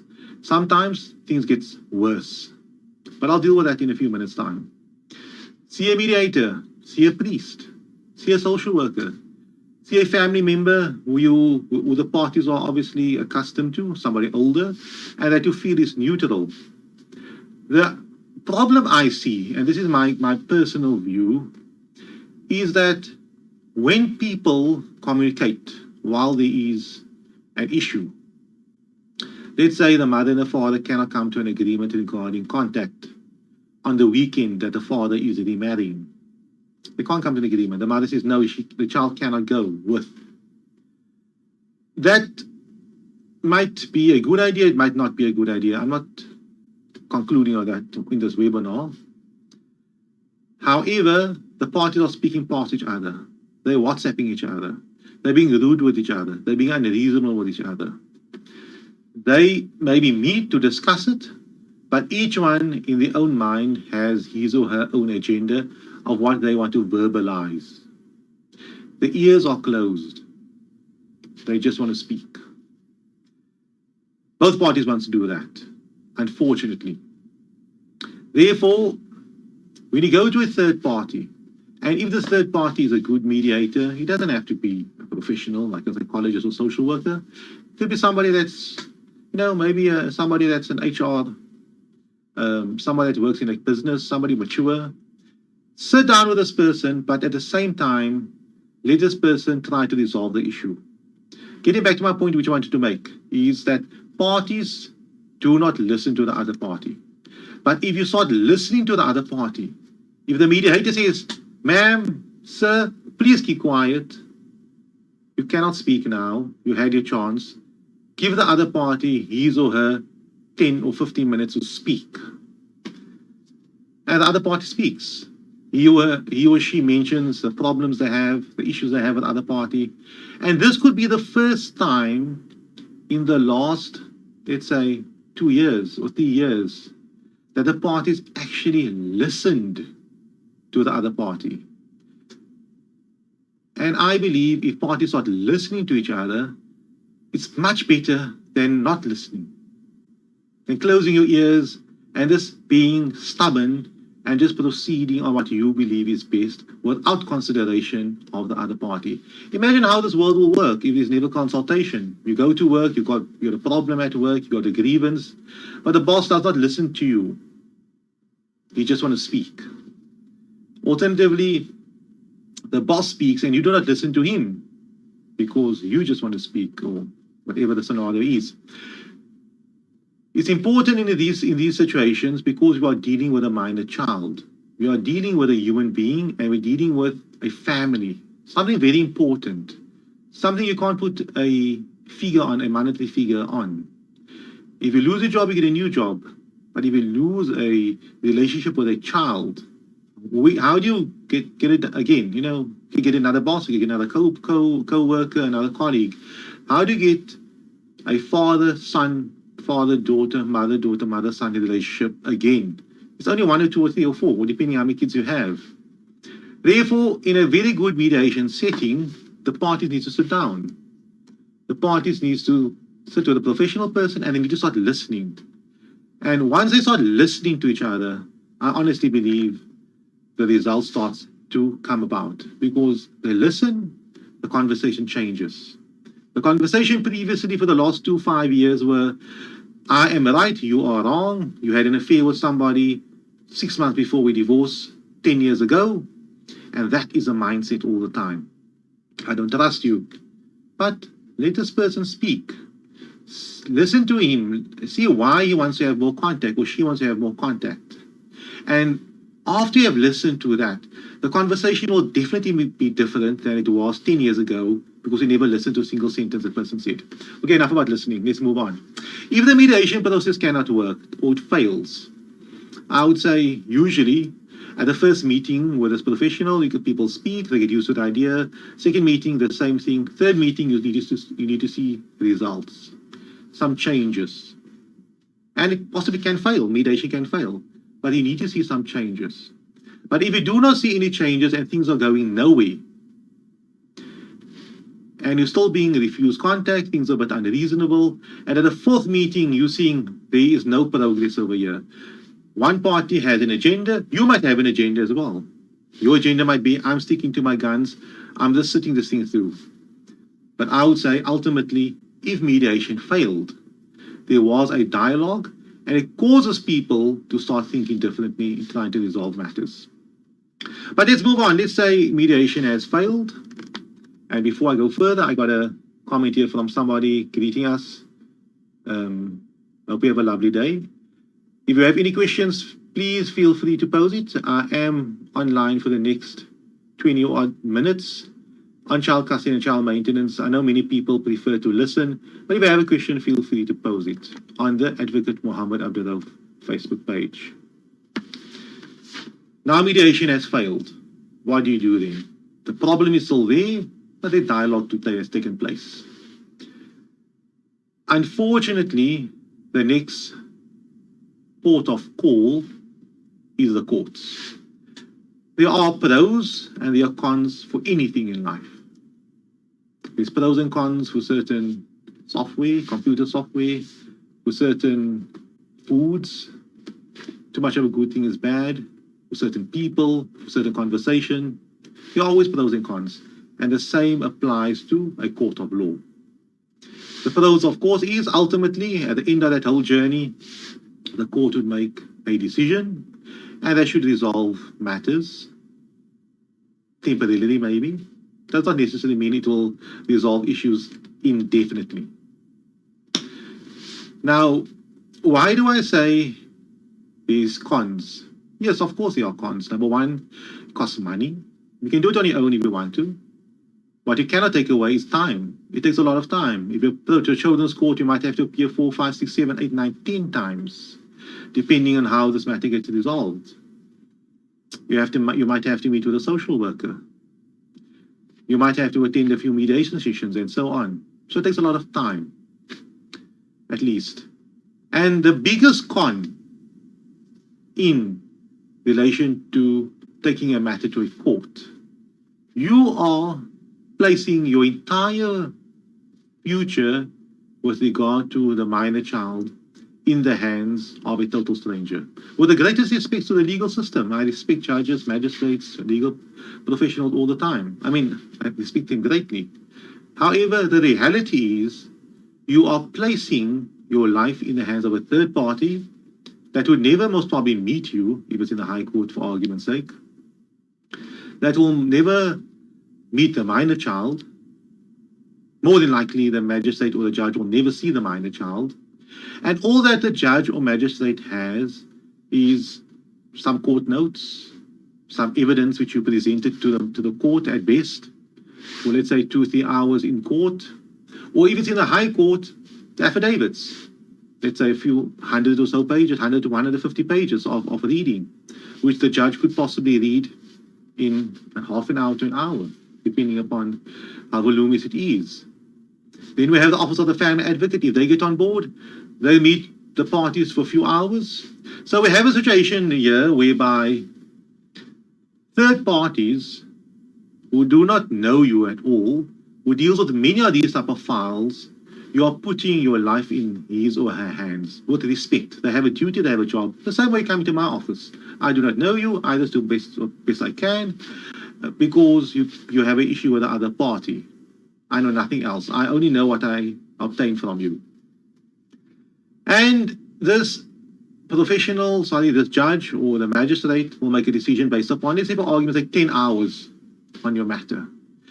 Would he or she make a proper, fair decision that is truly the best for you and the minor child, as opposed to you and the other parent who have been involved in the child's life for the last 10 years, knows everything about the child, whereby only 30% or 10% of that information that you know about the child are in the court papers or presented to the court.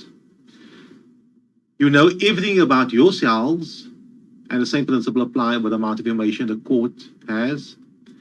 Who will make a better decision as to what is best for the child and yourselves? Of course you, and not the court. But the court has to be involved. The court has to resolve this matter.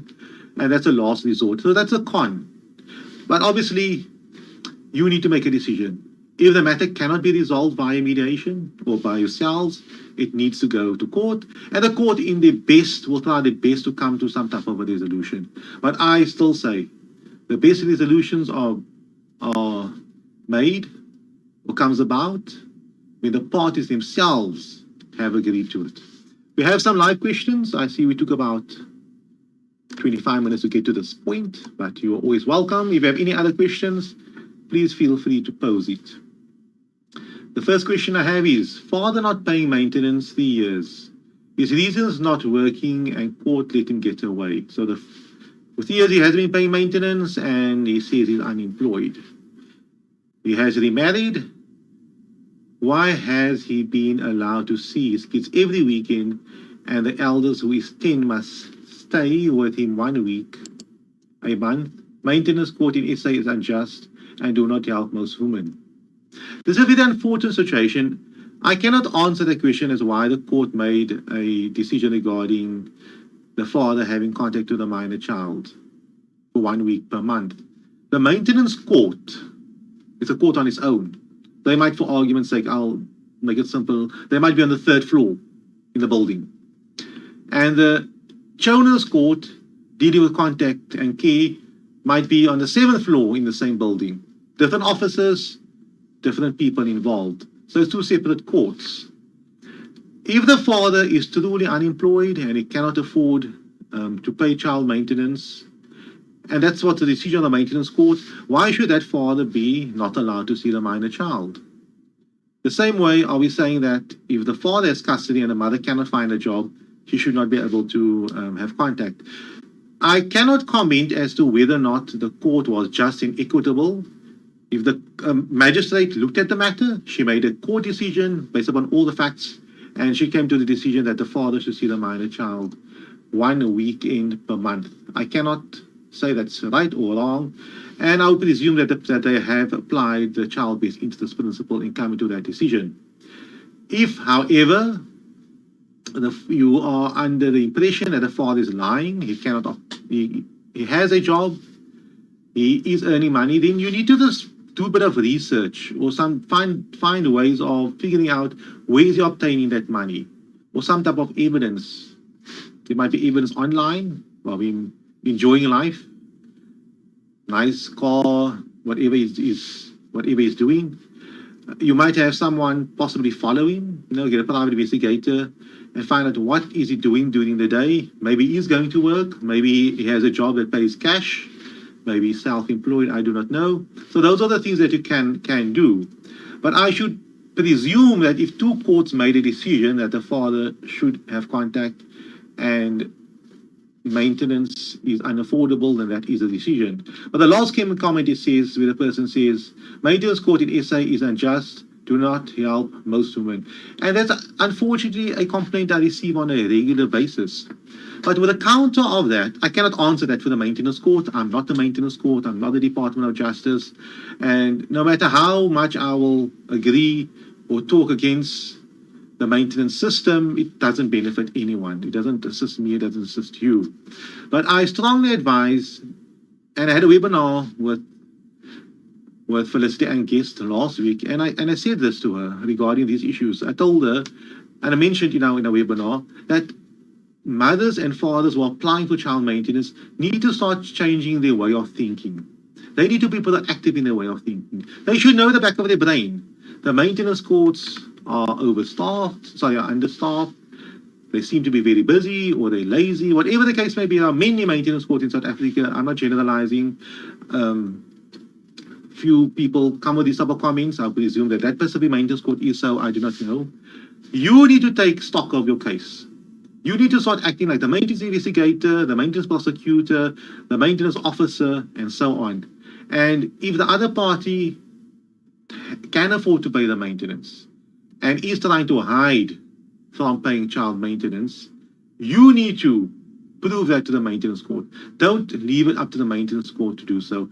So the specific commenter, I definitely sympathize with you, but I cannot take it any further. But if you have any further comments, you're welcome to pose it. Another second comment we have, well, yes, they call it comments, I see. If the child wants to spend equal time, however the other party is not open to it, does the child have a say? That is quite a frequent question we receive. At which age you start listening to a child, what the child wants? Do we listen to what the child has to say, what type of contact rights the child wants the parents to exercise? Obviously, it depends on the age. If the child is young, 3-4 years old, we don't listen really to what the child has to say. We listen, but we do not listen so to make a decision based upon that. I like posing the question. Let's say, for example, a child is in the primary care of the mother. Mother does an awesome job. She attends a homework school. If the child gets ill, she's there. She does an amazing job. With father is, life is good, it's fun. On the weekends, they go to McDonald's and they have fun. They visit cousins, friends, and so on. Now, on that specific the Sunday night comes, the child said, no, I'm 14 years old. I do not want to go back to mom. I want to stay by dad. Or the child is 16 or 17 years old. Do we listen to the child? Dad lives far from the school. Dad cannot attend to homework. Dad is very busy. Dad works long hours. Do we listen to the child?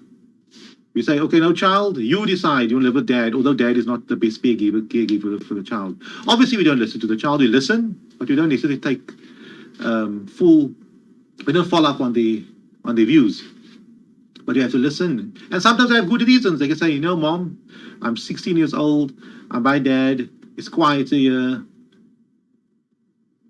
My school, friends live close by. I can do my assignments and homework with him. It's exam time. Whatever the case may be. And also my extracurricular activities are closer by. And I feel I want to be a dad, and it will be best for me to finalize my matric living here. As opposed to mom with his little kids. She remarried, whatever the case may be. So we listen, but it doesn't automatically mean so.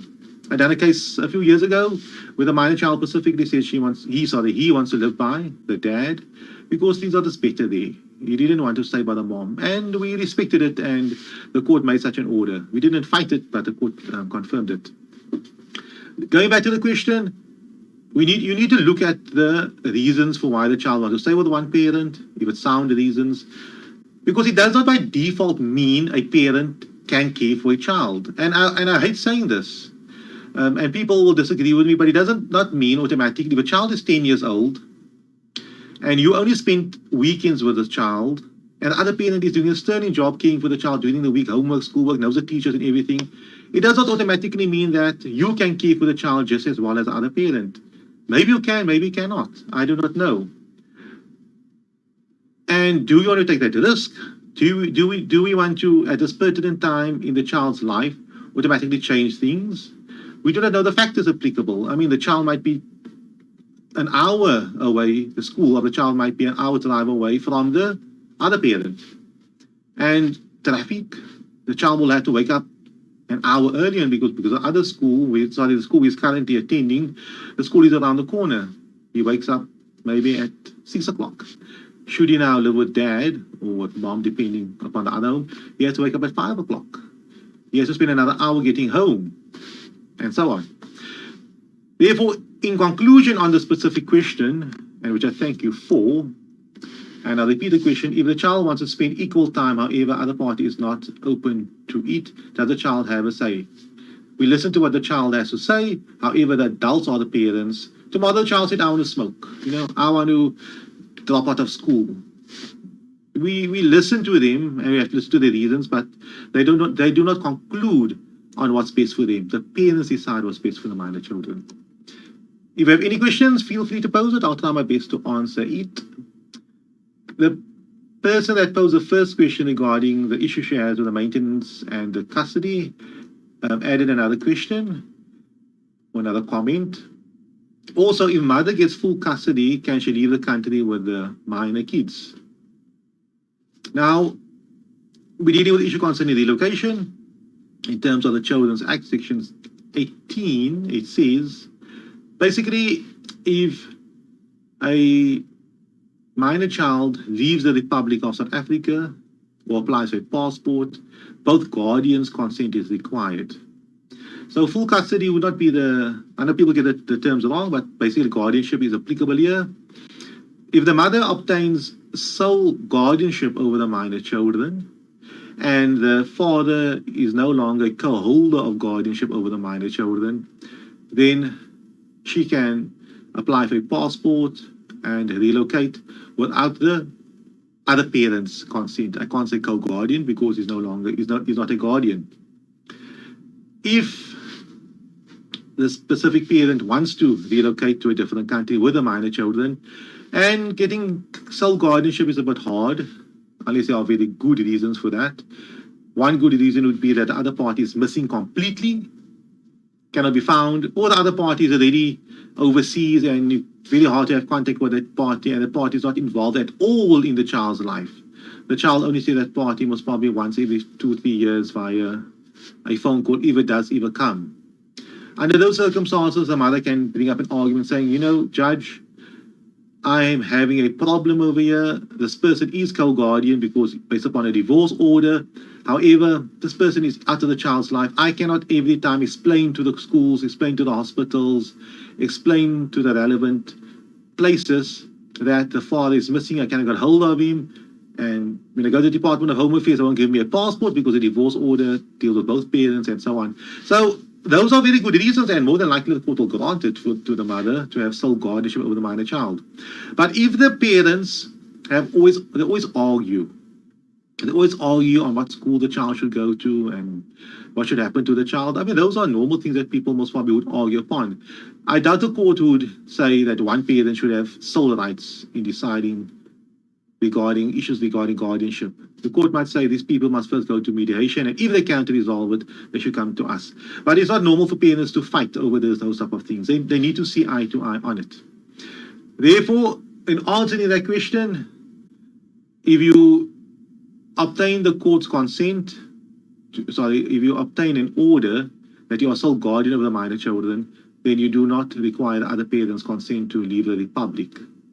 But what normally happens on these type of matters and what we deal with on a regular basis is if the party has plans to relocate, made provisional arrangements overseas to relocate, for example, apply to schools already. The school said, okay, if you do come to us in June, you can enroll.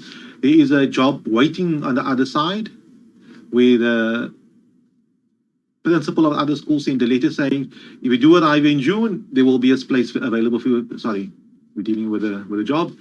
The employer said, if you do arrive in June, there will be a job available and here's the relevant documentation. So regarding the school and so on, there are good hospitals around, there are good facilities around, etc. So the reasons to relocate is great. The mother is earning in South Africa a very small salary, or she's unemployed, but she can definitely obtain a better job the other side. Or she remarried and the husband the other side has a good job, a good stable place, and it will be in the child's best interest to relocate with the mother, and the mother is the primary caregiver of the child, and so on. She can prove that to the court, and the court will not necessarily give the mother sole guardianship over the father per se. The court will basically say that his consent is not required for the minor child to relocate to the new country. Let's say, for example, it's the Netherlands or Canada. Those are popular countries. And the court might say whenever it comes to issues regarding guardianship in those countries, the father's consent in South Africa will not be required. Then they might stipulate, for example, education, medical, maybe purchasing of property and so on. But the court would not necessarily take the father's guardianship rights away per se continuously. And if the children comes back to South Africa, then those guardianship rights automatically apply. So the order might say while the minor child is living in those countries, in that specific country. I hope that answers that specific question. If you have any further questions, we have another few minutes for this webinar. I'll be happy to answer it. Otherwise, we are back online tomorrow morning at 9 a.m. So if you have any questions, please have them ready for me to answer it tomorrow at 9 a.m. Please remember, we are making use of the Advocate Muhammad Abduroaf page. It's on top over here. You need to type that into Facebook. Please like that page. And when we do post our reminders, automatically it should appear somewhere on your Facebook profile, hopefully. And tomorrow at 9 a.m., we'll be happy to answer whatever additional questions. Thank you very much for joining this webinar. It's always appreciated. And it's always nice to answer these questions and for people to interact with us. Have a lovely day, and I'll see you tomorrow online. Thank you very much.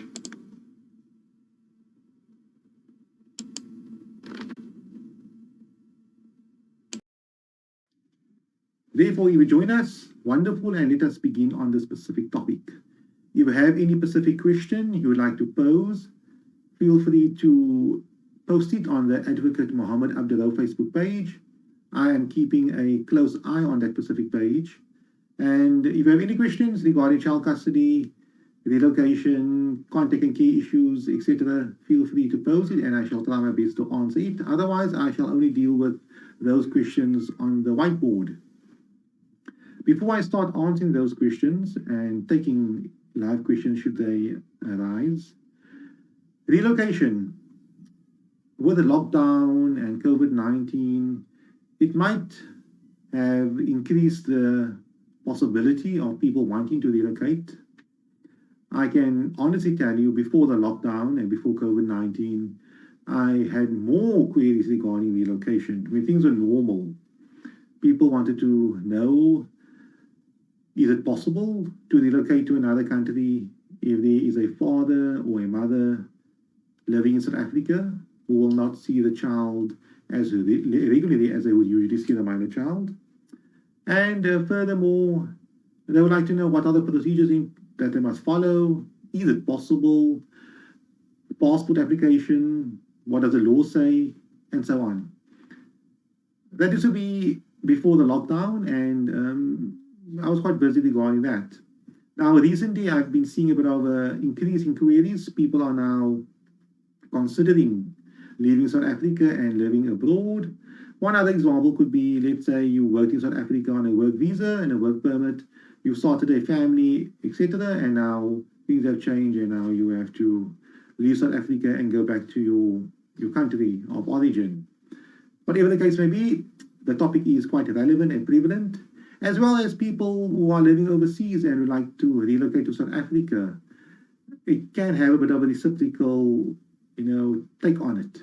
Nonetheless, if you want to relocate from South Africa to a different country and there's a minor child involved, and the father, let's say the mother wants to relocate, and the father has parental rights and responsibilities over the minor child, then of course his consent would be required. And it becomes a bit complicated because a normal child custody matter or battle deals with a scenario where the parties are living in the same country, in the same province, as the case may be, and whatever decision the court will make, it will be based upon the fact that they are both in the country. So that the order might stipulate every second week in contact, 50-50 contact, 1 week on, 1 week off, and so on. But with relocation, it becomes a bit more challenging because the father, if he's the one that stays behind, will only have contact with the minor child maybe once every 2 years, once a year, twice a year, depending upon the facts and the circumstances, the age of the children, the financial capabilities of the parents, and so on. Therefore, I say it becomes a bit more challenging. We are going into uncharted waters. It's easier, sometimes hard, but it is much easier dealing with a scenario where the child attends school here, the father lives there, the mother lives there, this is their work schedule, this is the history, and so on. With relocation, total different ballgame. You need to convince the court if the matter becomes opposed or the other party does not want to provide with the necessary consent for the relocation, that it will be in a child's best interest that the relocation happens. And the consequence of that would be that the parent staying behind will have limited contact. He or she might only see the minor child 2 years later. If COVID-19 played a role, and you applied for relocation before COVID-19, and the understanding was that the one parent would see the minor child 6 months later or a year later, or the minor child would have flown back to South Africa 6 months later or a year later, and COVID-19 kicked in, limiting travel from one country to another country. It is possible that you only saw your minor child 2 years ago lost, and do not know when again you can see your minor child. Of course, there are ways to go around it, going to a country, staying there for a few days, 14 days, and be quarantined and so on before you enter into the other country. But obviously, those are complicated issues. So that's a challenge regarding relocation. The case becomes harder, not impossible. We are quite successful if you can show to the court that it will be in the minor child's best interest that relocation takes place. But nonetheless, those are the challenges applicable, as opposed to a usual child custody matter where both parties will remain in the country. Let us deal with the first question. It goes as follows. I want to relocate to the USA with my minor child. The father does not want to consent. We are not married and live together until the child was 5 years old. What can I do? First question I will always ask is the involvement of the father in the child's life since birth, where the parties were not married. Because once I know that, I can determine whether or not the father would have acquired parental rights and responsibilities over the minor child, co-custody, co-guardianship rights, and so on. In that scenario, the father was involved in the child's life for the last 5 years, they lived together and so on. I'm certainly paid maintenance, he was actively involved in the child's life. He is a co-holder of parental rights and responsibilities, although he was unmarried, he's not married to the mother. Under those circumstances, the father's consent would be required for the minor child to apply for a passport, or the parents apply, and for the minor child to leave the country, the relocation. If the father does not want to consent, the mother would have to approach the High Court, and the court will have to determine what is in the minor child's best interest. I hope that deals with that specific question. The second scenario, or the second question, I do not know where the biological father is. Is it possible to relocate to the UK with a minor child? A bit more challenging, or could be a bit easier. We do not know where the father is. The father was most probably not involved in the minor child's life, which father might be in the USA, the UK, in South Africa, we do not know. The difficulty you will face is, how does a court know that you do not know where the father is? You can maybe just say you do not know where the father is, and therefore you would like to relocate and get a court to sign on behalf of the father, because border control or the Home Affairs, whatever the case may be, might ask you where's the father. So you need to convince the court that you made every form of effort to inform the father. You might want to make an application to court. I will not be too technical here, whereby you can get consent to notify the father via possibly email, newspapers, Facebook, some other form to convince the court that, you tried your best to get hold of this father cannot be contacted or found. Because if you truly cannot get hold of the father under these circumstances, doesn't mean that your whole life must be on hold. You are limited to remain in South Africa. So therefore, the first step you have to overcome is to notify the father. If you cannot notify the father, maybe via the newspapers, the government gazette, whatever the case may be, if the court is convinced that you tried everything to get hold of the father, but you cannot get hold of the father, and it is in the minor child's best interest for you to relocate, the court will grant such an order.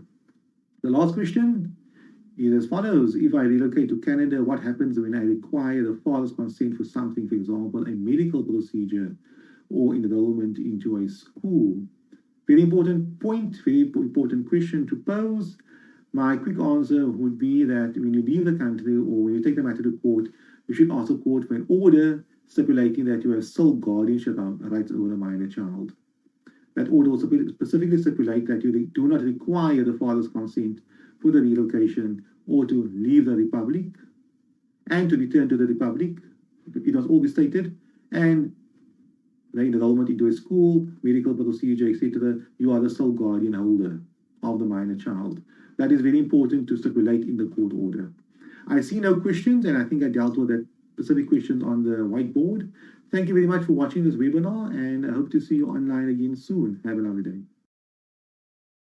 Therefore, when dealing with the issue concerning child custody and visitation, you need to deal with the matter from a practical point of view. Theory is good. For example, where the theory will say the mother, at a child's young age, if a child is very young, she would have to be the primary caregiver. Of course, if a child is born, who would be better to look after the child than the mother? Of course, there are exceptions. If the mother cannot care for the child, the mother is extremely ill, she's on drugs, she's abusive, she is psychotic, then of course another party will have to look after the minor child.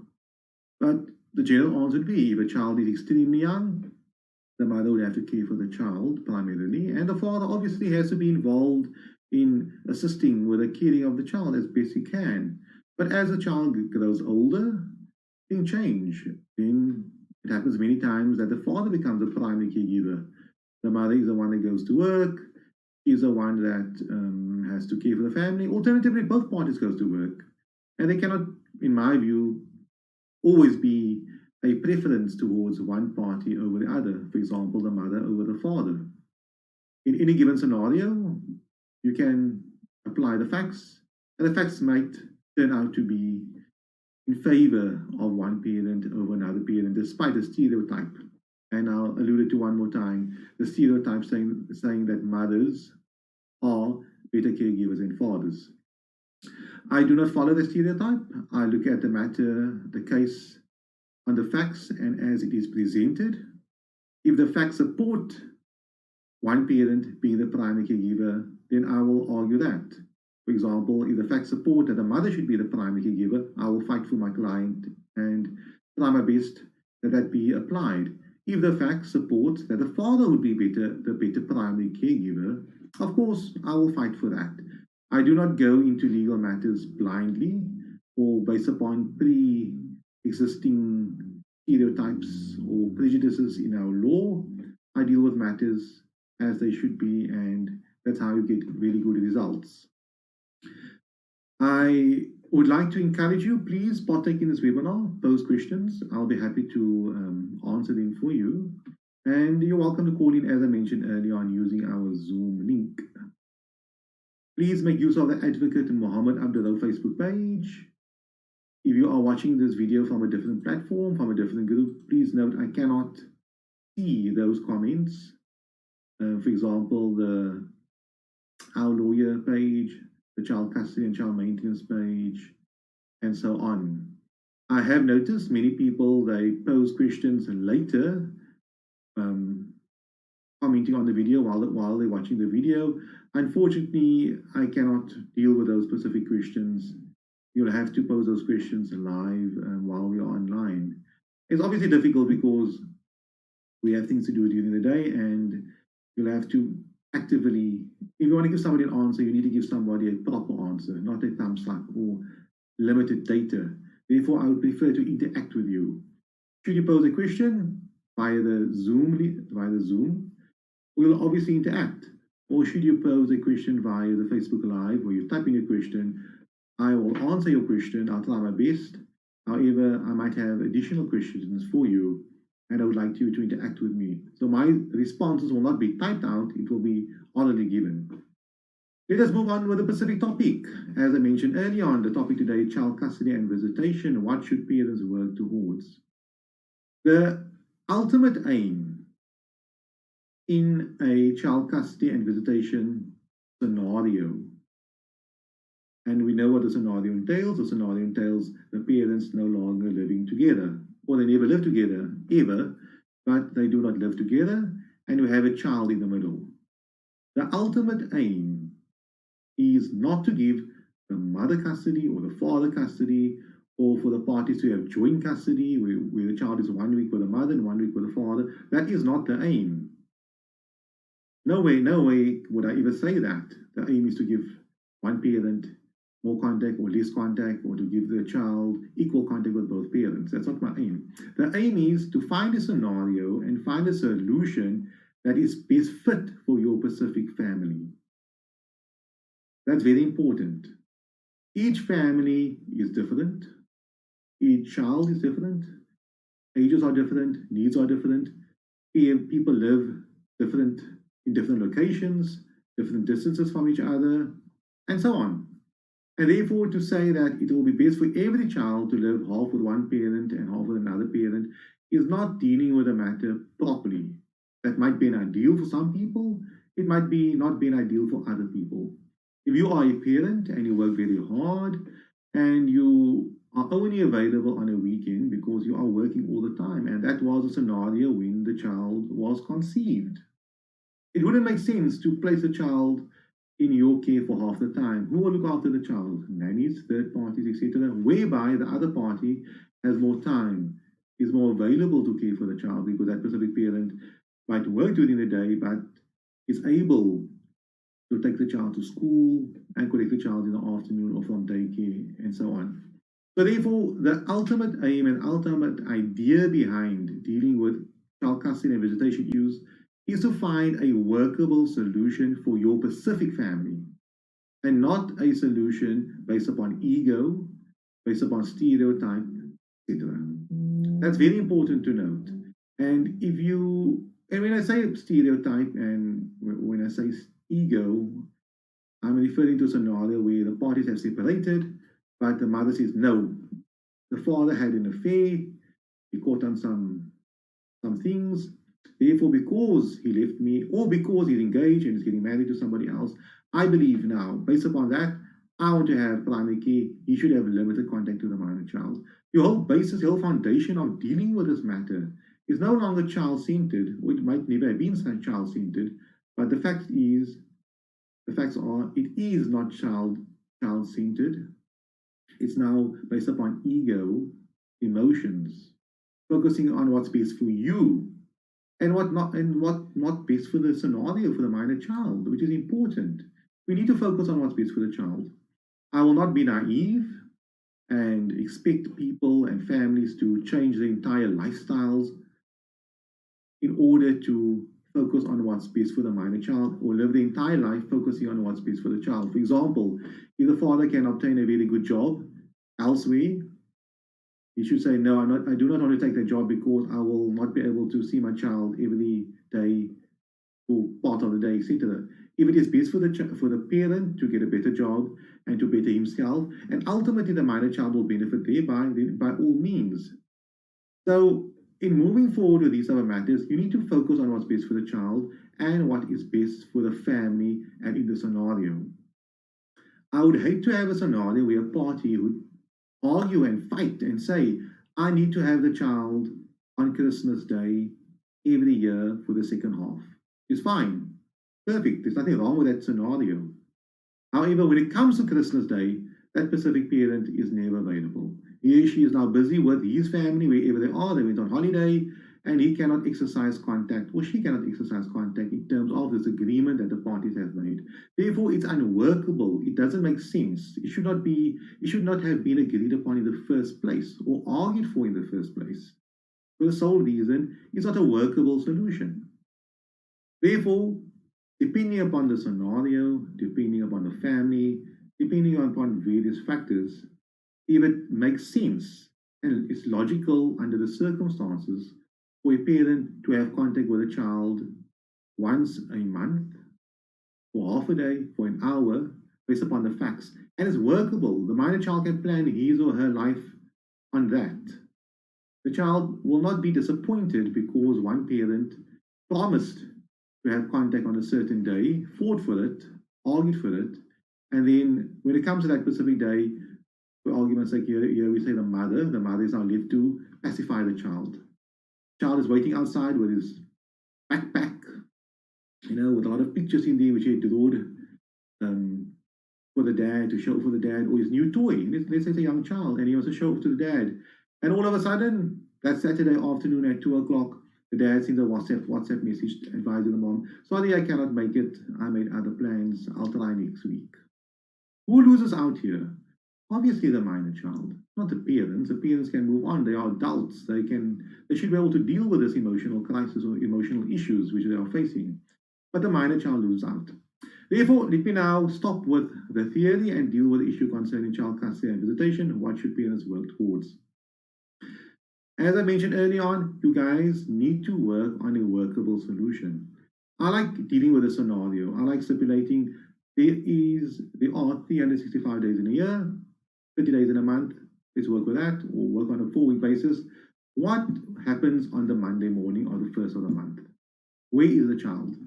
Is the child at the mother's house or the father's house? Let's say we say the child is at the mother's house. How can you unpack this? The mother might be in the best position to take the child to school. Alternatively, she might not be. She might start work later on, and the father is available and he can come collect the child, take the child to school, and the mother can collect the child. So you have to work towards something, and you need to unpack it. If the parties are now arguing and say, no, both of us are able to take the minor child to school, but then obviously can be argued that, mom, you had the child the entire night. You had the child the entire morning until breakfast time. Give me the opportunity to take the child to school, but tomorrow morning you can take the child to school. Because we all do know that there are certain type of communications and chats that take place in the car before the child goes to school. Work and try to negotiate and try to compromise for what is best in a minor child. That's very important. I do not believe in templates. I might have 1,000 on my computer at the office, 1,000 scenarios, 1,000 parenting plans, 1,000 consent papers, 1,000 settlement agreements. I have them. My hard drive is full of those documentation. But although I have 1,000 of them, it does not mean any one of them will fit your family, your specific family, and your specific needs. The ultimate idea, the ultimate aim is to work what's best for the minor child. And I do not take for 1 second granted that all families are the same, as I mentioned earlier on. You might have a step family. You might have your own family. You might have your own family and you're caught on a bit of some things and you made another woman pregnant and she might have her own family as well. This happens. This comes to my desk all the time. These are the scenarios where the problem is there's a minor child involved. How can you work around it? If you have your own family, and there's another minor child that popped up somewhere else, you cannot necessarily change your family situation because you have your own kids to deal with. But at the same time, We need to focus on the minor child. Therefore, I do not believe in templates. I believe in working on things pragmatically, finding solutions with the parties need to sit down and work on and unpack how can we be the best possible parents for this minor child. Although we are not married to each other, we are not seeing each other, we might have had a one single encounter, whatever the case may be, but there is a minor child involved. Let us work together as best as possible on figuring out what is the best parenting arrangement, custody arrangement, visitation arrangement for that specific minor child. I hope you guys are following where I'm going to. The law is something else. Ultimately, the courts and the law, they expect parents to be reasonable. Why would you want to take your case to a judge or to a court of law and have the judge or the magistrate decide on the future of your specific child and your parenting arrangements? It doesn't make sense to me. And the reason why I'm saying so is, you know your child very well. You know the other party very well. You understand the dynamics. You understand the situation. You understand everything. Well, perfectly fine. You understand your child. The child is 5 years old. You understand the child's needs. You know how far the schools are, how much people require, who the teachers are, etc. What works for you. Now you start drafting or making an application to court. You take the matter to court. You might take it to a family advocate's office. You might take it to a social worker as well. But let us say the social worker deals with your file and they spend 2-3 hours with you. Let's say 4 hours with you, or the child with you and the other party. 4 hours of their time spent on your specific file. The matter ultimately goes to court. The court spends an hour, let's say, an hour or two, perusing through all the documentation, through all the reports, etc. And then the court listens to some lawyers arguing the matter, or you presenting your case. So in total, the court spent 4 hours on your file, 4 hours. The social worker spent another 4 hours on your file, 8 hours of time people spent on your case. And they have to make a decision that will be binding upon you and the other party and the minor child.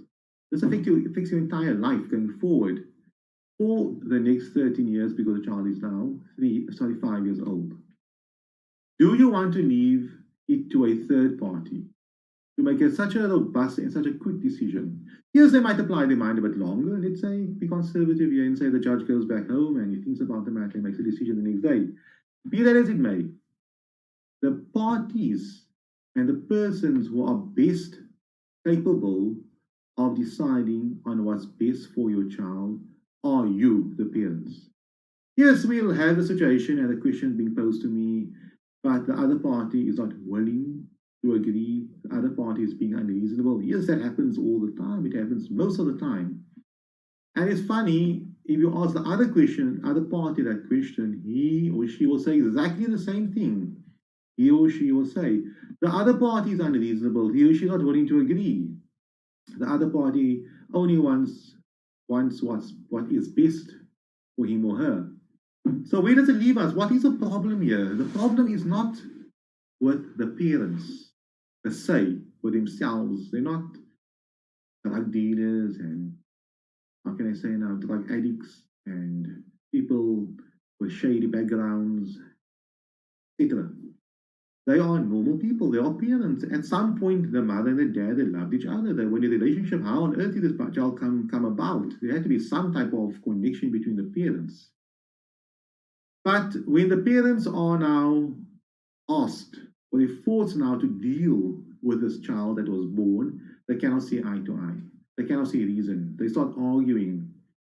I appeared in court a few weeks ago. The magistrate used a very good example. She said, the mother and the father are like Blitz and a matcher. They should not be together. Or when they are together, they start fighting, start arguing. But they do not understand that there is a purpose behind the two. The matcher is there to do something and the Blitz is there to do something. And the same with the mom and dad. They have a purpose in the child's life. Therefore, I always recommend mediation. Be to a professional person. You know, I dealt with cases in the past where the mother and the father, they've been embroiled in litigation. They've been in court for, let's say, 5 years. 5 years in the maintenance court, domestic violence court, in the child custody court, high court, whatever the case may be. And they never once sat together and discussed the issues at hand. Yes, maybe the maintenance court's office, but it was more like money, domestic violence court, there are problems. But they never sat down with a professional person civilly where the mother speaks. And she speaks and she says, these are the problems I have with the father. And the father is forced to listen because he will get his half an hour later on, and he should know that. And that's what the mediator does. The professional person does that. It sets down the ground rules. And by that exercise, by the mother speaking, forcing the other party to listen, the other party might not agree, the father might not agree immediately, but he will have to listen, and he'll have to ponder and have to go home. Because previously, for the last 5 years, for the previous 5 years, what happened? Whenever the father speaks, what happens? The mother doesn't listen. What she does is she starts preparing a response, an argument to the father. And exactly the same the father does. Or what he does is he just blanks out. Or he does the same. He prepares his argument to the mother. And an argument which he may have prepared way in advance because he knows his mother keeps on bringing up the specific point. He keeps on bringing up the point that that you met another woman, or this or that. I do not want to come with silly examples here, but those are examples generally. And they never ever spoke to each other, listening and pondering what the other party is saying. And when they leave that meeting, I'm saying this unorganized meeting or the discussion they have where they argue, they cannot remember what the other party said. All that they know is what they said. Therefore, I recommend mediation. Speak to a professional person. Going back to my scenario, and I'm jumping here, going back to my scenario, the mother speaks for half an hour. That's her first part of the session. She spoke. And the father listened, or the father tried to listen, or he was forced to listen. He had to take some notes now. Then the father speaks. Now finally, first time ever, the mother now listens to the father, as early on the father listened to the mother. Now she gets a chance to see the action. Why is he acting in a certain way? Why does he not want the minor child to visit X, Y, and Z? Why does he want to have a child on a Saturday morning as opposed to a Sunday afternoon? There could be good reasons. One could be work, one could be extramural activities on his part, whatever the case may be. It could be family commitments, it could be other commitments. And then finally, they start listening to each other, they start speaking to each other. And you know what the beautiful thing about that is? Yes, they may not agree upon anything that day. There has to be a follow-up meeting. But when she goes home and when he goes home, they know this battle is not fought with speaking, with attacking, because that's not allowed in the mediation session, in the specific mediation session, if you say in front of me. It's about discussing. So she cannot go home and start thinking of arguments. She has to start thinking of solutions on how to resolve this matter, because that is how these mediation sessions are being presented, solution-based, where we focus on resolving matters as opposed to finding arguments and responses to certain type of issues. So the mother might have to think, okay, the father is mentioning that he cannot collect the minor child on a Sunday because on a Sunday morning he has to take his mother to hospital, or wherever he must take his mom. Yes, in the past he has mentioned it, but in her argument always was, keep on focusing on your mom, keep on focusing on your mom, keep on focusing on your family and forgetting about your child. Because whenever he does not agree to what the mother says, the mother takes offense by it and believes that he is now neglecting his child. Although he has other commitments, and that happens all the time. Then the mother starts thinking, okay, let me give in on this one. Let him take his mom. But on Saturday, it's possible for him to have contact because I can go out with my friends, I can take my other kids out, whatever the case may be. Where I'm going to with the scenario is you guys need to start discussing matters, speaking, and trying to find a professional middleman or person in the middle that will allow you to express yourselves. Because part of the frustration would be whenever you try to express yourself, the other party blanks out or argues back. So it's like noise, who can make the most noise? Nobody speaks nobody speaks and the other person listens. It's always where both parties speak at the same time. So, for example, whenever The father in my scenario hears the word mother, and he starts speaking up and say something. Although the mother might be trying, when he's referring to his mommy, although the mother of the child is trying to compromise possibly, but he heard the word mother, or you heard the word your family, or you heard the word your sister. Automatically, that just brings up fire. It lights up the fire in him, and he doesn't listen to the other party. So thank you for those of you who are watching this webinar. I'm seeing quite a few people online. Thank you for that and for listening to me, my 2 cents, which I have to offer. And to conclude on the specific webinar, on this video, child custody and visitation, what should parents work towards? I think you know exactly what I'm saying. Work towards finding a perfect solution for your specific family. Considering everything, considering the fact that the father, for example, in our scenario, is very busy, or consider the fact that the mother got a very hectic social routine, she has to go to places. Don't try to change the other party. The other party is that way inclined. Many people come to my office and they complain and they love doing this. And I have to stop them because they're paying for the consultation. And heaven forbid if I, in the consultation, and I ask the party, and I tell my client, we need to reschedule for another consultation and have to pay me again because you spent 90% of the time bad-mouthing the other party. And I'll ask him, Mr. Abduroaf, advocate, why did you allow me to do that? I said, you wanted to speak. So I stopped him very early in the tracks. They can badmouth the other party. You're welcome to do that. It's your time, but all that I tell the client is, those are issues between the two of you, unless it's relevant to the specific case. There's something else. But spending the entire consultation talking bad about the other party, someone needs to come and stop them so we can focus on what's important.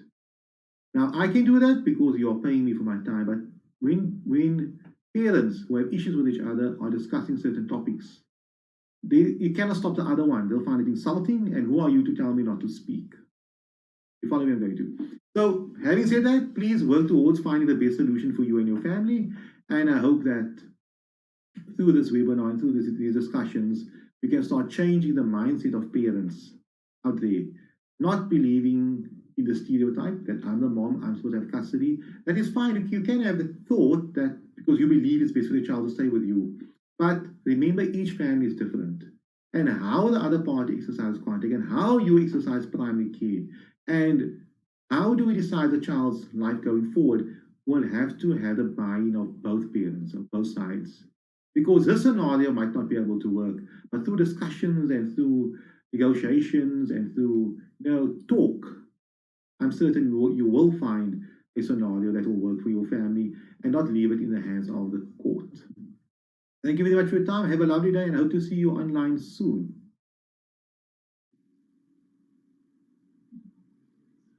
Good morning. Welcome back to our live webinar series where we discuss various issues regarding child maintenance, child custody, divorce, relocation, guardianship, and so on. And we all know the drill. If you have any questions, you're welcome to make use of the Advocate Mohammed Abduroaf Facebook page, Trust Account Advocate. I'll be keeping an eye on that page. If there are any questions, leave a comment and I will deal with those questions live. Unfortunately, I cannot guarantee that I would be able to get back to those questions later on, as we have various things come up during the day, and unfortunately, it's not always possible. But I try to keep an eye on it, and if it is possible, I do try to respond. Today's topic, child custody and contact. Now, many people still have this problem, and it will be a constant problem for years to come. The same with child maintenance. And since the lockdown, there's been different type of challenges which people were having. Many of those are those regarding the issue concerning care and contact, whereby movement of people was not allowed, but however those have resolved. And now we have various other issues that are coming to the fore. For example, relocation. Many people are now deciding to leave South Africa and relocate to various other countries. That's of course their right, and if they wish to do so, they are welcome to do so. And if they want to take the minor child with them, if it is in a minor child's best interest, then of course any court of law would definitely endorse that. If the parties come to an agreement and they are happy themselves that it would be in a minor child's best interest to relocate, of course, that would also be fine. So let's deal with today's topic, child custody and contact. I have a few questions, and I presume everyone that is watching this video, or live at least, and they have questions, they know they can partake by leaving a comment on the Advocate Muhammad Abduroaf Facebook page. If you are watching this video on a different platform, for example, the Our Lawyer platform, please leave a comment on the Advocate Muhammad Abduroaf Facebook page. I do not keep an eye on those specific Facebook pages, although they are streaming live as well. So a bit of a prelude, a bit of a background on the issue concerning child custody. What do we mean by child custody? Now, many people confuse custody with guardianship rights. That's very important. And you'll notice in many of my videos, my previous videos, I touch on this specific issue. The reason for doing so is that we need to be on the same page. Therefore, if you are a client and you consult with me and you tell me, or you mention to me, advocate, I would like to have custody over my child. The mother or the father is missing. They have not seen the child for the last 2-3 years. Now, there's a bit of an issue there because you already have custody of your child. You're the one caring for the child. You're the one attending to the day-to-day activities of the child, making decisions for the child where that is concerned. What you are actually meaning is guardianship. You want to now also have the legal right over the minor kids or the minor child involved. For example, when you apply to a school, you want to be the only one signing because the other parent is missing. You want to be the only one whose consent is required for the child's application for a passport or to visit an aunt or uncle overseas. So those are guardianship rights. So when we're using these terms, it's fine. I have no problem. You can use any term, whatever you want to use. But when we consult and we discuss these matters, we should at least be on the same page regarding what the meaning of the term is. So if we do use the word custody, contact, care, access, guardianship, and so on, visitation, we should be on the same page. So when we discuss today's topic regarding child custody and contact, I'm not dealing with the issue concerning the guardianship rights, the legal rights that applies. For example, when you apply to a school or when you apply for a passport, that would be applicable when I deal with the issue concerning relocation or passport consent or enrollment into school consent, where both parents can come to an agreement regarding the minor child being enrolled into a specific school. But today we're dealing with custody, the physical care of a child. And the last comment I would like to make on this topic is it's possible for a parent to have no contact rights, no custody rights, no caring rights over a child, but for that specific parent to have guardianship rights over the child.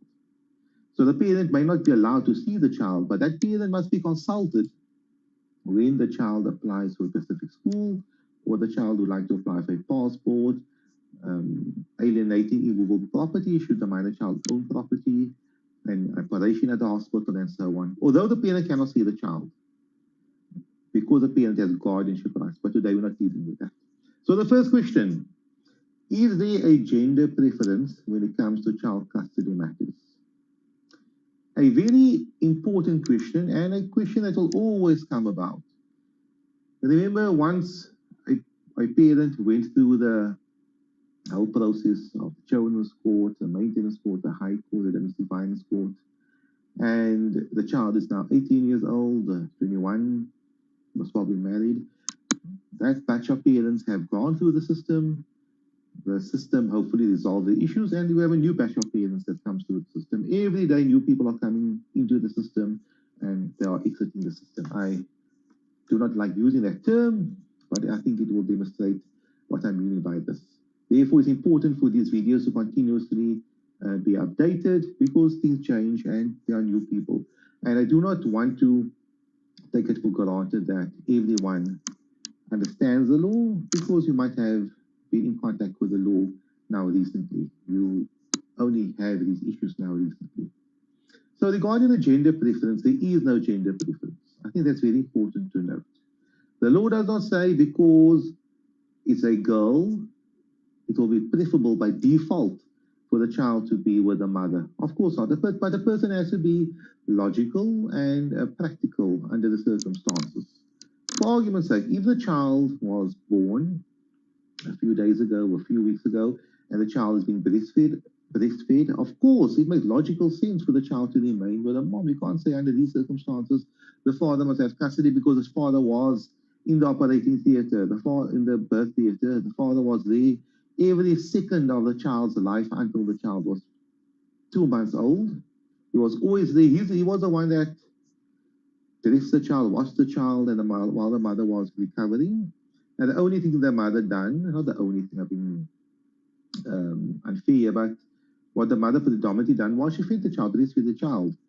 But although the father was so involved in the child's life, he done every single thing, it would be illogical to argue and to conclude that the father should have custody over the child or care over the child now that the parents have separated or they no longer want to be together, or they broke up once the child was 2 or 3 months old. That would not make logical sense, because practically in the child's best interest, it makes sense for the mother to continue being the caregiver of the child. And the same applies for argument's sake. Let's say the mother has a preference the child has a preference to be with a certain parent, and that specific parent cared for the child continuously. The other parent, unfortunately, could not have so much time with the child because he or she went to work, had to do various things that assisted the family unit.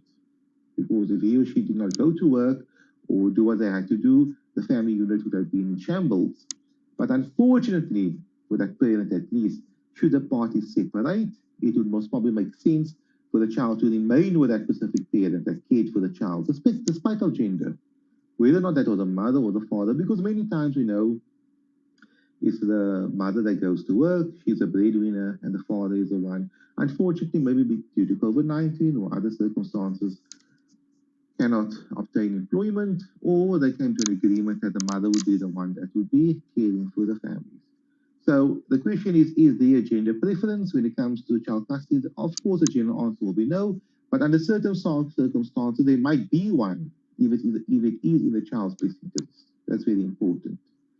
So, for argument's sake, if it's even a daughter, but let's say if it's a son, the child could be maybe 17 years old, and the child is in a stage of development where a male figure under these circumstances would be best for the child. I'm not saying, I'm not being stereotyped here, but under these circumstances, it might be better for the child to be with the father, whatever reasons. Or it's still possible for the son to be with the mother, for whatever reasons there are.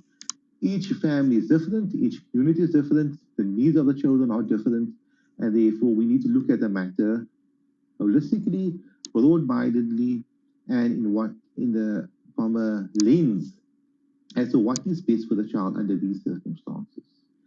For argument's sake, let's say the child is now 15 years old and the child is struggling with mathematics, but it's a girl, it's a daughter. But the father was probably somebody that does not really like girly things, whatever that is. He is more into rugby and soccer, or cricket, but because the father knows mathematics very well, and the child requires assistance regarding mathematics because whatever reason there is, I'm using an example here, a hypothetical example. Under those circumstances, it might make more sense for the father to be the caregiver of the minor child. Despite it being a daughter and him being a father, and there might not be much of a bond under these circumstances regarding maternal instincts and so on. I hope you follow where I'm going to with that specific situation. You need to look at every family differently and all circumstances differently. And to conclude on question number one, there is no preference unless it is in the child's best interest under the specific circumstances regarding that specific child. Question number two, I'm seeing no comments, so that's quite good. It means people are listening and understanding what I'm saying. What happens in the case where I cannot pay child support? Can I have contact? Now, a question which comes to my desk quite often, maybe not via consultation, but via our online platforms, our lawyer blog posts, or via email. Now, does child maintenance affect the amount of time you may have with your child? No, it doesn't. That's the quick answer.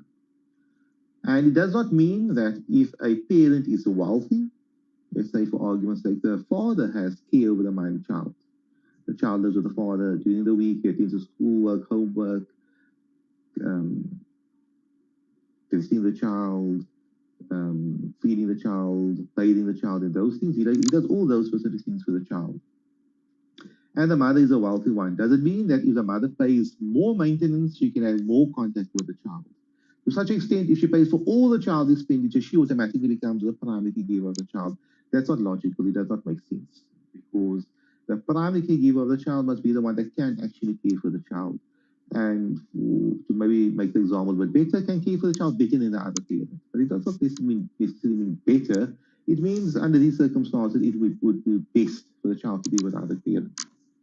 But nonetheless, so if a parent cannot afford to pay child support, that happens often. It's not something unbeknown to us.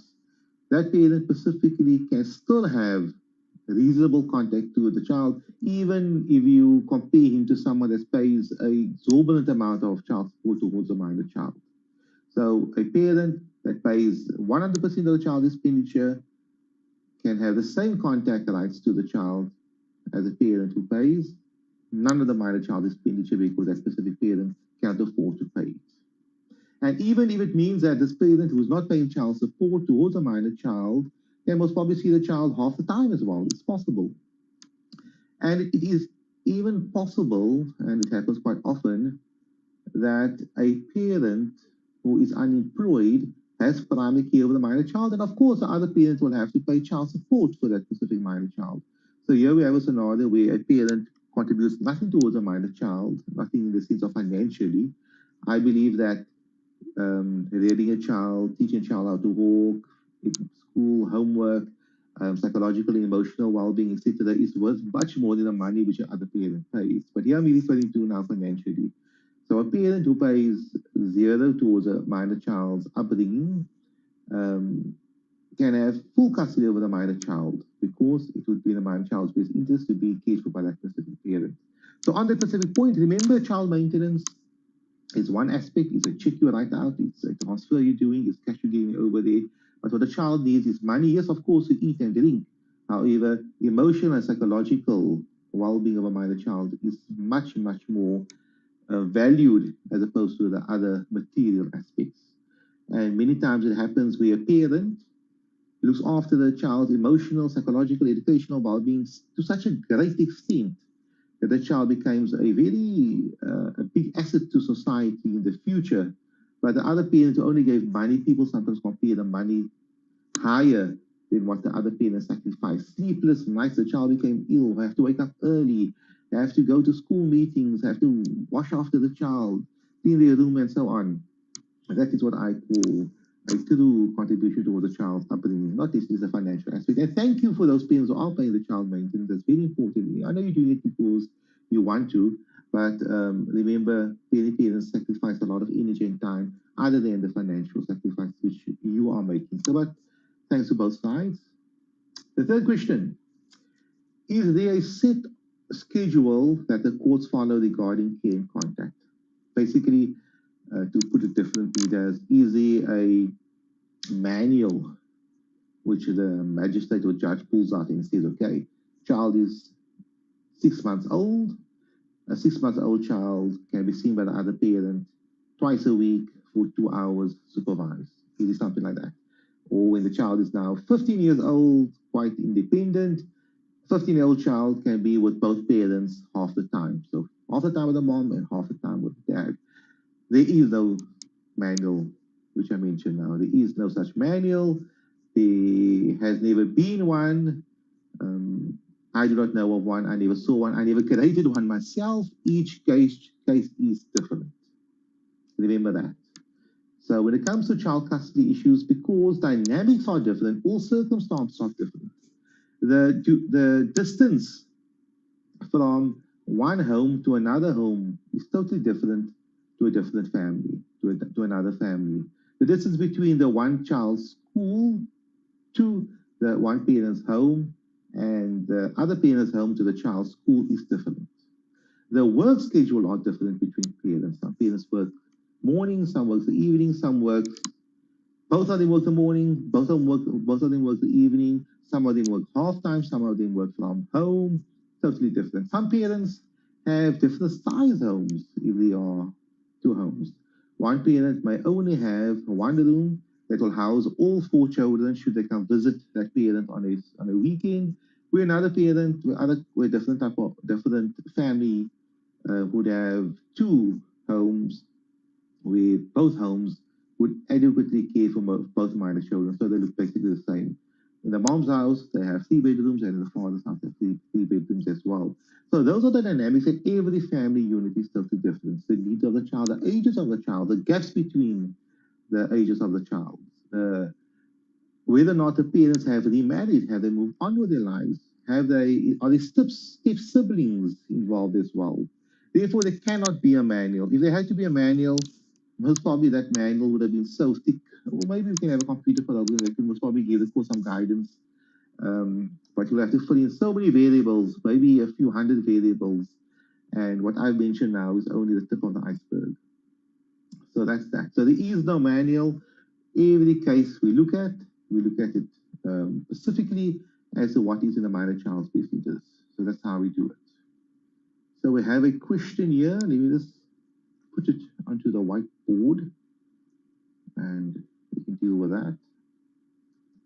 Online question. And we paste it. There it is. Let's see if we can see it. Okay, perfectly fine.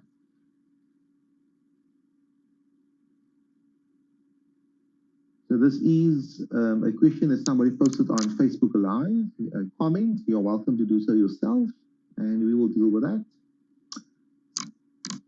The comment goes as follows. Excellent question. Thank you for your time. My question is a parent allowed to alienate a child, a 14-year-old child, without a valid reason from his aunt and grandparents, even though the child wants contact and said aunt and grandparents? Should contact with the child not be based on what is in the child's best interest? If time allows, please explain the process that needs to be followed in order to establish contact with the child. Okay. So great. So that question I'll deal with quickly, and then I can come back to the 4th question on our question. I don't know what to put it on the whiteboard. So here we're dealing with a scenario. That's better. Here we're dealing with a scenario. We're dealing with alienation of third parties. Now, the usual scenario would be alienation of one parent to another parent. For example, the father would try to alienate the minor child from the mother, not allow the mother to have contact with the child, to speak to the child, or badmouth the mother, and the child becomes cold towards the mother. So what's alienation? It's one of those unseen, invisible type of abuse, for lack of a better word, or situation whereby we try to limit the other parent's rights to the minor child by using these type of invisible means. Nonetheless, here we are having a situation not where parents are involved, but with third parties. And I call them third parties because in terms of our law, the persons who have default rights over a minor child are the biological parents of the minor child, and not always the case. It's always a case regarding the mother, whether or not she was married to the father or not. And when it comes to the father, if he was married to the mother, automatically has parental rights and responsibilities, meaning custody, guardianship rights over the minor child. If he was not married to the mother and he was never involved in the child's life, either he has no rights. He has responsibilities, of course, to pay child maintenance. But if he was not married to the mother and was involved in the child's life, he paid maintenance, he tried to pay maintenance, tried to be involved in the child's life, or was involved in the child's life, he has not abandoned the child, he's always been there, he automatically has parental rights and responsibilities. Grandparents and aunts, they are third parties, the same like a cousin or a nephew and so on. Those specific those specific family members can acquire parental rights and responsibilities over minor children. But as I mentioned early on, the default position is they do not have any rights. Otherwise, in every divorce matter, we'll have to call in the grandparents as well as interested third parties. No, a divorce matter is between the father and the mother regarding a minor child. So if the grandparents in the specific scenario and the aunts, they feel that the minor children or the other parent is not allowing them to have contact to the minor child. So I do not know the dynamics here. Why does the one parent, because there are two parents, if this is the maternal grandparents, why does the mother not allow these aunts and grandparents to have contact? If it's paternal, why does the father not allow it? But I'll just speak generally here. Because they are third parties, the law says they can acquire certain parental rights and responsibilities over the minor children. And those include the parental rights and responsibilities of having contact with these minor children. And the ultimate deciding factor would be, is in the minor children's best interest. So yes, I see the parents are, of course, alienating these specific third parties from the equation, but if these third parties want to form part of the equation and want to form part of these minor children's lives, they should approach the court, and I would most probably advise you to approach the children's court or the high court, depending upon your specific circumstances. High court is obviously a bit more expensive, and children's court can be totally free because you do not specifically require lawyers. In the high court, you do not also require lawyers, but the system is made that lawyers needs to be involved, put it that way, if you do not understand the law. But be that as it may, approach the court and the court will get involved. If the courts believe it is a child's best interest to have contact with grandparents, then of course the court will make such an order. And the court will assign parental rights and responsibilities over the grandparents and the aunts to have contact with the specific minor children.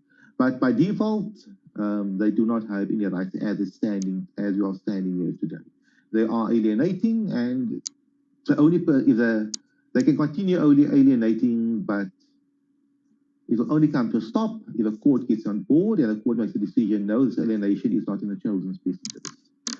So I hope that answered your question, the online questionnaire. Thank you very much for that. And of course, if you have any other questions, you're welcome to go further. I am looking at the comments on the Advocate Mohammed Abduroaf Facebook page. But let's continue with the fourth question. Is it possible to get custody over my stepchild? Now, that follows up with my comments earlier on. A step-parent does not have parental responsibilities and rights over their stepchild. In the sense of the step-parent, consent is not required for that specific child to apply for a passport, to relocate overseas, to enroll into a school. They don't say, for example, okay, because there's our step-parent involved, the school doesn't say, I want the biological father's signature, I want the mother's signature, I want the step-parent's signature as well. It doesn't work that way, because of what if the father also remarried and the mother remarried? So there's two step-parents involved here. Doesn't mean that all four people will have to now sign and give consent. So it doesn't work that way. Only biological parents have the responsibilities to give consent. Okay, so that's very important to know. And a step-parent, by default, does not acquire any guardianship rights or custody rights over a minor child. However, they can acquire those specific rights. That's very important to note.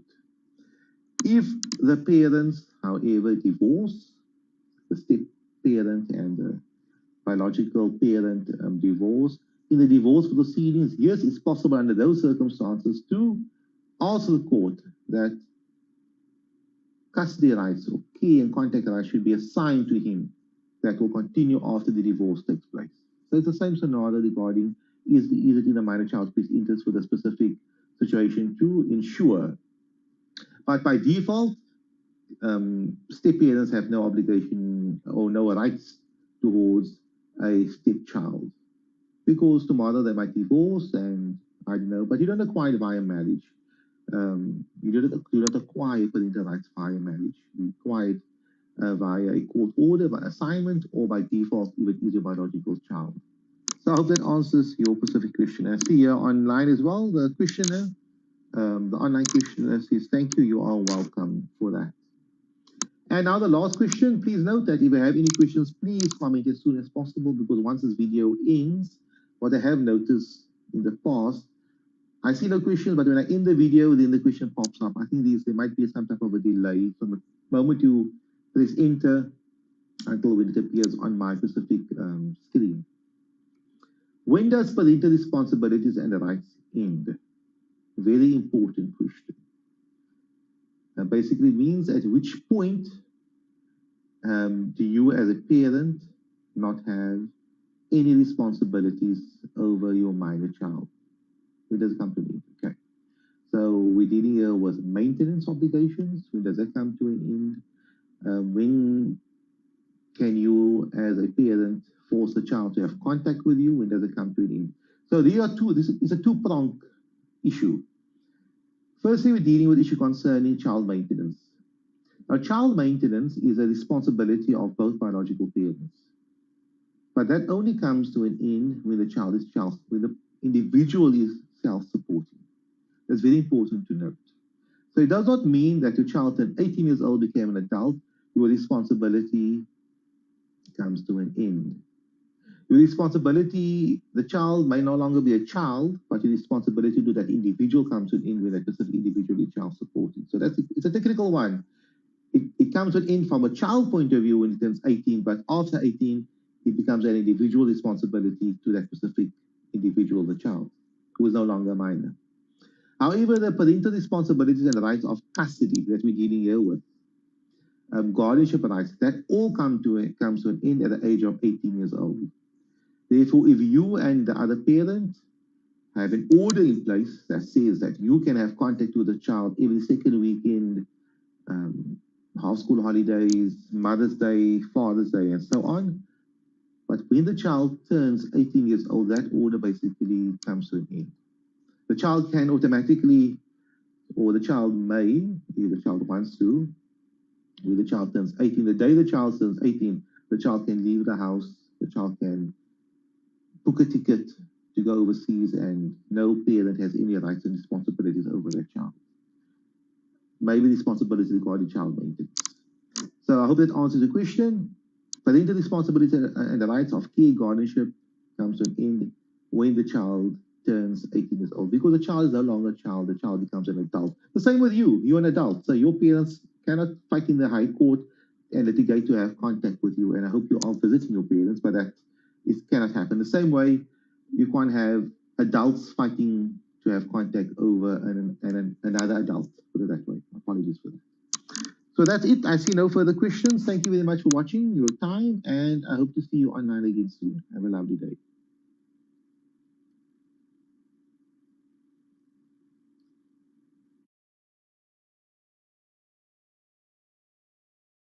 Good morning. Welcome to our webinar. And today's topic is change of schools. What happens if the parents cannot agree? Now, over the last 2 years at least, or just before lockdown, our office or our business has seen a huge increase in the request for advice and assistance when it comes to the issue of changing schools for a minor child, or the specific school the minor child should attend.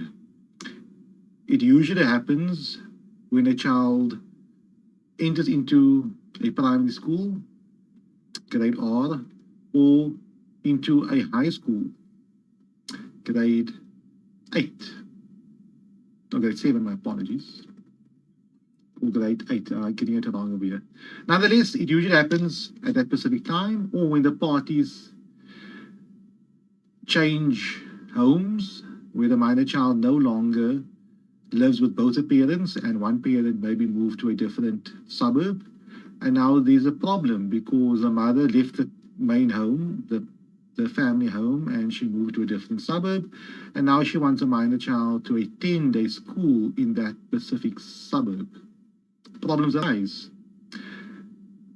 It sometimes happens when the parents changes provinces, where one parent decides to move to a different province with a minor child. And now the issue comes, does the other parent agree to that specific school? Or a different example where the parties have separated or divorced and they no longer can afford that specific school fees, and now they want to enroll the minor child into a different school. Or another extreme example would be where a specific school may not be able to attend to the needs of a minor child. Let's say the minor child has a bit of learning difficulties, struggles with learning, and a special school would be in the minor child's best interest, but the other parent does not want that to happen. He or she wants a minor child to remain in the current school, or vice versa, and so on. So those are the general issues that arises when it comes to these type of matters. Schools the minor child should attend. My apologies for that. I must just check something out here. Okay, we're looking good. Now, there are a few issues that may arise. Number one is the issue, of course, concerning consent. When you enroll a child into a school, they require both parents to consent to the enrollment. Of course, there are implications involved regarding school fees. The school wants to know that both parents are, invested in the paying of the school fees. It becomes an economic issue. But that's one thing, that's a debate for another day. Furthermore, the school would like to know that both parents are invested in the child, being in that specific school. Because if one parent only comes in and enrolls the child, where's the other parent? And furthermore, it's a legal problem because it's a fundamental issue regarding the minor child, that school the minor child attends, and both parents should consent to that. Obviously, if the other parent is not a guardian, he or her consent is not required, but generally, both parents' consent is required for the enrollment of a minor child into a specific school. If the school where the parent wants a minor child to be enrolled into asks where's the other parent, and now, for example, the mother says, I do not know where the father is, the school might either decide, okay, under these circumstances, we shall enroll the minor child into the specific school, or they say, ma'am, we require the father's consent. We do not enroll any minor child here without having the other parent's consent. We want both parents to consent to the enrollment of the minor child. And what further sometimes happens is a parent would enroll the minor child into a school because the school would be sympathetic to the problem the mother, for example, would be, dealing with, not being able to find the father, or the father is being unreasonable in her view. And the school nonetheless doesn't care. The school fees are paid up. The mother gave a deposit for the entire year, or fully paid the school fees for the entire year. And the school enrolls a minor child without the father's consent. So these are the issues that comes to my table, to our desk, and parents have issues. What sometimes happens, and this is very problematic to me, the minor child needs to be enrolled into, let's say, high school the following year, grade 8. And now the enrollment process takes place the previous year, let's say the middle of the year for the latest. The mother sourced a school, the school is good enough, the school said, yes, ma'am, we'll be happy to enroll your child, but we require the necessary documentation. The father, in my example, does not want to give consent. He refuses. He said, no, I want the child to go to this specific school, or to be homeschooled, whatever the case may be. And I do not believe that the child should go to that specific school. It's not in the child's best interest. Maybe the father is really religious. Maybe he prefers the child to go to a more sporty school. Maybe he believes the child is too smart for the specific school, whatever the reasons are. And the father decides, no, I'm not giving consent. What does the mother do? The child needs to be enrolled into a school for the following year. Must the child now remain out of school? Must the child be homeschooled, etc.? So these are the problems that come to my desk, as I mentioned earlier on, and it's a reality. It happens on a regular basis. And to be honest with you, thinking back, I've done a lot of matters like this in court, or part of the relief sought dealt with the issue concerning the schools, and it is something for us to discuss and to deal with.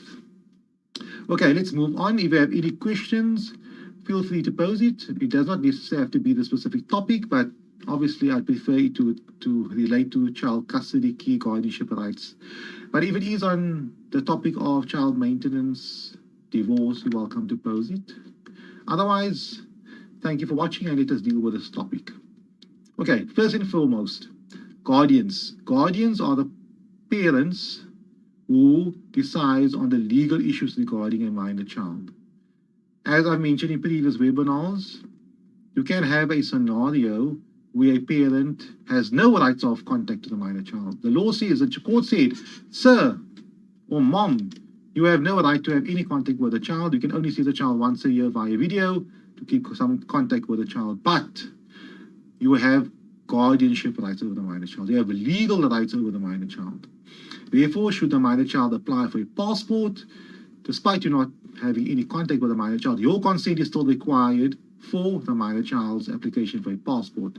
Should the minor child leave the Republic of South Africa, your consent is still required. Should the minor child, sell a home he or she owns, your consent is still required, and so on. Or, for example, should a minor child go for an operation where the guardian's consent is required, your consent is required. So the parent still has guardianship rights.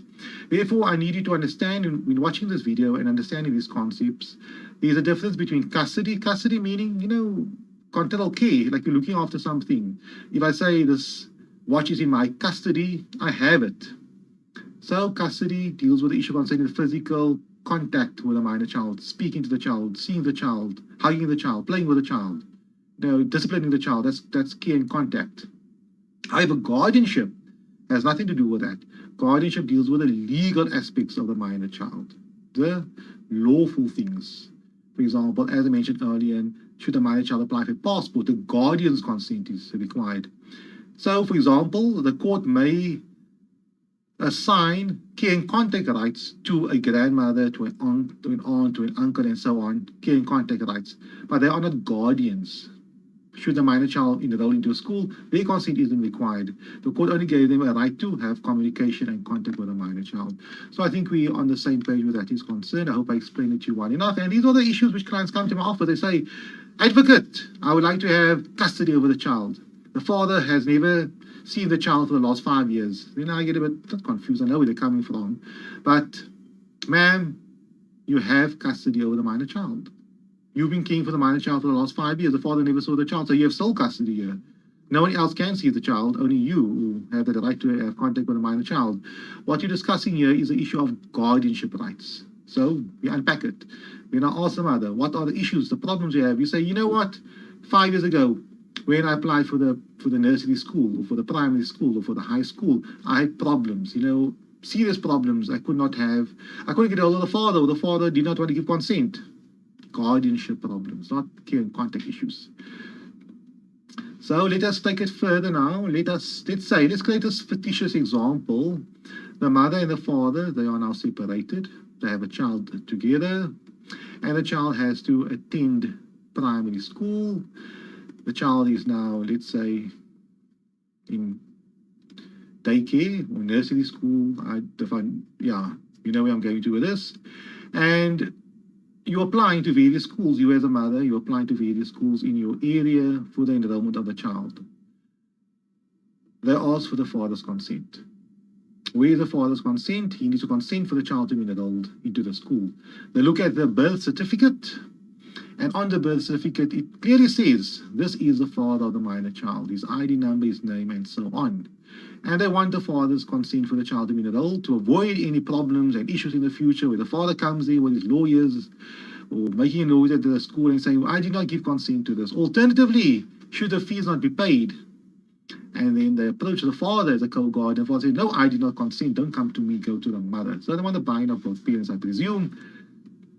I do not know how it works necessarily from a school's point of view, but I can answer it from a legal point of view.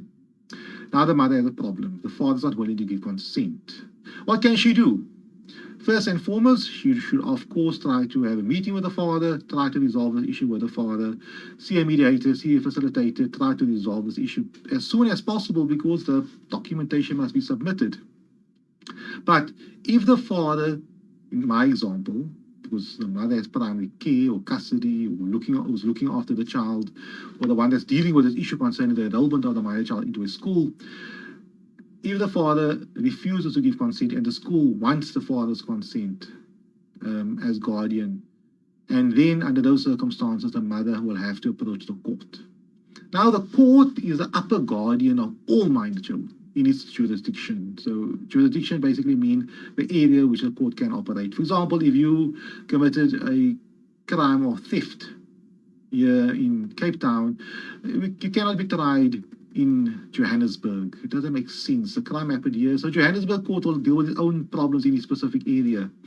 The same way, for example, if you would like to claim maintenance from your spouse, both of you are living in, let's say, for example, KwaZulu-Natal, you can't decide from KwaZulu-Natal to approach the Western Cape High Court or the maintenance court in the Western Cape to deal with the maintenance matter, because that court does not have jurisdiction over the specific issue because you're not living in the specific area, or there's no connection between the area and the court where you're staying in.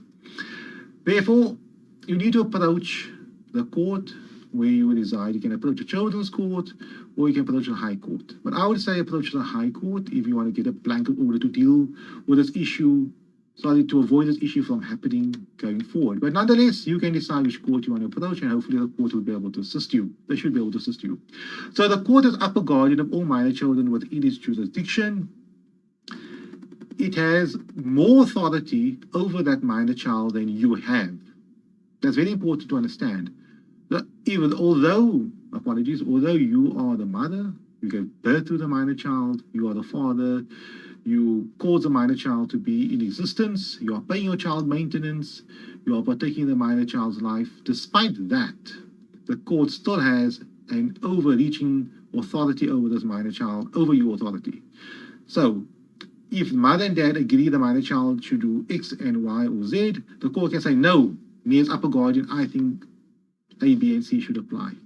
So that's where I'm going to with this. And of course, you need an arbitrator, you need someone to decide on these specific issues, and the court has that specific authority to do so.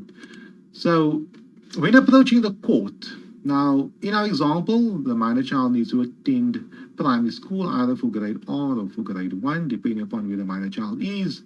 The father does not want to give consent. You need to file this documentation as soon as possible. You urgently approach the court. And this is what happened in a matter which I dealt with recently. You urgently approach the court, and the court will ultimately have to now decide what is in the minor child's best interest. You will outline in the documentation. Firstly, you'll say the father's consent is not required for the minor child's enrollment into the specific school. So the court makes an order regarding that.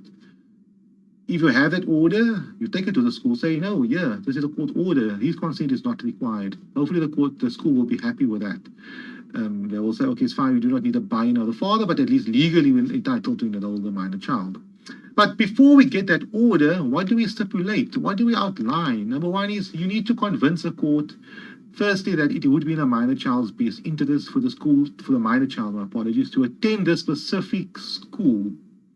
And the father objecting to the minor child enrollment, there being no basis therefore. That's very important. You need to be able to explain that to the court. Now, the easier way, the easier scenario, I would say, and I'll deal with two scenarios. The easier scenario would be whereby you, as a mother, has always been the minor child's primary caregiver. You attended to the minor child potty training, to walking, to saying his name first, maybe helping him or her spelling his name, and all those things. So you were involved in the minor child life all the time. The father was basically missing, or he was there, but he was not involved in those important decisions. Now, all of a sudden, now the minor child is attending school. You do all your homework. You'll be phoning around, sending, requests to schools, can you enroll my child, whatever the requirements are. And now when it comes to this part, for the minor child being enrolled, the father now decides he now wants to have a say, and he wants to now put his foot down, which is nothing wrong with that. I honestly don't believe anything wrong with that if you want to have a say in a child's life. But it's unfortunate if the parties can't come to an agreement. That's where I'm going to. And under those circumstances, more than likely, unless the father has very good reasons to oppose you enrolling the minor child into that specific school, the court will find in your favor. And the court, and as a previous case I've done recently, the court gave a cost order in our favor, so the other party had to pay our legal costs. So my client basically did not pay much. Unfortunately, she had to go to court regarding that. You need to explain to the court, number one, it would be the minor child's best interest. So my scenario, where the father was never involved in the child's life, etc., you know what's best for the minor child, the court will more than likely just accept what you say. And of course, you're the one that would have to live the brunt of that. You will be the one that will have to take the minor child to school every day, to meet with the teachers, to deal with the homework, the assignments, those sleepless nights, getting those whatever needs to be done for the minor child to attend school. You'll have to deal with those specific issues, not the father in my scenario, in my example. And therefore, you would know what is best for the minor child. Despite the father paying child maintenance, he might be the one that has to pay the school fees at the end of the day, but under these circumstances, it would be in the minor child's best interest. Unless the father, in this specific scenario, prefers the minor child to attend a different school, a school that could be equidistant from the parent's home, because then he can have better contact with the minor child, or contact will be better facilitated, etc. Those could also be good reasons. Then we look at the minor child's best interest holistically, because now there is a dispute. The mother said, no, school A is good, they have a good reputation. The father said school B is good, they have a good reputation as well. And the mother has her reasons and the father has his reasons. And now we look at this picture, either school is fine, but what is in the minor child's best interest, to be located here or to be located there? But nonetheless, the mother's case should be strong enough if she can convince the court that under these circumstances, it would be best for the minor child to be here. Firstly, because when she leaves school, she can go to the nanny, she can go to grandma, she can go here, I live close by, I work close by. Everything makes sense for the minor child to be here because I'm the primary caregiver. So that's the first example which I've dealt with, where the father is not much involved in the minor child's life. Then the other scenario, problematic scenario, would be the parties have just been separated. Let's say the minor child is now attending grade 7, no, it's grade 8. Again, getting it wrong all the time. When I went to school, we were in standard 1, standard 2, standard 3, standard 4. Now they added this 2 extra years to it. So my brain always has to work out the calculations. But nonetheless, the minor child now needs to attend grade 8, attending high school. Now there is a dispute. This father is very much involved in the child's life as well. He takes the minor child to practice, collects the minor child most of the time, but the minor child lives primarily with the mother. Now there's a dispute. Now, it's difficult for the court now to make a determination as to what school is best for the minor child. But the mother wants a minor child to be enrolled in a specific school. The father refuses, and he does not want to give consent. Problematic. It's not nice for people to live this way. I mean, we have a minor child. You should not be fighting over the school, because what's the default? The child that would not attend a school at all. I mean, I can imagine the trauma the child will be going through. All his or her friends are accepted for high school A or high school B or high school C, but the child is not accepted yet because mom and dad are fighting over which school the minor child should attend. The minor child does not care. Any school will be fine as long as the minor child will not be at home the following year. Okay, under those circumstances, unfortunately, and I would advise the parents, approach the court as soon as possible to resolve that issue. Get the court involved here. The court will have to make a decision as to what school the minor child should attend. Both parents would obviously want to be invested into the matter. The father will have his reasons, and the mother would have her reasons, and the court will ultimately have to make a decision. And the order the court would make is basically the minor child may be enrolled into that specific school, the father's consent is not required, or the court might make an order in favor of the father and stipulate the minor child should be enrolled in school B, but the mother's consent is not required for the minor child to be enrolled in school B, and so on. So those are the issues and those are the complications that may arise regarding the school the minor child should attend. So let's go back to our topic, change of schools. What happens if the parents can't agree? They should agree. They must try to agree. Speak to as much people as possible in order for them to agree. But if they cannot agree, let's take the matter to court and let the court make a decision. I hope that assisted you. We have no questions today, which is fine. Thank you for watching, and I hope to see you online again soon. Have a lovely day.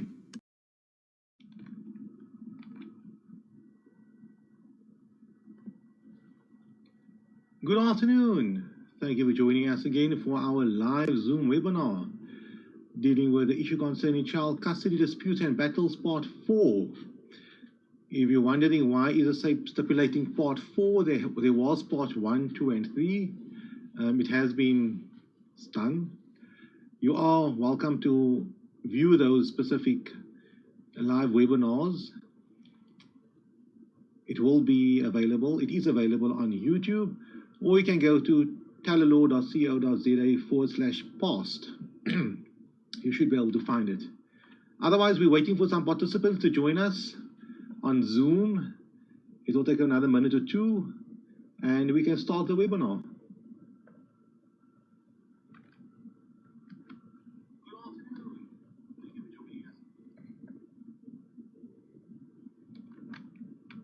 On the screen, there are a few questions that were posed by our registrants, and I will try my best to answer them.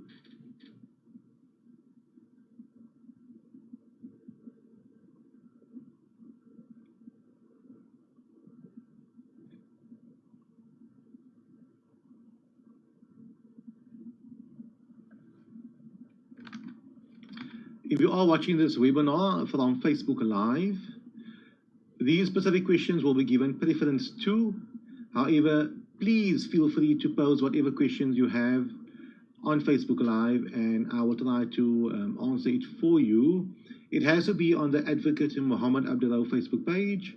I cannot see any other pages while I'm streaming this video live. Please head out to that specific page, Advocate Muhammad Abduroaf, the Facebook page.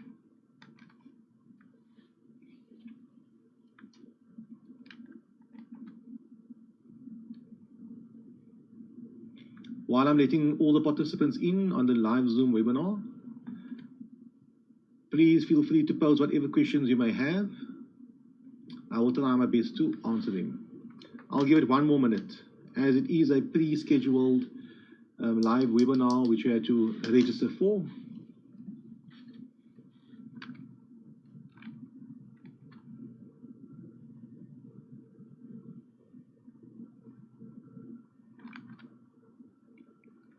I think we can begin. Thank you to all the participants who have registered for this live Zoom webinar. I thank you for the questions which you have posed.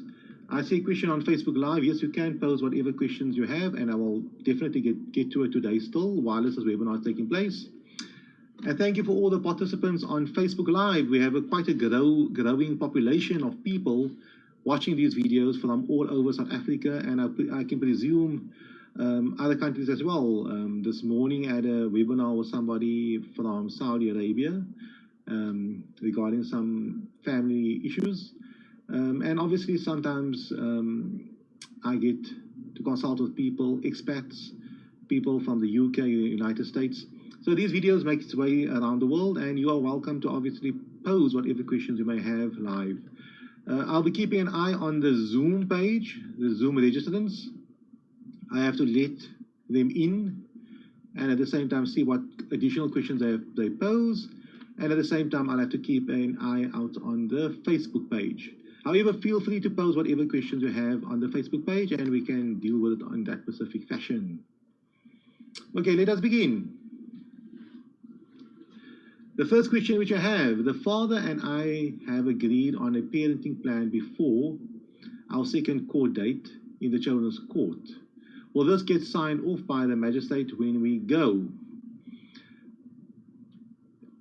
The long and the short of it would be yes. The court would obviously have to be convinced that the parenting plan which you and the father of the child have agreed to is in the minor child's best interest. But generally, if the parties have come to an agreement regarding a parenting plan, the court would endorse it. Why must the court really get involved if the parties have resolved the specific issue at hand? So that is the case. The court will generally endorse it. However, if there are any technical issues in relation to the parenting plan, which the court wants to deal with based upon previous allegations made in the application or previous allegations made in court, the court will obviously want to first address that.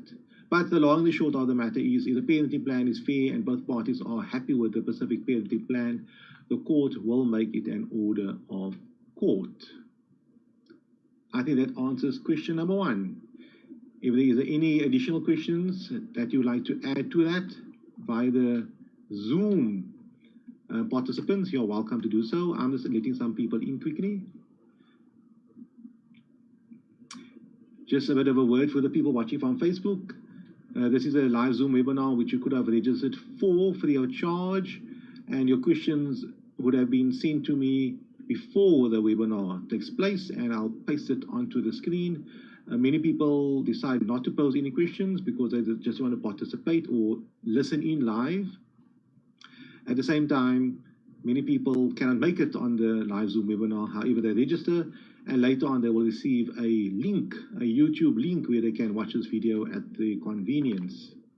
So therefore, I have another few questions. However, if you have any specific questions regarding child custody disputes and battles, part 4, how do I get the best out of my case? The idea basically is you are busy with a child custody matter, a child custody battle, you are dealing with it. However, your question is, I have a specific problem, or this is where this matter is currently at. What can I do? What advice do you have, advocate? Advocate, I am struggling here. What can I do? What advice do you have? Assist me, direct me, guide me. That is the type of questions I want for you to pose. Obviously, you are allowed to ask, and I also do welcome any specific legal questions you have on the process. For example, I live in Cape Town, the mother lives in Johannesburg. Which maintenance court should I go to if the kids are living with the mother? Obviously, the answer would be the Johannesburg maintenance court because the kids are living there with the primary caregiver being the mother. Okay, we have a live question. Let me copy it quickly into our screen. The mouse is giving me a problem here.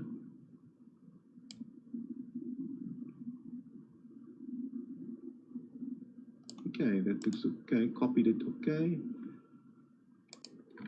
And let me get it to the screen.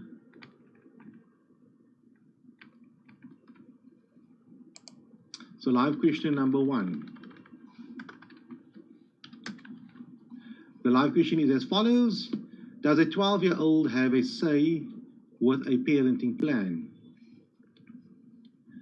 The Children's Act, and obviously the law, it encourages the participation of children in matters where their lives are relevant, where whatever decisions are being made affects them. It also depends on the maturity of the child. If the child is 3-4 years old, quite young, he can speak or she can speak, but not necessarily matured, then under those circumstances, the court will most probably give them a bit of a hearing, but not necessarily consider what they have to say.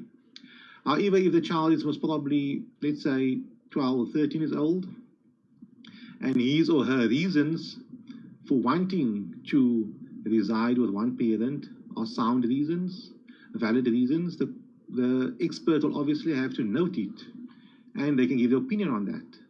But it will not be seen in isolation.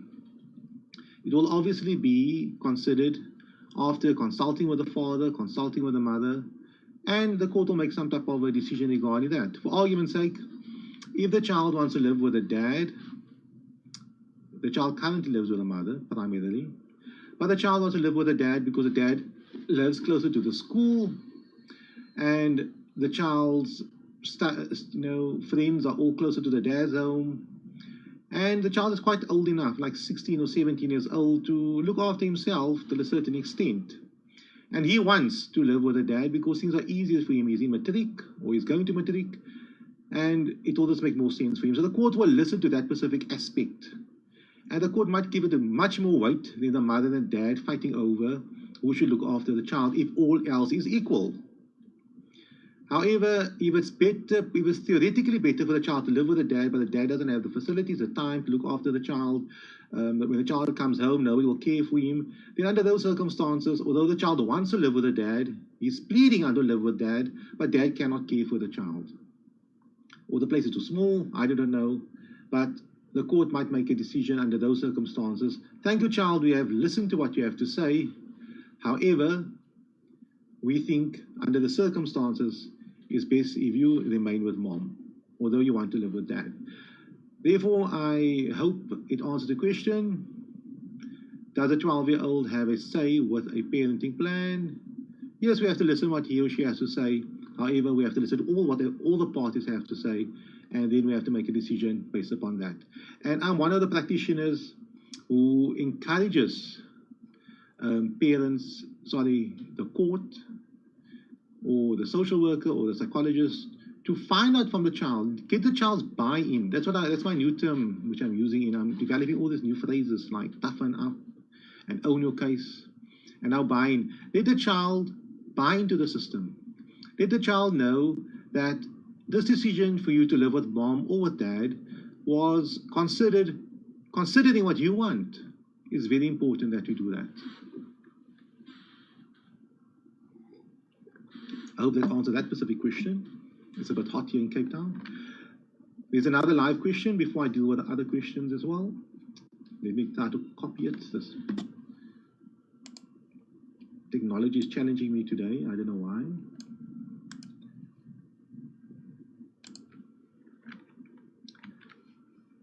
And after this live question, we will deal with one of the registered questions. Okay, this live question says the following.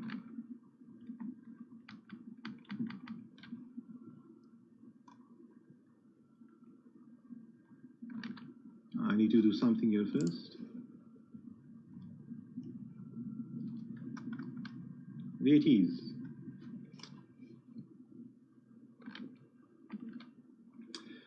Hi, advocate, may I ask a question? Of course you may, and you are welcome to do so. All of you are. And if so, if a mother takes the children out of the house without my knowledge and moves into an unsuspected new partner's home, what can I do? We did fill in form number 2, but they only gave me a court date without doing anything. There are no allegations other than she is not happy in the marriage anymore. No cases pending. The mother and the father, I'm being general here, and I'm not specifically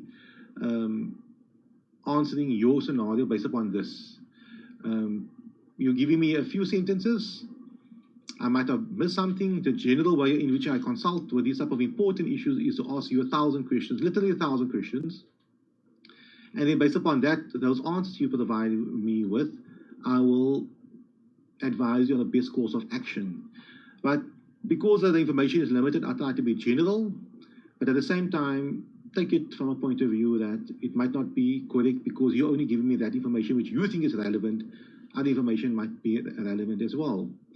If you are concerned that the minor child is being neglected or not being looked well after by the other parent in this new unsuspected new partner's home, you need to have valid concerns, valid reasons for that, to stipulate that.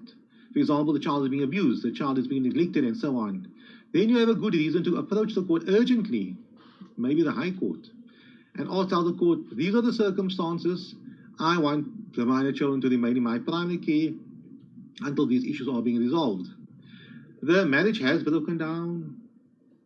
It's clear to me one of the parties has moved on, and they never asked you your permission, but that's something in the past. It happened. I would expect the party to ask for the permission, and they have not asked for permission, but it's a reality, it's a factual thing. So I cannot dwell over the past. I need to deal with how can I deal with the future. Maybe the kids are well looked after, I do not know. So you need to determine whether or not the kids are being well looked after, and if they're not being well looked after, you need to make a decision. Am I going to step into the situation, be aggressive here, and make an application to court and stipulate to the court that the kids are not well looked after? I can look after these kids very well, and if they are going to be in my care, they will not be neglected, and so on. So that's a basis where I'm going to. The challenge I see with going to the children's court with respect to them the process might be a bit slower than going to the High Court, which is a bit faster. But obviously, the High Court costs more money, it's very expensive, and it's COVID-19, and the courts are very apprehensive and not very willing to assist people like they used to assist people in the past. If you feel that the children are being neglected, maybe get a social worker on board as well. Another consideration. Where the kids are with you, have the social worker come over and consult with these specific kids and find out. But if the marriage has broken down and the mother decided to move on and move to somebody else's home, get a new partner and take the kids with her, and the kids are fine, and that is, in my view, the situation. If you have a problem with that situation, you need to show the court that it would be better for the kids to actually be living with you, and you can care after them. You can take care of them much more better than the mother can take care of them. That's the advice I have. You can add any additional information to your question, and I'll be happy to answer that. So you will be the Facebook Live questioner number 2.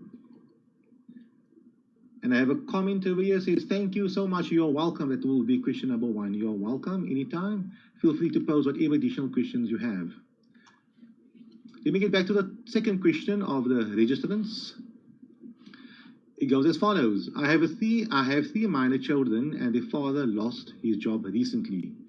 I want to approach the court for a court order to claim against his pension fund payout for his kids. Will I be able to apply for it? It's a difficult one because if the father is paying whatever maintenance he must be paying, whatever support he must be paying, and then obviously you shouldn't be able to attach whatever pension fund there is. If the father is not paying maintenance, then obviously there's a reason for attachment. If you are afraid that the father will dissipate the funds, they call it the anti-dissipation order. If you are afraid that the father will spend the funds and use it up and there will not be any maintenance available for the minor children, then you can approach the court and the court can make basically a anti-dissipation order or gagging order, depending what term you want to use, basically ordering the pension fund to pay monies out to the parents, alternatively maybe possibly having a lump sum money being paid to a trust account, and that specific trust account can pay the money out as maintenance. You can be creative over it, but there must be a basis for that. If somebody gets a pension payout, and he is still paying his maintenance, there's no reason for you to obtain such an order. So the court must be convinced that I'm infringing this person's right to use his money. The same way if I get paid a pension fund out and I'm paying my accounts at whatever place it is, they can't now say, no, we want to attach all his money as long as I'm paying my accounts on a monthly basis. Now the same way when it comes to pension fund. There are cases in the past which I've dealt with where the party was in arrears with child maintenance, did not pay child maintenance, does not want to pay child maintenance, and then the court basically attached the pension fund or ordered the pension fund to pay the maintenance on a monthly basis to the parent who is a caregiver of the minor children. So that is possible to happen. My advice to you is go to the maintenance court, speak to them, see what they have to say, and they can make those specific relevant orders. On the live chat, regarding question number 2, says, thank you very much. You are welcome, and you are welcome to pose any additional questions you may have.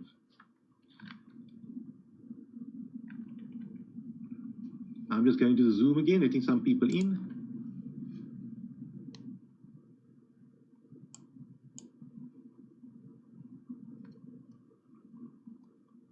Okay, here it is. Every minute or so I have to just double check if anybody's knocking on the door. So continuing with our topic, child custody disputes and battles part 4, how do I get the best out of my case? And I hope that you would possibly benefit from this. Remember, the idea here is not for me to answer specific legal questions like how do I do this or how do I do that. You can go online, you can go on the internet, you can watch my previous videos, and I will most probably answer that for you. I would have answered it for you.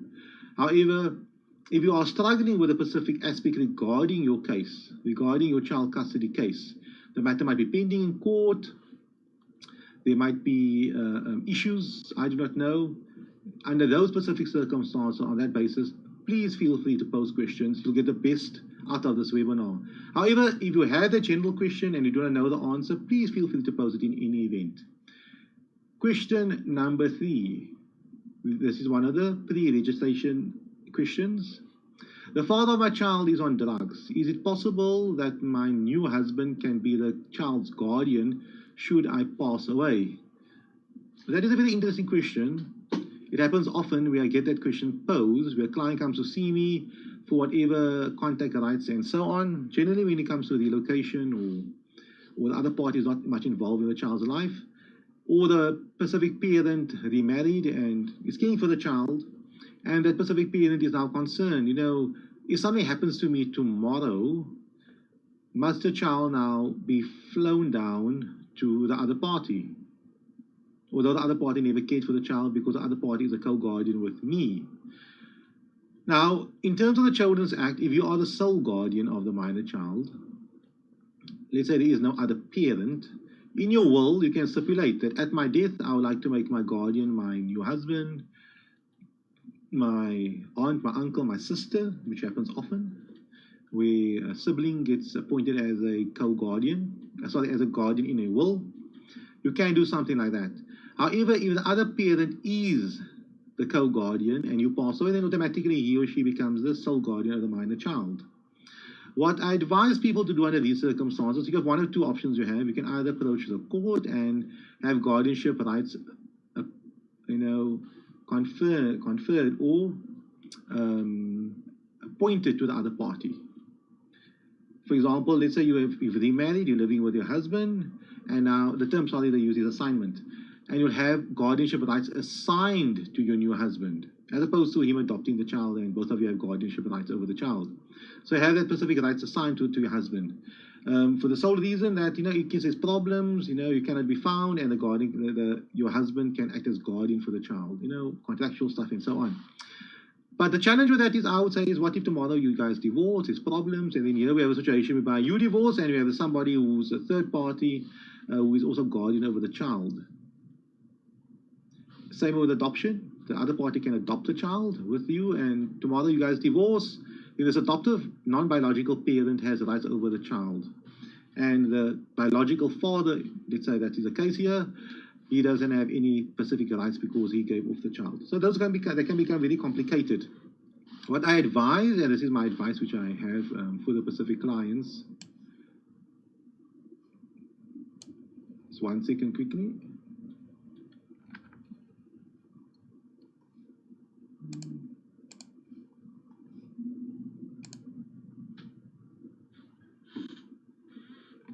I hope you can see me. It seems to me my screen has stopped. 1 second, please.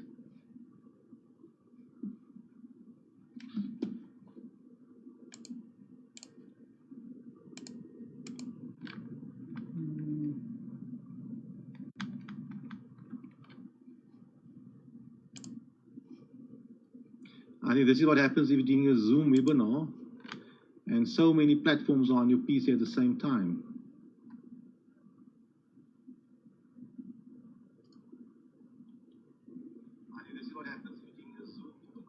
Okay, I'll nonetheless continue with my discussion, and hopefully my screen should be able to take care of itself soon.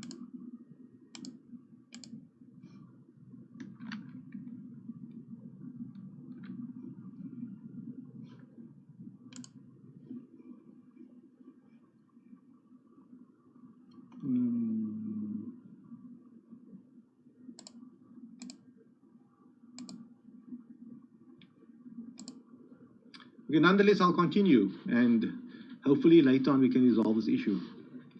So my suggestion to people is, when it comes to that specific scenario, is to inform the other party that the moment you pass away, the moment you're no longer around, that at that specific time, that specific parent makes an application to court, and also court that parental rights and responsibilities can be assigned to that parent.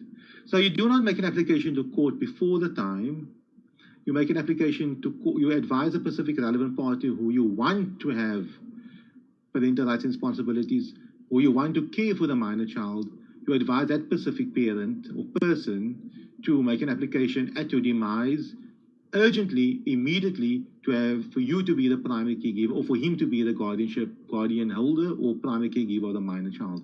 To me, that makes more logical sense as opposed to adoption and assignment of guardianship rights whilst you are alive. And more than likely, in all honesty, more than likely, you will most probably live until the minor child becomes an adult. And under those circumstances, there was no need for you to have assigned or have the minor child be placed under the guardianship of the other parent or the other person. So I hope that answered that specific question for you. I'll deal with the next question. It goes as follows. What do I do if the mother of my child does not want to agree on a parenting plan? We are now 2 years in court. Now, that is a very common question where people come to me and ask me that specific question as to, we're in court, we're trying to agree upon a parenting plan, but the other party is not willing to agree upon a parenting plan. What can I do? Basically, then you must litigate the matter. You must go to court and let the court make a decision.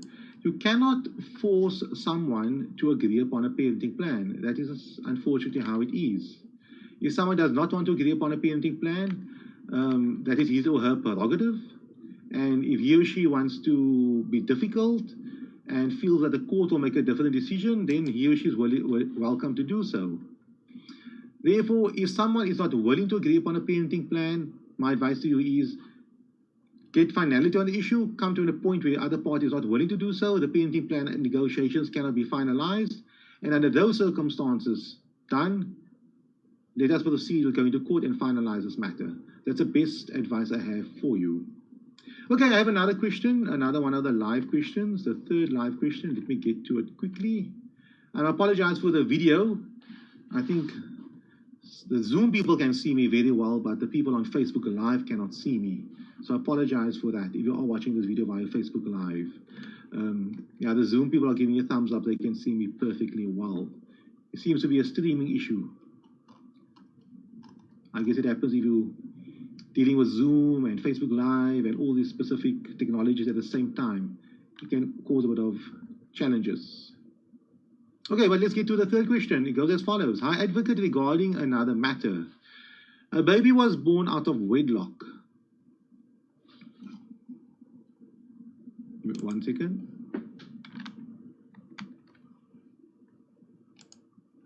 There I'm back. Nice to be back. Okay, let's get to the third question. Hi, advocate, regarding another matter. Baby was born out of wedlock. The social worker removed the baby from the mother soon after birth. Okay, so parents were married, child was born, the social worker came and removed the baby from the mother soon after the child was born. The father attempted to register the child on his surname but was denied so by the Home Affairs Office, but the mother may. Generally, if the father's name is not mentioned on the birth certificate, then the child will have the mother's surname. But let me go on. Due to the fact that the social worker removed the baby, there is a case open at the local magistrate's court ongoing. Why can the father not register the child that is currently partly in his care with the help of the safe house for the children? Is this process not perhaps against the Constitution, discrimination? Thank you. Of course it is against the Constitution. I mean, a father should have just as much rights over a minor child as the mother. I know they want the mother's consent. If the mother does not give the consent, and then obviously there's a dispute between the parents, then one parent cannot just go ahead.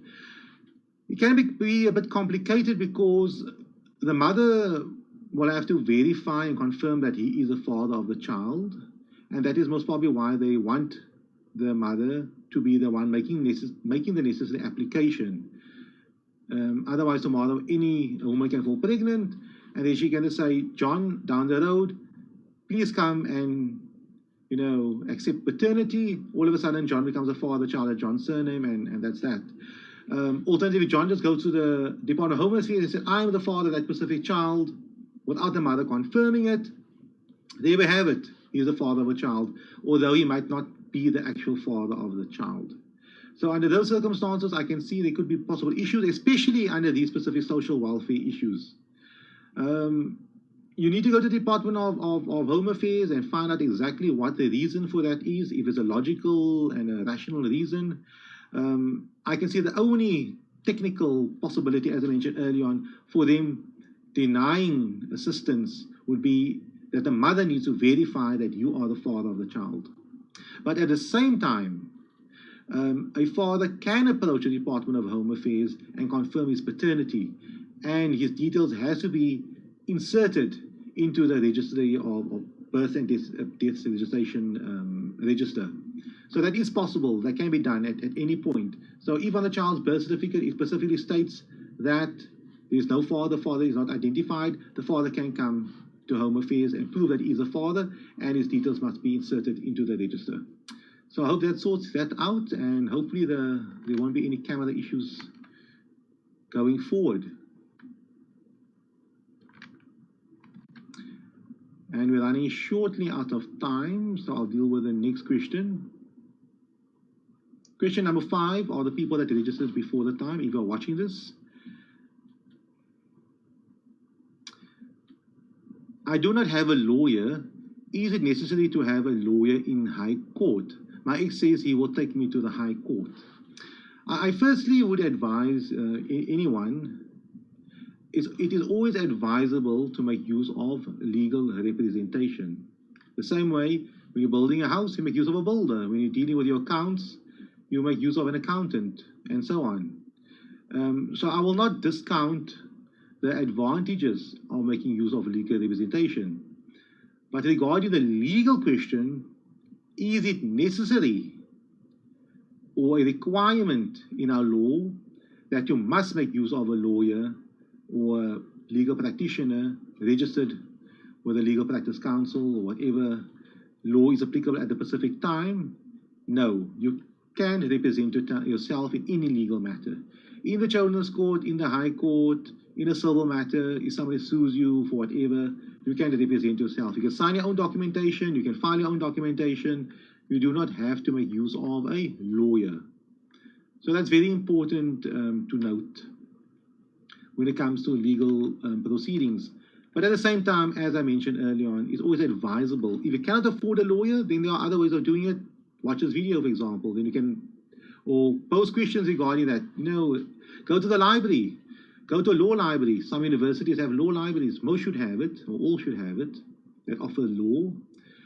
Go to the public library. There might be certain textbooks on the law online. You can Google and stuff like that. Find out information. Go to the court and ask the clerk how the process works, what you can do or what you cannot do, and so on. Then you can represent yourself, and you'll get a better chance of getting a better results as to not knowing anything and going into a matter blindly.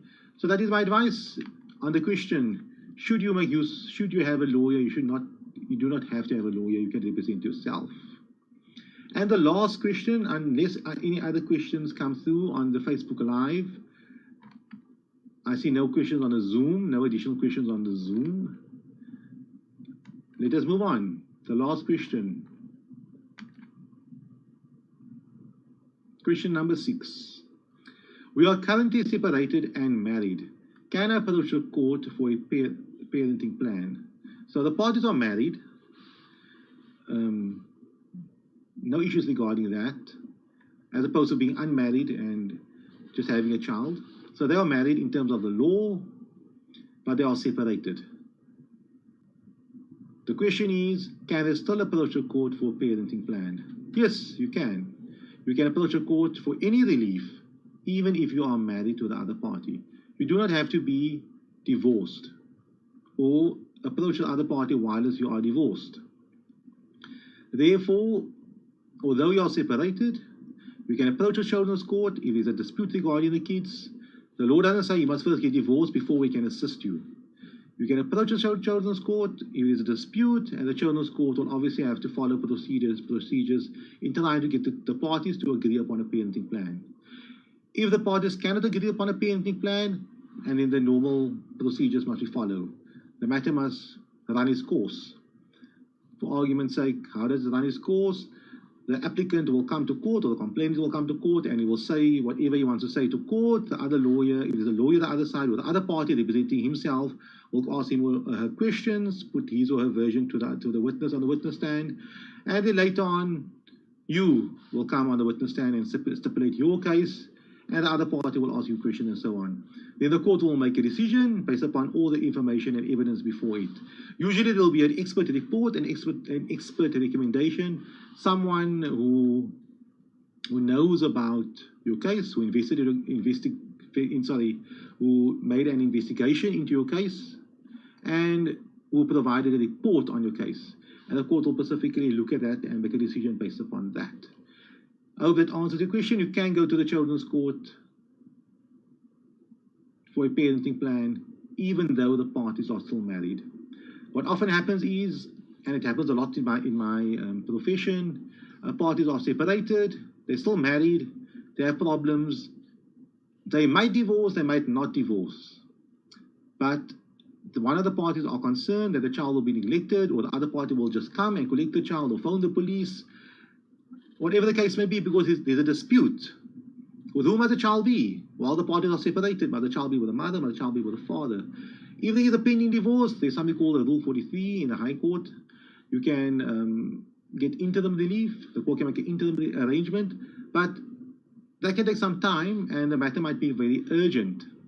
Then under those specific circumstances, the court can make a quick ruling and say, after obviously applying its mind to it, and saying in the interim, the kids must live with the mom or with the dad, or the parties can say, look at here, judge, we are separated, we might be separated forever, we might not want to get divorced, but we need some finality on with who the children should reside with.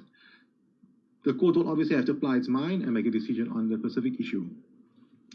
And that's it. We had six pre-registered questions, and we had 3 live questions. If you have any additional questions, you are welcome to pose it. We are not running out of time, but usually these type of videos are about 40 to 50 minutes, and I try to keep it under an hour. But if you have any specific question, either from the live Zoom viewers, they seem to be fine, or from the Facebook Live viewers, you are welcome to pose it. Please note that I can only take questions or see questions that are on the Advocate Mohammed Abduroaf Facebook page. Please follow that page if you are interested, and that's a platform I make use of. You might see this video on other specific platforms, like the Our Law platform and a few Facebook groups, but I'm not watching that specific screen while I'm doing these specific webinars. I have a comment from the last person. She says, thank you for your advice, Advocate, much appreciated. You are welcome, and thank you for your question. That's also very much appreciated. If there's nothing else, thank you everybody. We have reached the 40 minutes time for the specific webinar. If there is any other questions, I'll be happy to answer it. Otherwise, I hope you have a lovely day further, and thank you for registering for the specific webinar. Thank you for your questions, and thank you to the live Facebook viewers for posing those specific questions. And the more you pose these questions, you're posing questions that other people can benefit from. So I'm answering your question, I'm applying the law to your specific circumstances, but there might be a few thousand people out there that have has exactly the same specific question, or the same answer, sorry, it's the same problem. And by watching these videos and with you participating, we're giving everybody an opportunity to learn and benefit from that. Please share this video if you liked it, and hope to see you next time. Thank you. Bye-bye.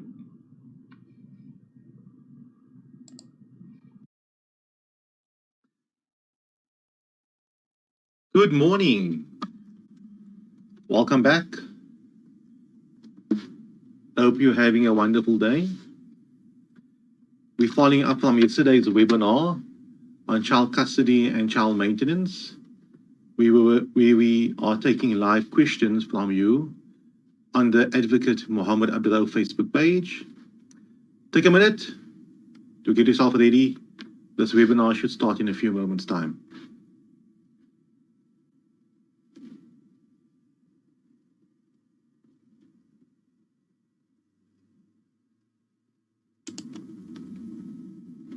I'm just giving everyone an opportunity to join us. We have published the webinar for 9:30 a.m. There was a change in times, I trust we all receive the notification on time.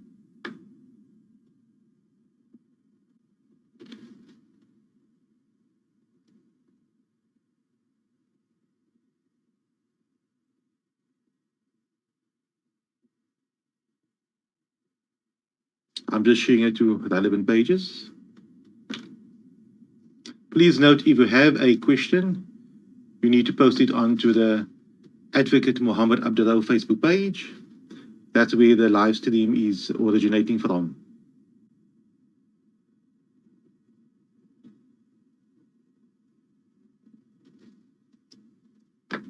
I think we're all set. Let us begin.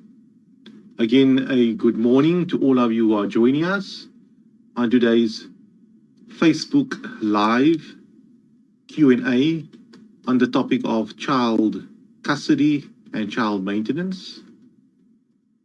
We're following up from yesterday's webinar that took place early morning, whereby you could have posted live questions.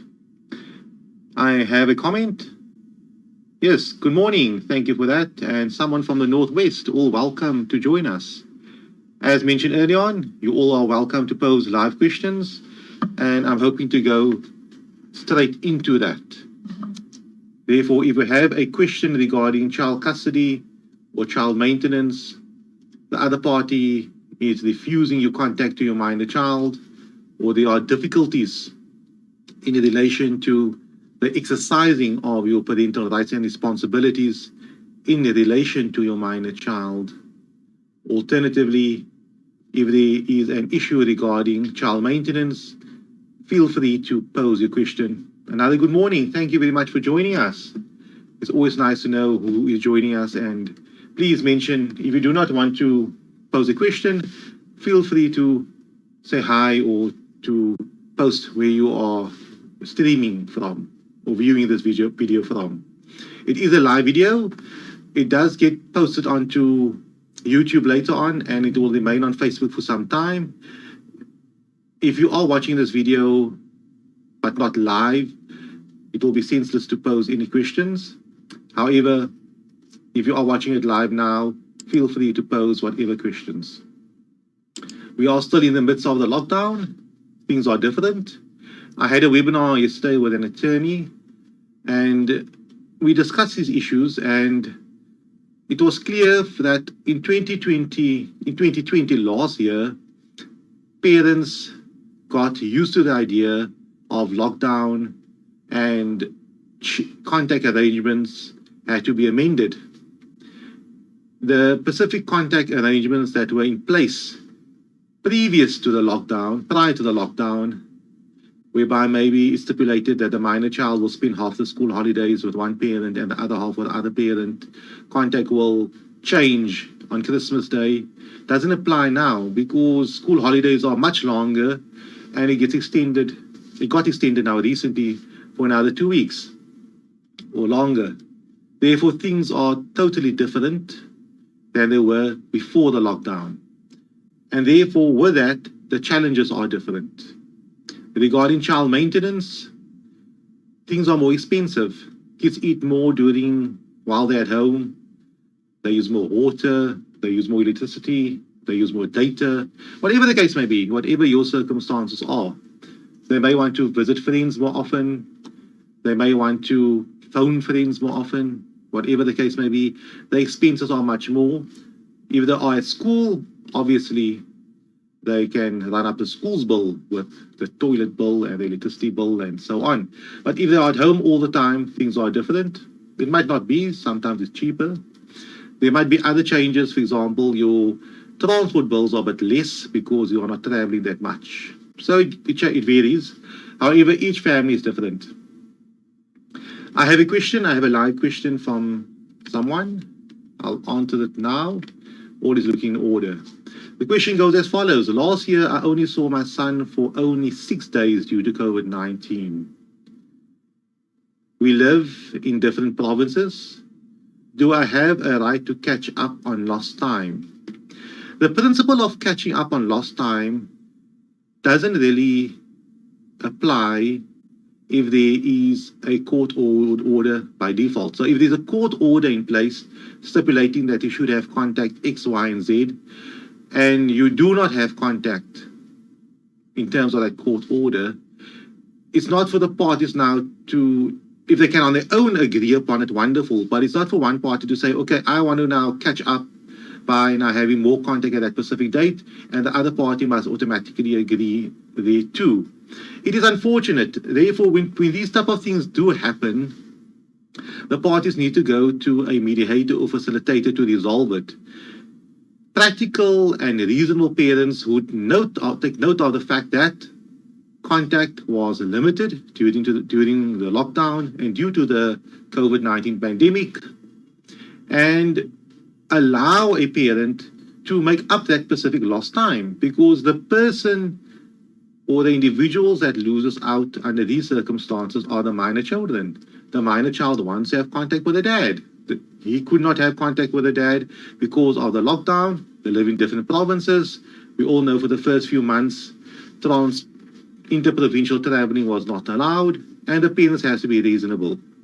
However, on the flip side, for me to stipulate that automatically you have a legal right to or request, and the request must be abided by, I need to have more time with my minor children, despite an order stipulating you only allowed to have contact on that specific period of time, is very difficult for me to say. I cannot say that because there's an order in place. The order might say the father can have contact every June holidays for the second half, but he was not allowed to travel to Cape Town or to Johannesburg during the second half of the June holidays because of the government's regulations.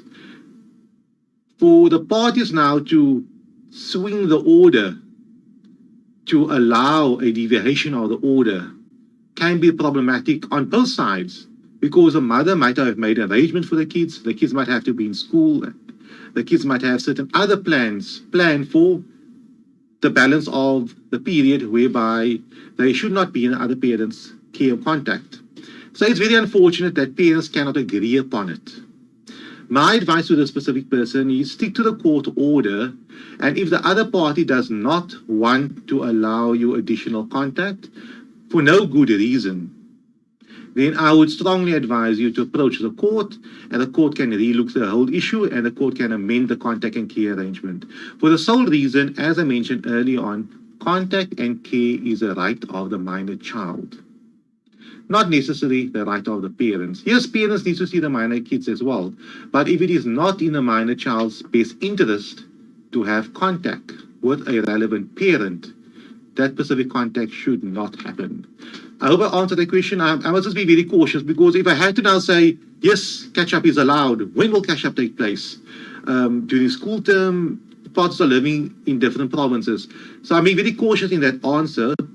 I'm certain if you want to add additional questions to that, I might be able to elaborate further, depending upon the age of the minor children, how far the provinces are apart, are the parents working, are the kids attending homeschool, are they, we all know they're at home now, but the facts will vary. In order for me to give a proper answer, I need to know more facts. Thank you for that question, and you're welcome to pose any further questions. If you are watching this video, please leave a comment and say from where you're from, and it's always good to see regular faces online. If I may just add further, okay, the person poses additional information. Let's just deal with that first before we move on. The additional information, sorry, it's a different person. I have another question. Unmarried father who does not have visitation rights and is behind on maintenance and always has excuses, not working, can't afford, or in debt. That's what the person is saying. So he's behind in maintenance, always has excuses, blah, blah, blah, and he is in arrears. Child is a non-verbal special needs child. Yesterday, he brought my son to court as he was visiting him. Court and his lawyer was not happy. Now my case is postponed till March. And when I asked him to go buy food for our son, he threatens me with the welfare. Can you advise? I do not follow the stream so well, but be that as it may, this is a typical example where parents cannot come to an agreement regarding what's in the best interest of the minor child. One parent might not be much involved in the minor child, and I'm presuming it's generally a scenario where the parties themselves have issues, and that is very unfortunate. My experience under these type of matters are that the moment parents have issues, they can't communicate with each other, they have difficulties with the manner in which the other parent is caring for the child, difficulties in the manner in which the other parents are dedicated to the well-being of the child, and so on. These type of issues keeps bringing problems to the situation. Like now, when the person said over here, child is a non-verbal special need child, which is very important to note. Yesterday, he brought my son to court as he was visiting him. Court and his lawyer was not happy. Now my case is postponed. I do not see the logic behind bringing a child to court. It's COVID-19, and why would the child come to court in the first place? There's no reason for it unless the court requests the child to come to court, either for an assessment or for some consultation with a court official or a social worker and so on. So these are serious issues over here. And with the mother mentioned here that I asked him to go buy food for our son, he threatens me with welfare. Can you advise? Now, the relationship between a mother and father is obviously toxic. And I'm not, this is only facts here, it might not be correct. I'm not referring to anybody. I was given a set of facts, a set of questions, and I need to apply my mind to that. It's clearly toxic.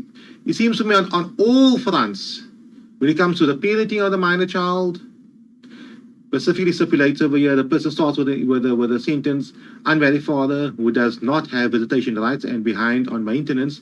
But later on in the paragraph, he said the father brought the minor child to the children's court or to the relevant court over there.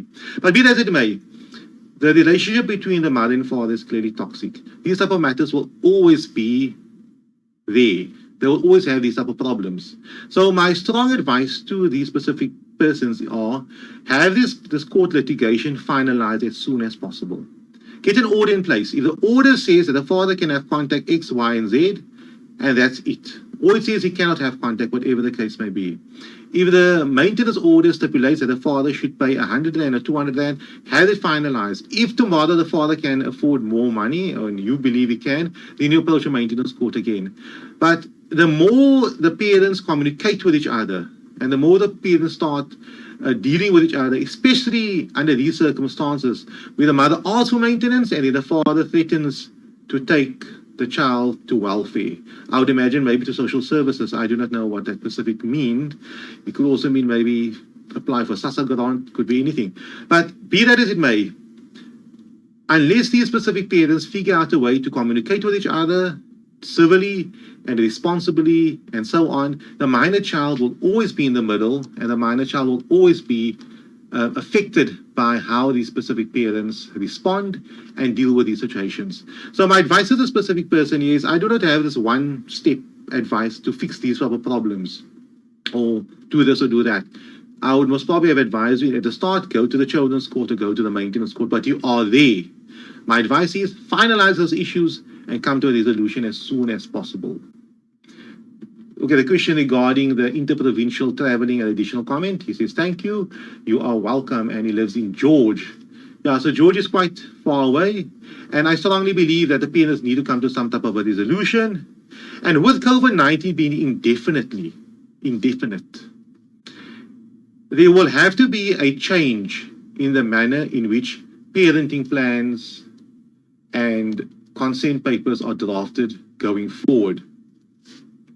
Consent papers and parenting plans, settlement agreements, dealing with the minor children, of course, in the past presumed that school holidays will always take place June, July, December, January. I'm talking about the bigger holidays. And of course, Easter and other holidays as well. Now with this pandemic, we're seeing it more often that holiday contact is not always set in stone. School holidays are no longer the same duration they were in the past. And they swap and change, they change all the time. The only advantage I can see for me is traffic is much better to work, which I appreciate. But kids are at home and they should be at school. They should be learning to become professionals in the future. But be that as it may, parenting plans, consent papers, and settlement agreements regarding to minor children, clauses will have to be created to deal with these specific issues, the pandemics. Therefore, in additional response to the question posed early on regarding the interprovincial contact taking place, in the future, the courts might have to put in clauses, for example, saying if there is a pandemic and if the minor child is not possible for the parent to have contact with the minor child, then under those circumstances, contact should be extended by the time lost. Those specific clauses will have to be created. It was not previously stipulated generally in consent papers because things were usually set in stone. The minor child is in primary school now, and next year will be in high school. The minor child is in daycare now, but in a few years' time, he or she will be attending school. So those things were basically set in stone, but now we do not know how the future will unfold. A lot of questions are coming in. Thank you very much for that.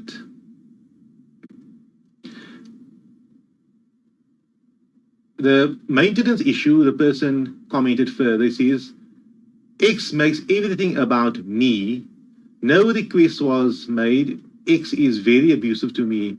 I give him access as I want peace.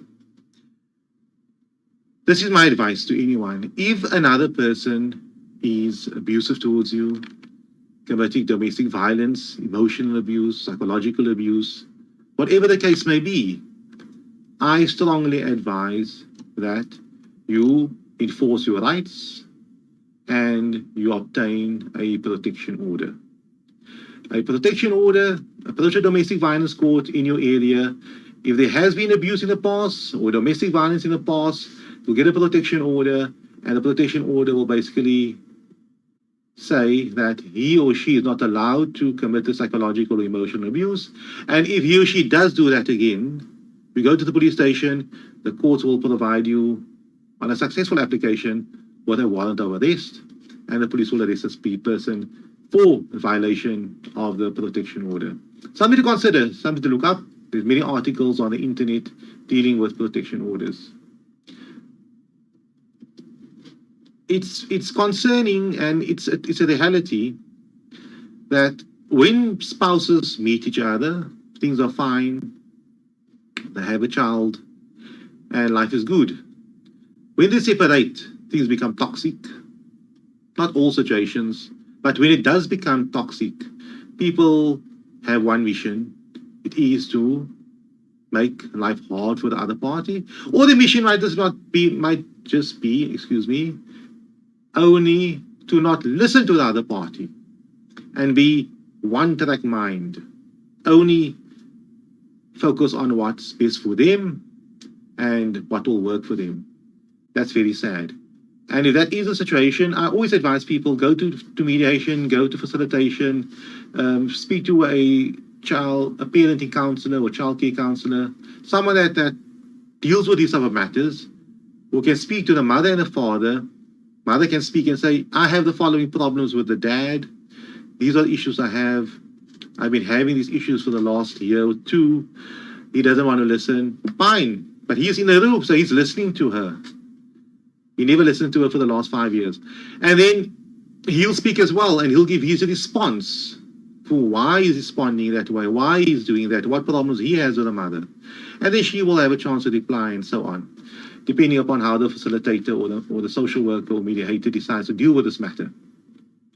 The parties will now come to a conclusion, and they will most probably leave that meeting or that session at least with some additional data on their hard drives. Where previously it was only there while you are thinking, but now they actually listen to the other party's reasoning and logic.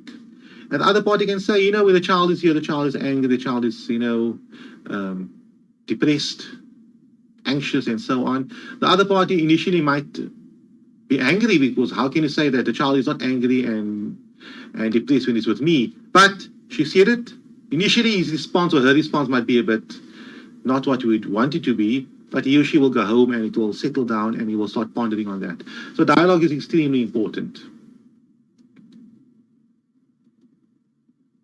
The person comments further and says, I have tried to be peaceful, but he constantly attacks me. I would say a protection order. If you have any questions, please feel free to pose it. I do not mind speaking for a long time, for the entire 40 minutes, but it is always beneficial to you to pose your questions and have someone answer it and we can engage with each other. I'm just figuring out, yes, the person that commented earlier on regarding the interprovincial contact rights, wanting to know, can there be any catch-up contact rights? He has an additional comment. He says, if maintenance is increased and all of a sudden life quality is increased of the mother, he is done for over 1,000, etc., what can I do? Regarding that, if you are paying maintenance, maintenance is payable for the minor child or minor kids, depending upon the facts. Maintenance is not there to support the other parent. If you are supporting the other parent, it will usually be in terms of alimony, in terms of a personal maintenance clause in a divorce agreement, and so on. Then you have a legal obligation to maintain the other parent, pay your alimony, pay your personal maintenance. But if there is no such agreement in place or no such order in place, there is no obligation for you to maintain another adult. The only time you have to maintain another adult if you are married to that person or in terms of an order and so on. Therefore, if a party is increasing the payment of maintenance, that specific maintenance has to go to the minor child.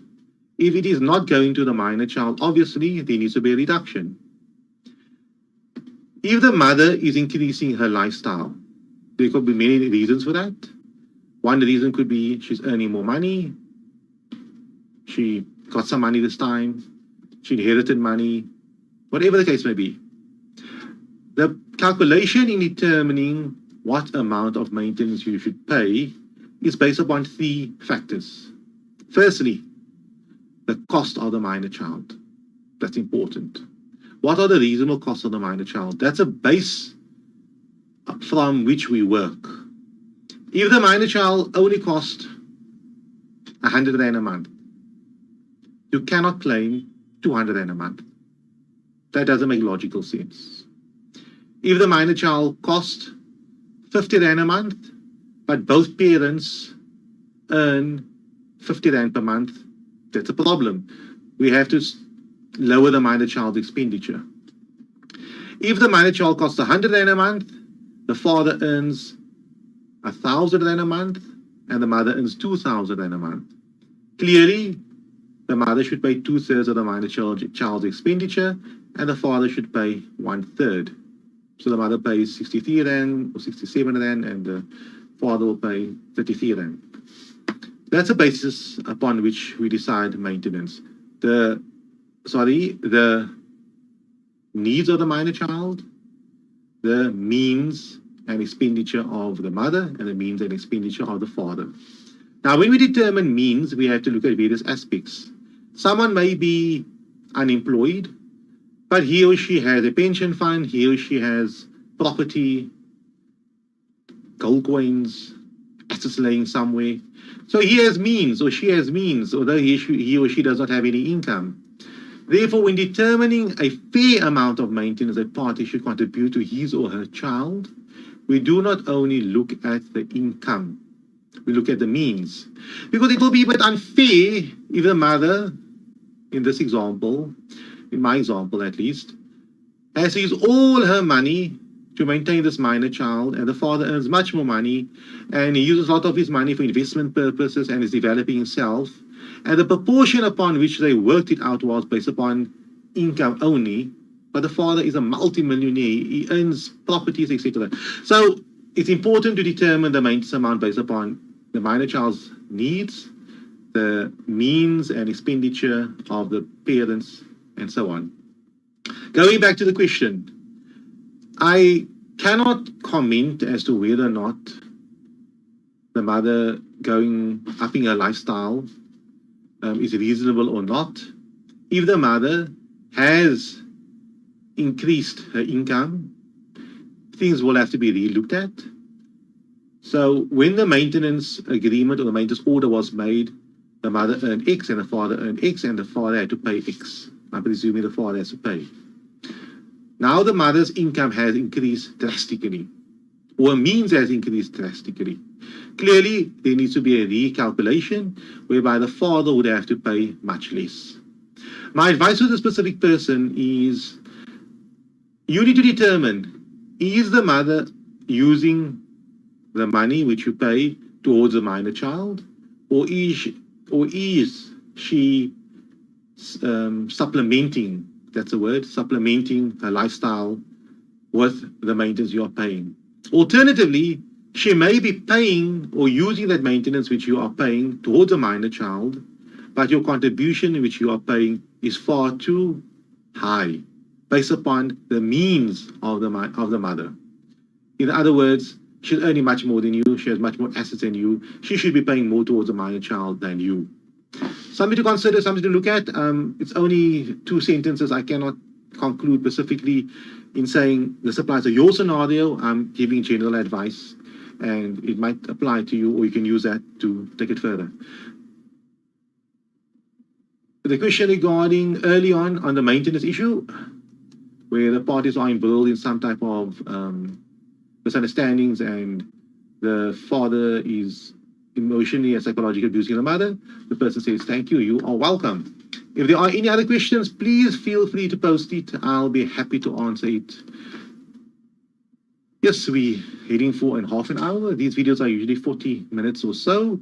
And if you have any additional questions, wherever you are, please feel free to pose it. I'll be happy to answer it. And as mentioned earlier on, please pose a question from the, you can see over here, Advocate Mohammed Abduroaf Facebook page. Go on Facebook, type in Advocate Mohammed Abduroaf, and you should be able to find the page. If not, that's the URL for the page. And that's where I'm looking at all the time and waiting for questions to come in. The format of these webinars is not to mention the law. We all know the law. You can download the Maintenance Act. You can read the Maintenance Act, and there's the law. You can look at the Constitution. You can download the Children's Act, and that's the law. The idea behind these webinars is to explain to you basically on how the law works, the practical aspects thereof. It gives the viewer and the listener a much better understanding of how to resolve a legal problem. It's like if somebody is sick and I give him a medical textbook, that won't fix the problem. I need to, medicate him. I need to do what I have to do in order to make him feel better. And the same way with these webinars are to unpack and to explain to you on how to deal with these, whether your specific maintenance or child custody matters. While I'm waiting for questions to come in, please note that, like the Advocate Mohammed Abduroaf page, notifications of webinars are now posted there on. If there's a change in times, you will see it online. So you can just go online all the time. Alternatively, you might see it on your Facebook profile. On the issue concerning child maintenance, and this, I'm just following up on this webinar I had with this attorney yesterday, where we touched a bit on child maintenance, and her view, and I agree with her, as an attorney, it's up to the parties to buy in, and they need to make an effort for their maintenance case. Me as an advocate, as a litigator, someone that appears in court, I do not generally deal with clients filling documentation, finding documentation, and so on. That's generally attorney's work. But I have said it previously in my webinars quite a few times that you need to take ownership of your case. Yes, the other party is not paying child maintenance. Yes, the other party is emotionally and psychologically abusing you. You can have the victim approach. Unfortunately, I'm being very cold here, and hope people will feel sorry for you and hope that the world will change and you will get the results you want. Unfortunately, that's not how the legal system works. The legal system is quite cold, very analog, very logical, and there's no room for emotions. If you go to court, so the same principle applies. And also with the maintenance courts, they're quite busy, they're understaffed. You only one of the thousands of cases that are before them. You're just another person coming to them. And if they have to deal with 100 cases per day, you only have 5 or 6 minutes for argument's sake. I'm just exaggerating here. Therefore, in any legal matter you are dealing with, being a child custody, child maintenance, a traffic fine, you need to take ownership of your case. You need to do the relevant, work in order for you to get your results. Yes, you can appoint an attorney, you can appoint an advocate. He or she will do what he or she has to do to get you the best results. However, it's very much dependent upon you. The same with losing weight. You can have the best personal trainer.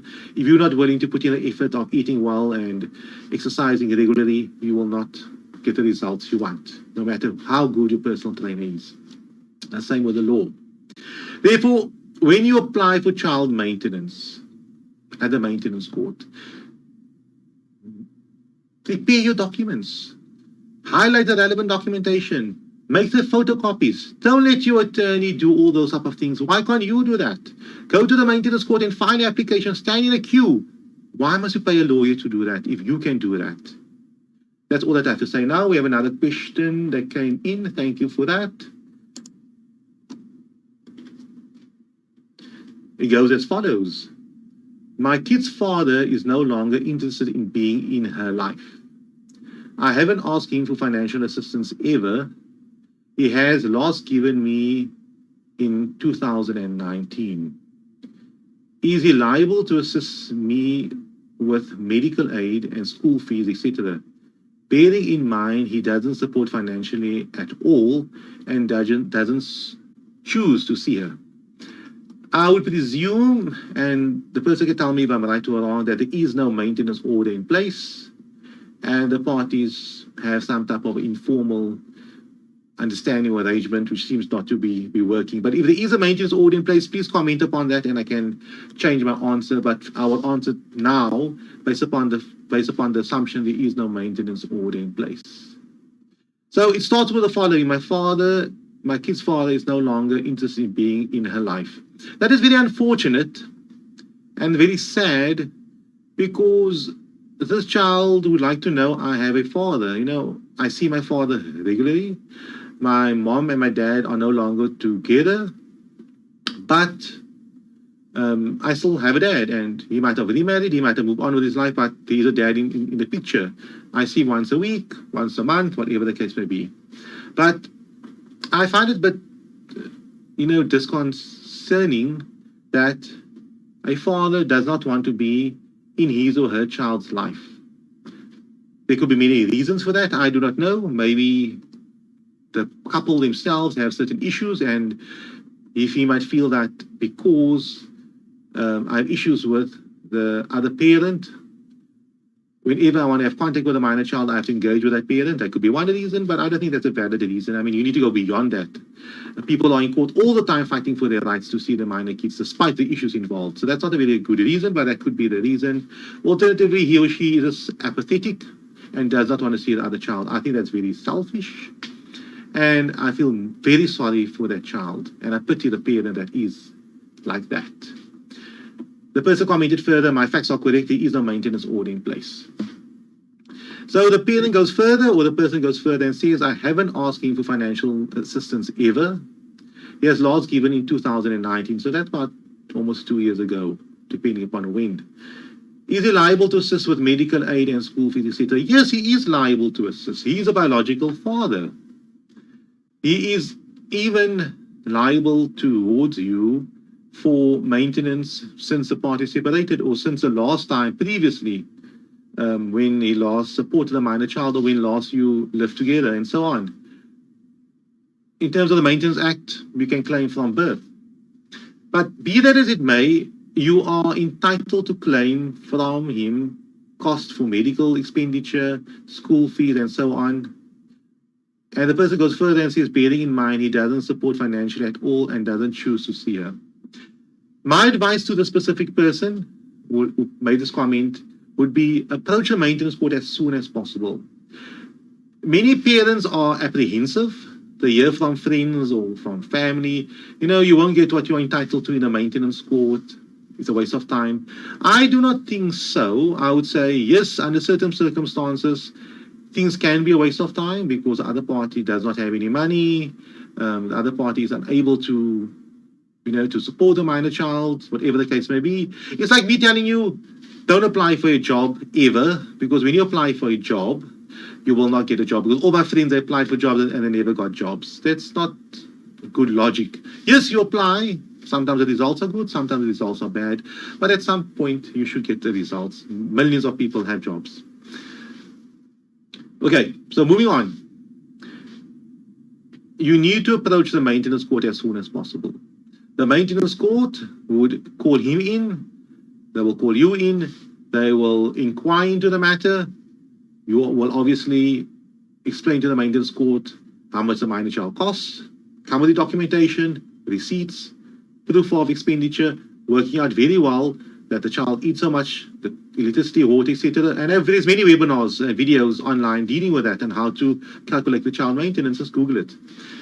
And you will come prepared and you will say, this is the father and I have information regarding that. He used to work here, he used to work there. I went on Facebook and I see he has a very good social profile. I have spoken to his family and they told me the following. Okay, that might be hearsay. These are the places he last worked at and I spoke to him and he's earning so much money. Do a bit of research. I'm just being general here. I mean, I do not know all the facts. I need to sit down with this file and be creative and get some, creative juices out there to find out how to deal with such a matter. But be that as it may, go to the maintenance courts.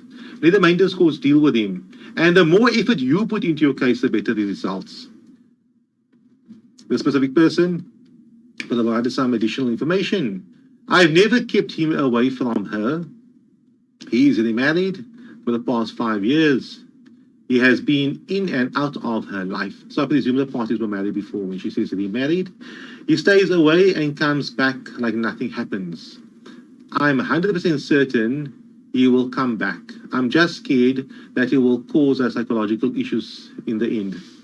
You see, this is the reason why I suggest parents, the moment they start having these type of issues, these parental issues, you need to legalize and formalize things. In the sense of getting a parenting plan in place, getting some type of an agreement in place so that you know that I will only have to see this person X, Y, and Z. I cannot, unfortunately, change people's personality. The specific father, that is his personality. He might be a wonderful person outside, but when it comes to his family and when it comes to his ex-wife, there are issues involved. It could be because he remarried, his new wife, he has new kids, and this is a previous relationship, whatever the facts may be. However, the psychological harm which a minor child suffers, well, of course, it's bad. Therefore, we need to take stock of these type of matters. If he's not paying maintenance, go to the maintenance court, because maybe the mother's view is, and I'm speaking general, I'm not saying specifically the specific person, could be, if I claim maintenance from him, then he wants to be in a child's life. So let me not do that. But at the same time, it's a problem because we need the maintenance. Furthermore, we have no contact agreement in place. We need to formalize these things. If parties were not married civilly, civil marriage are simple. If you marry somebody in court, you get divorced, you get divorced, the court will deal with the parental rights and responsibilities. If people are in a relationship or married in terms of Muslim rights and so on, there is no divorce court dealing with these type of things, contact and care rights and child maintenance. Therefore, I strongly urge this person to formalize the arrangements. If he should see the child once a year on special days, then that's it. Then you know he cannot come on the other days. And you can control and deal with your life. When he gets called into the courtroom, or before the magistrate or the officer, depending upon the situation, you will have to explain, what does he want? Does he want to have contact? When does he want to have contact, and so on? The conversation will take place. But the two people who are the worst to have this conversation together would be the mother and the father, because they cannot see eye to eye. It's clear. If they could see eye to eye, we would not have had this discussion. Therefore, I'm not specifically answering, or my facts might be totally incorrect. I'm not judging anybody based upon 2 paragraphs. I might be totally off, I might be totally wrong, and I apologize for that. I'm just taking information and I'm giving a general answer. It might apply to the commenter, it might apply to you watching this webinar from wherever you are and whenever you're watching it. Please, my advice to you is formalize matters, finalize matters. I don't know how old the child is. The child might be 10, 15, or 13. Whatever the case may be, formalize it, go to the maintenance court, get the maintenance order in place. Go to the children's court and formalize the contact and care arrangements. At least you will know he cannot pop up anytime. He can only pop up in terms of this agreement. And if it does not pop up is a bad term, but if he does not come, if he does not exercise his visitation rights in terms of the parenting plan or the order made by the court, and then approach the court again, tell the court this is nonsense. He does not adhere to the court order, therefore take that clause out and find out by him, when does he want to have contact? Maybe once a year now. Or he can only have contact once a year, but he needs to check with the mother at least 3 months in advance, or 2 months in advance, or 2 weeks in advance. I don't know, whatever's fair and reasonable. You'll have to argue it before the magistrate. Oh, the person said true. So I hope I answered, or I dealt with that specific question reasonably, so that it makes sense. But at the same time, the viewer and someone else, I hope you understand what I said and can benefit from that. If you have any additional questions, I can still go for another 8 or 10 minutes. It's now 42 minutes we are live. Please feel free to pose the question, and I will try my best to answer it. If you have any additional points to add to the previous questions, I'll be happy to deal with that. So going back to my discussion I had earlier on with you regarding a maintenance matter, in any matter, take ownership of that. I like it when a client comes to my office and tells me, yes, Mr. Abduroaf, I have child custody issues. I have prepared a historical data, or typed out this history of my matter. I have on paper when I met the other party, how things were then, when we entered into a relationship, for example, either marriage, or when you started dating, or when you started moving in together. I have outlined when the problems started happening then, when the child was born, who was at the birth, what were the complications involved, and so on. And they have that on data. So before you even go to a lawyer, you need to take stock of your case. Yes, of course, you can consult with a lawyer, obviously, for advice at any time. But I would strongly advise someone, if you do take stock of your case, you have these things in place. Why should you first sit with an attorney or an advocate, and then the attorney advocate takes notes? Okay, ma'am, when were you married? What were the problems? And bill you thousands of rands for the time spent. Yes, if it's urgent and those are the facts, then wonderful, life must go on and we need to deal with what we have to. But if you are having problems with the other party and you foresee the possibility of these issues going to court one day, take pen and paper, go on your PC, go on your computer, archive this data in a very secure folder, create another account that nobody knows of, so that your spouse or your partner will never see it, and start typing. If you are a victim of domestic violence, I know this is not the topic to discuss today, but if you are a victim of domestic violence and something happens, type it out. If you took photographs, if it's a once-off thing, it happened now, okay, it happened, but take photographs of the damages that was suffered and archive it and file it somewhere. It may come in useful in a few years' time. If there are any episodes of your partner attacking you, or acting irrationally, or acting irresponsibly towards a minor child, it might not be a big thing. It might just be a once-off thing, and it could have been, spurred on by some other things. The child was naughty, the child died his or her red, shave their head. I mean, I do the same, but you're following what I'm saying. And the one parent acts, but wildly viciously. Yes, maybe that's reasonable. I don't know. I know corporal punishment is not allowed, but take notes thereof. Take a photograph. I don't know. Archive it somewhere. It may be useful in the future. You might not even need it, but you may make your life very much easier going forward. So start with that dossier, start typing. The commenter earlier on said one more comment. We're welcome to get more.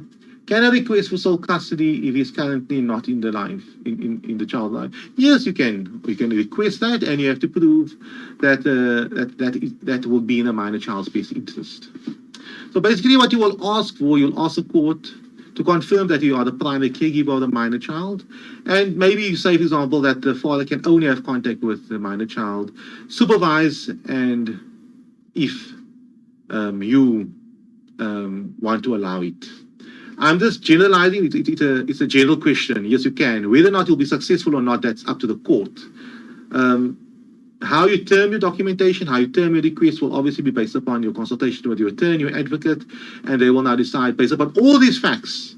This is most probably the best possible result we can get based upon these facts. So obviously, if the mom and dad were married and they were living together, the child always still saw the parent all the time, and that's the situation. The parties separated, the father remarried, and the mother doesn't like it. She's jealous because of the father. She cannot say, I want to get sole custody. She will never get that.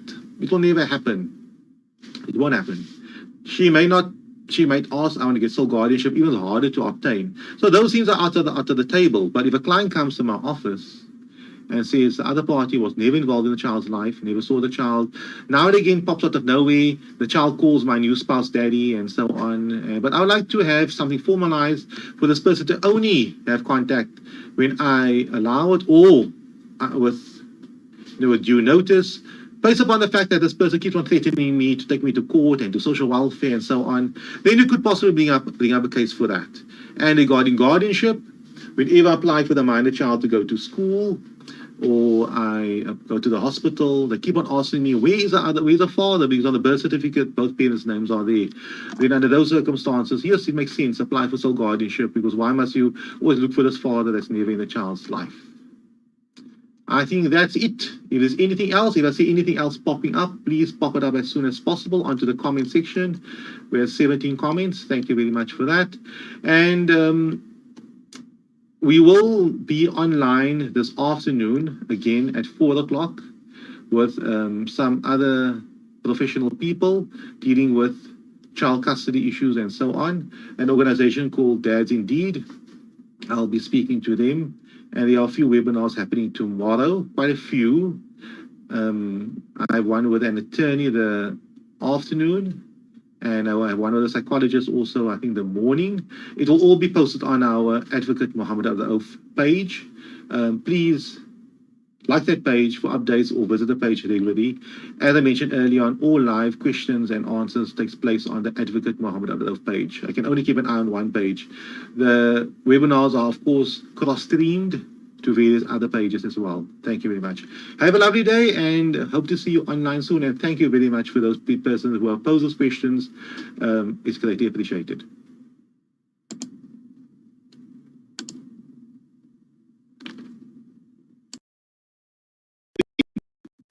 Thank you very much for joining our mostly daily webinar on child custody and child maintenance. Unfortunately, I cannot in advance advise you at what time I will be streaming live due to obviously other work issues. Many times I have to be in court in the morning or consult, but usually I'll try to have these webinars before 10, before the High Court starts, or before I can start my official day. If you are joining us, welcome. Please note, this is a live Q&A where you pose questions live on Facebook Live, and I will try my best to answer them.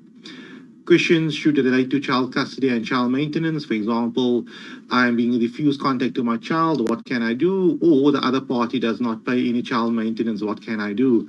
Along those lines, those are, I would say, the most simplistic type of questions.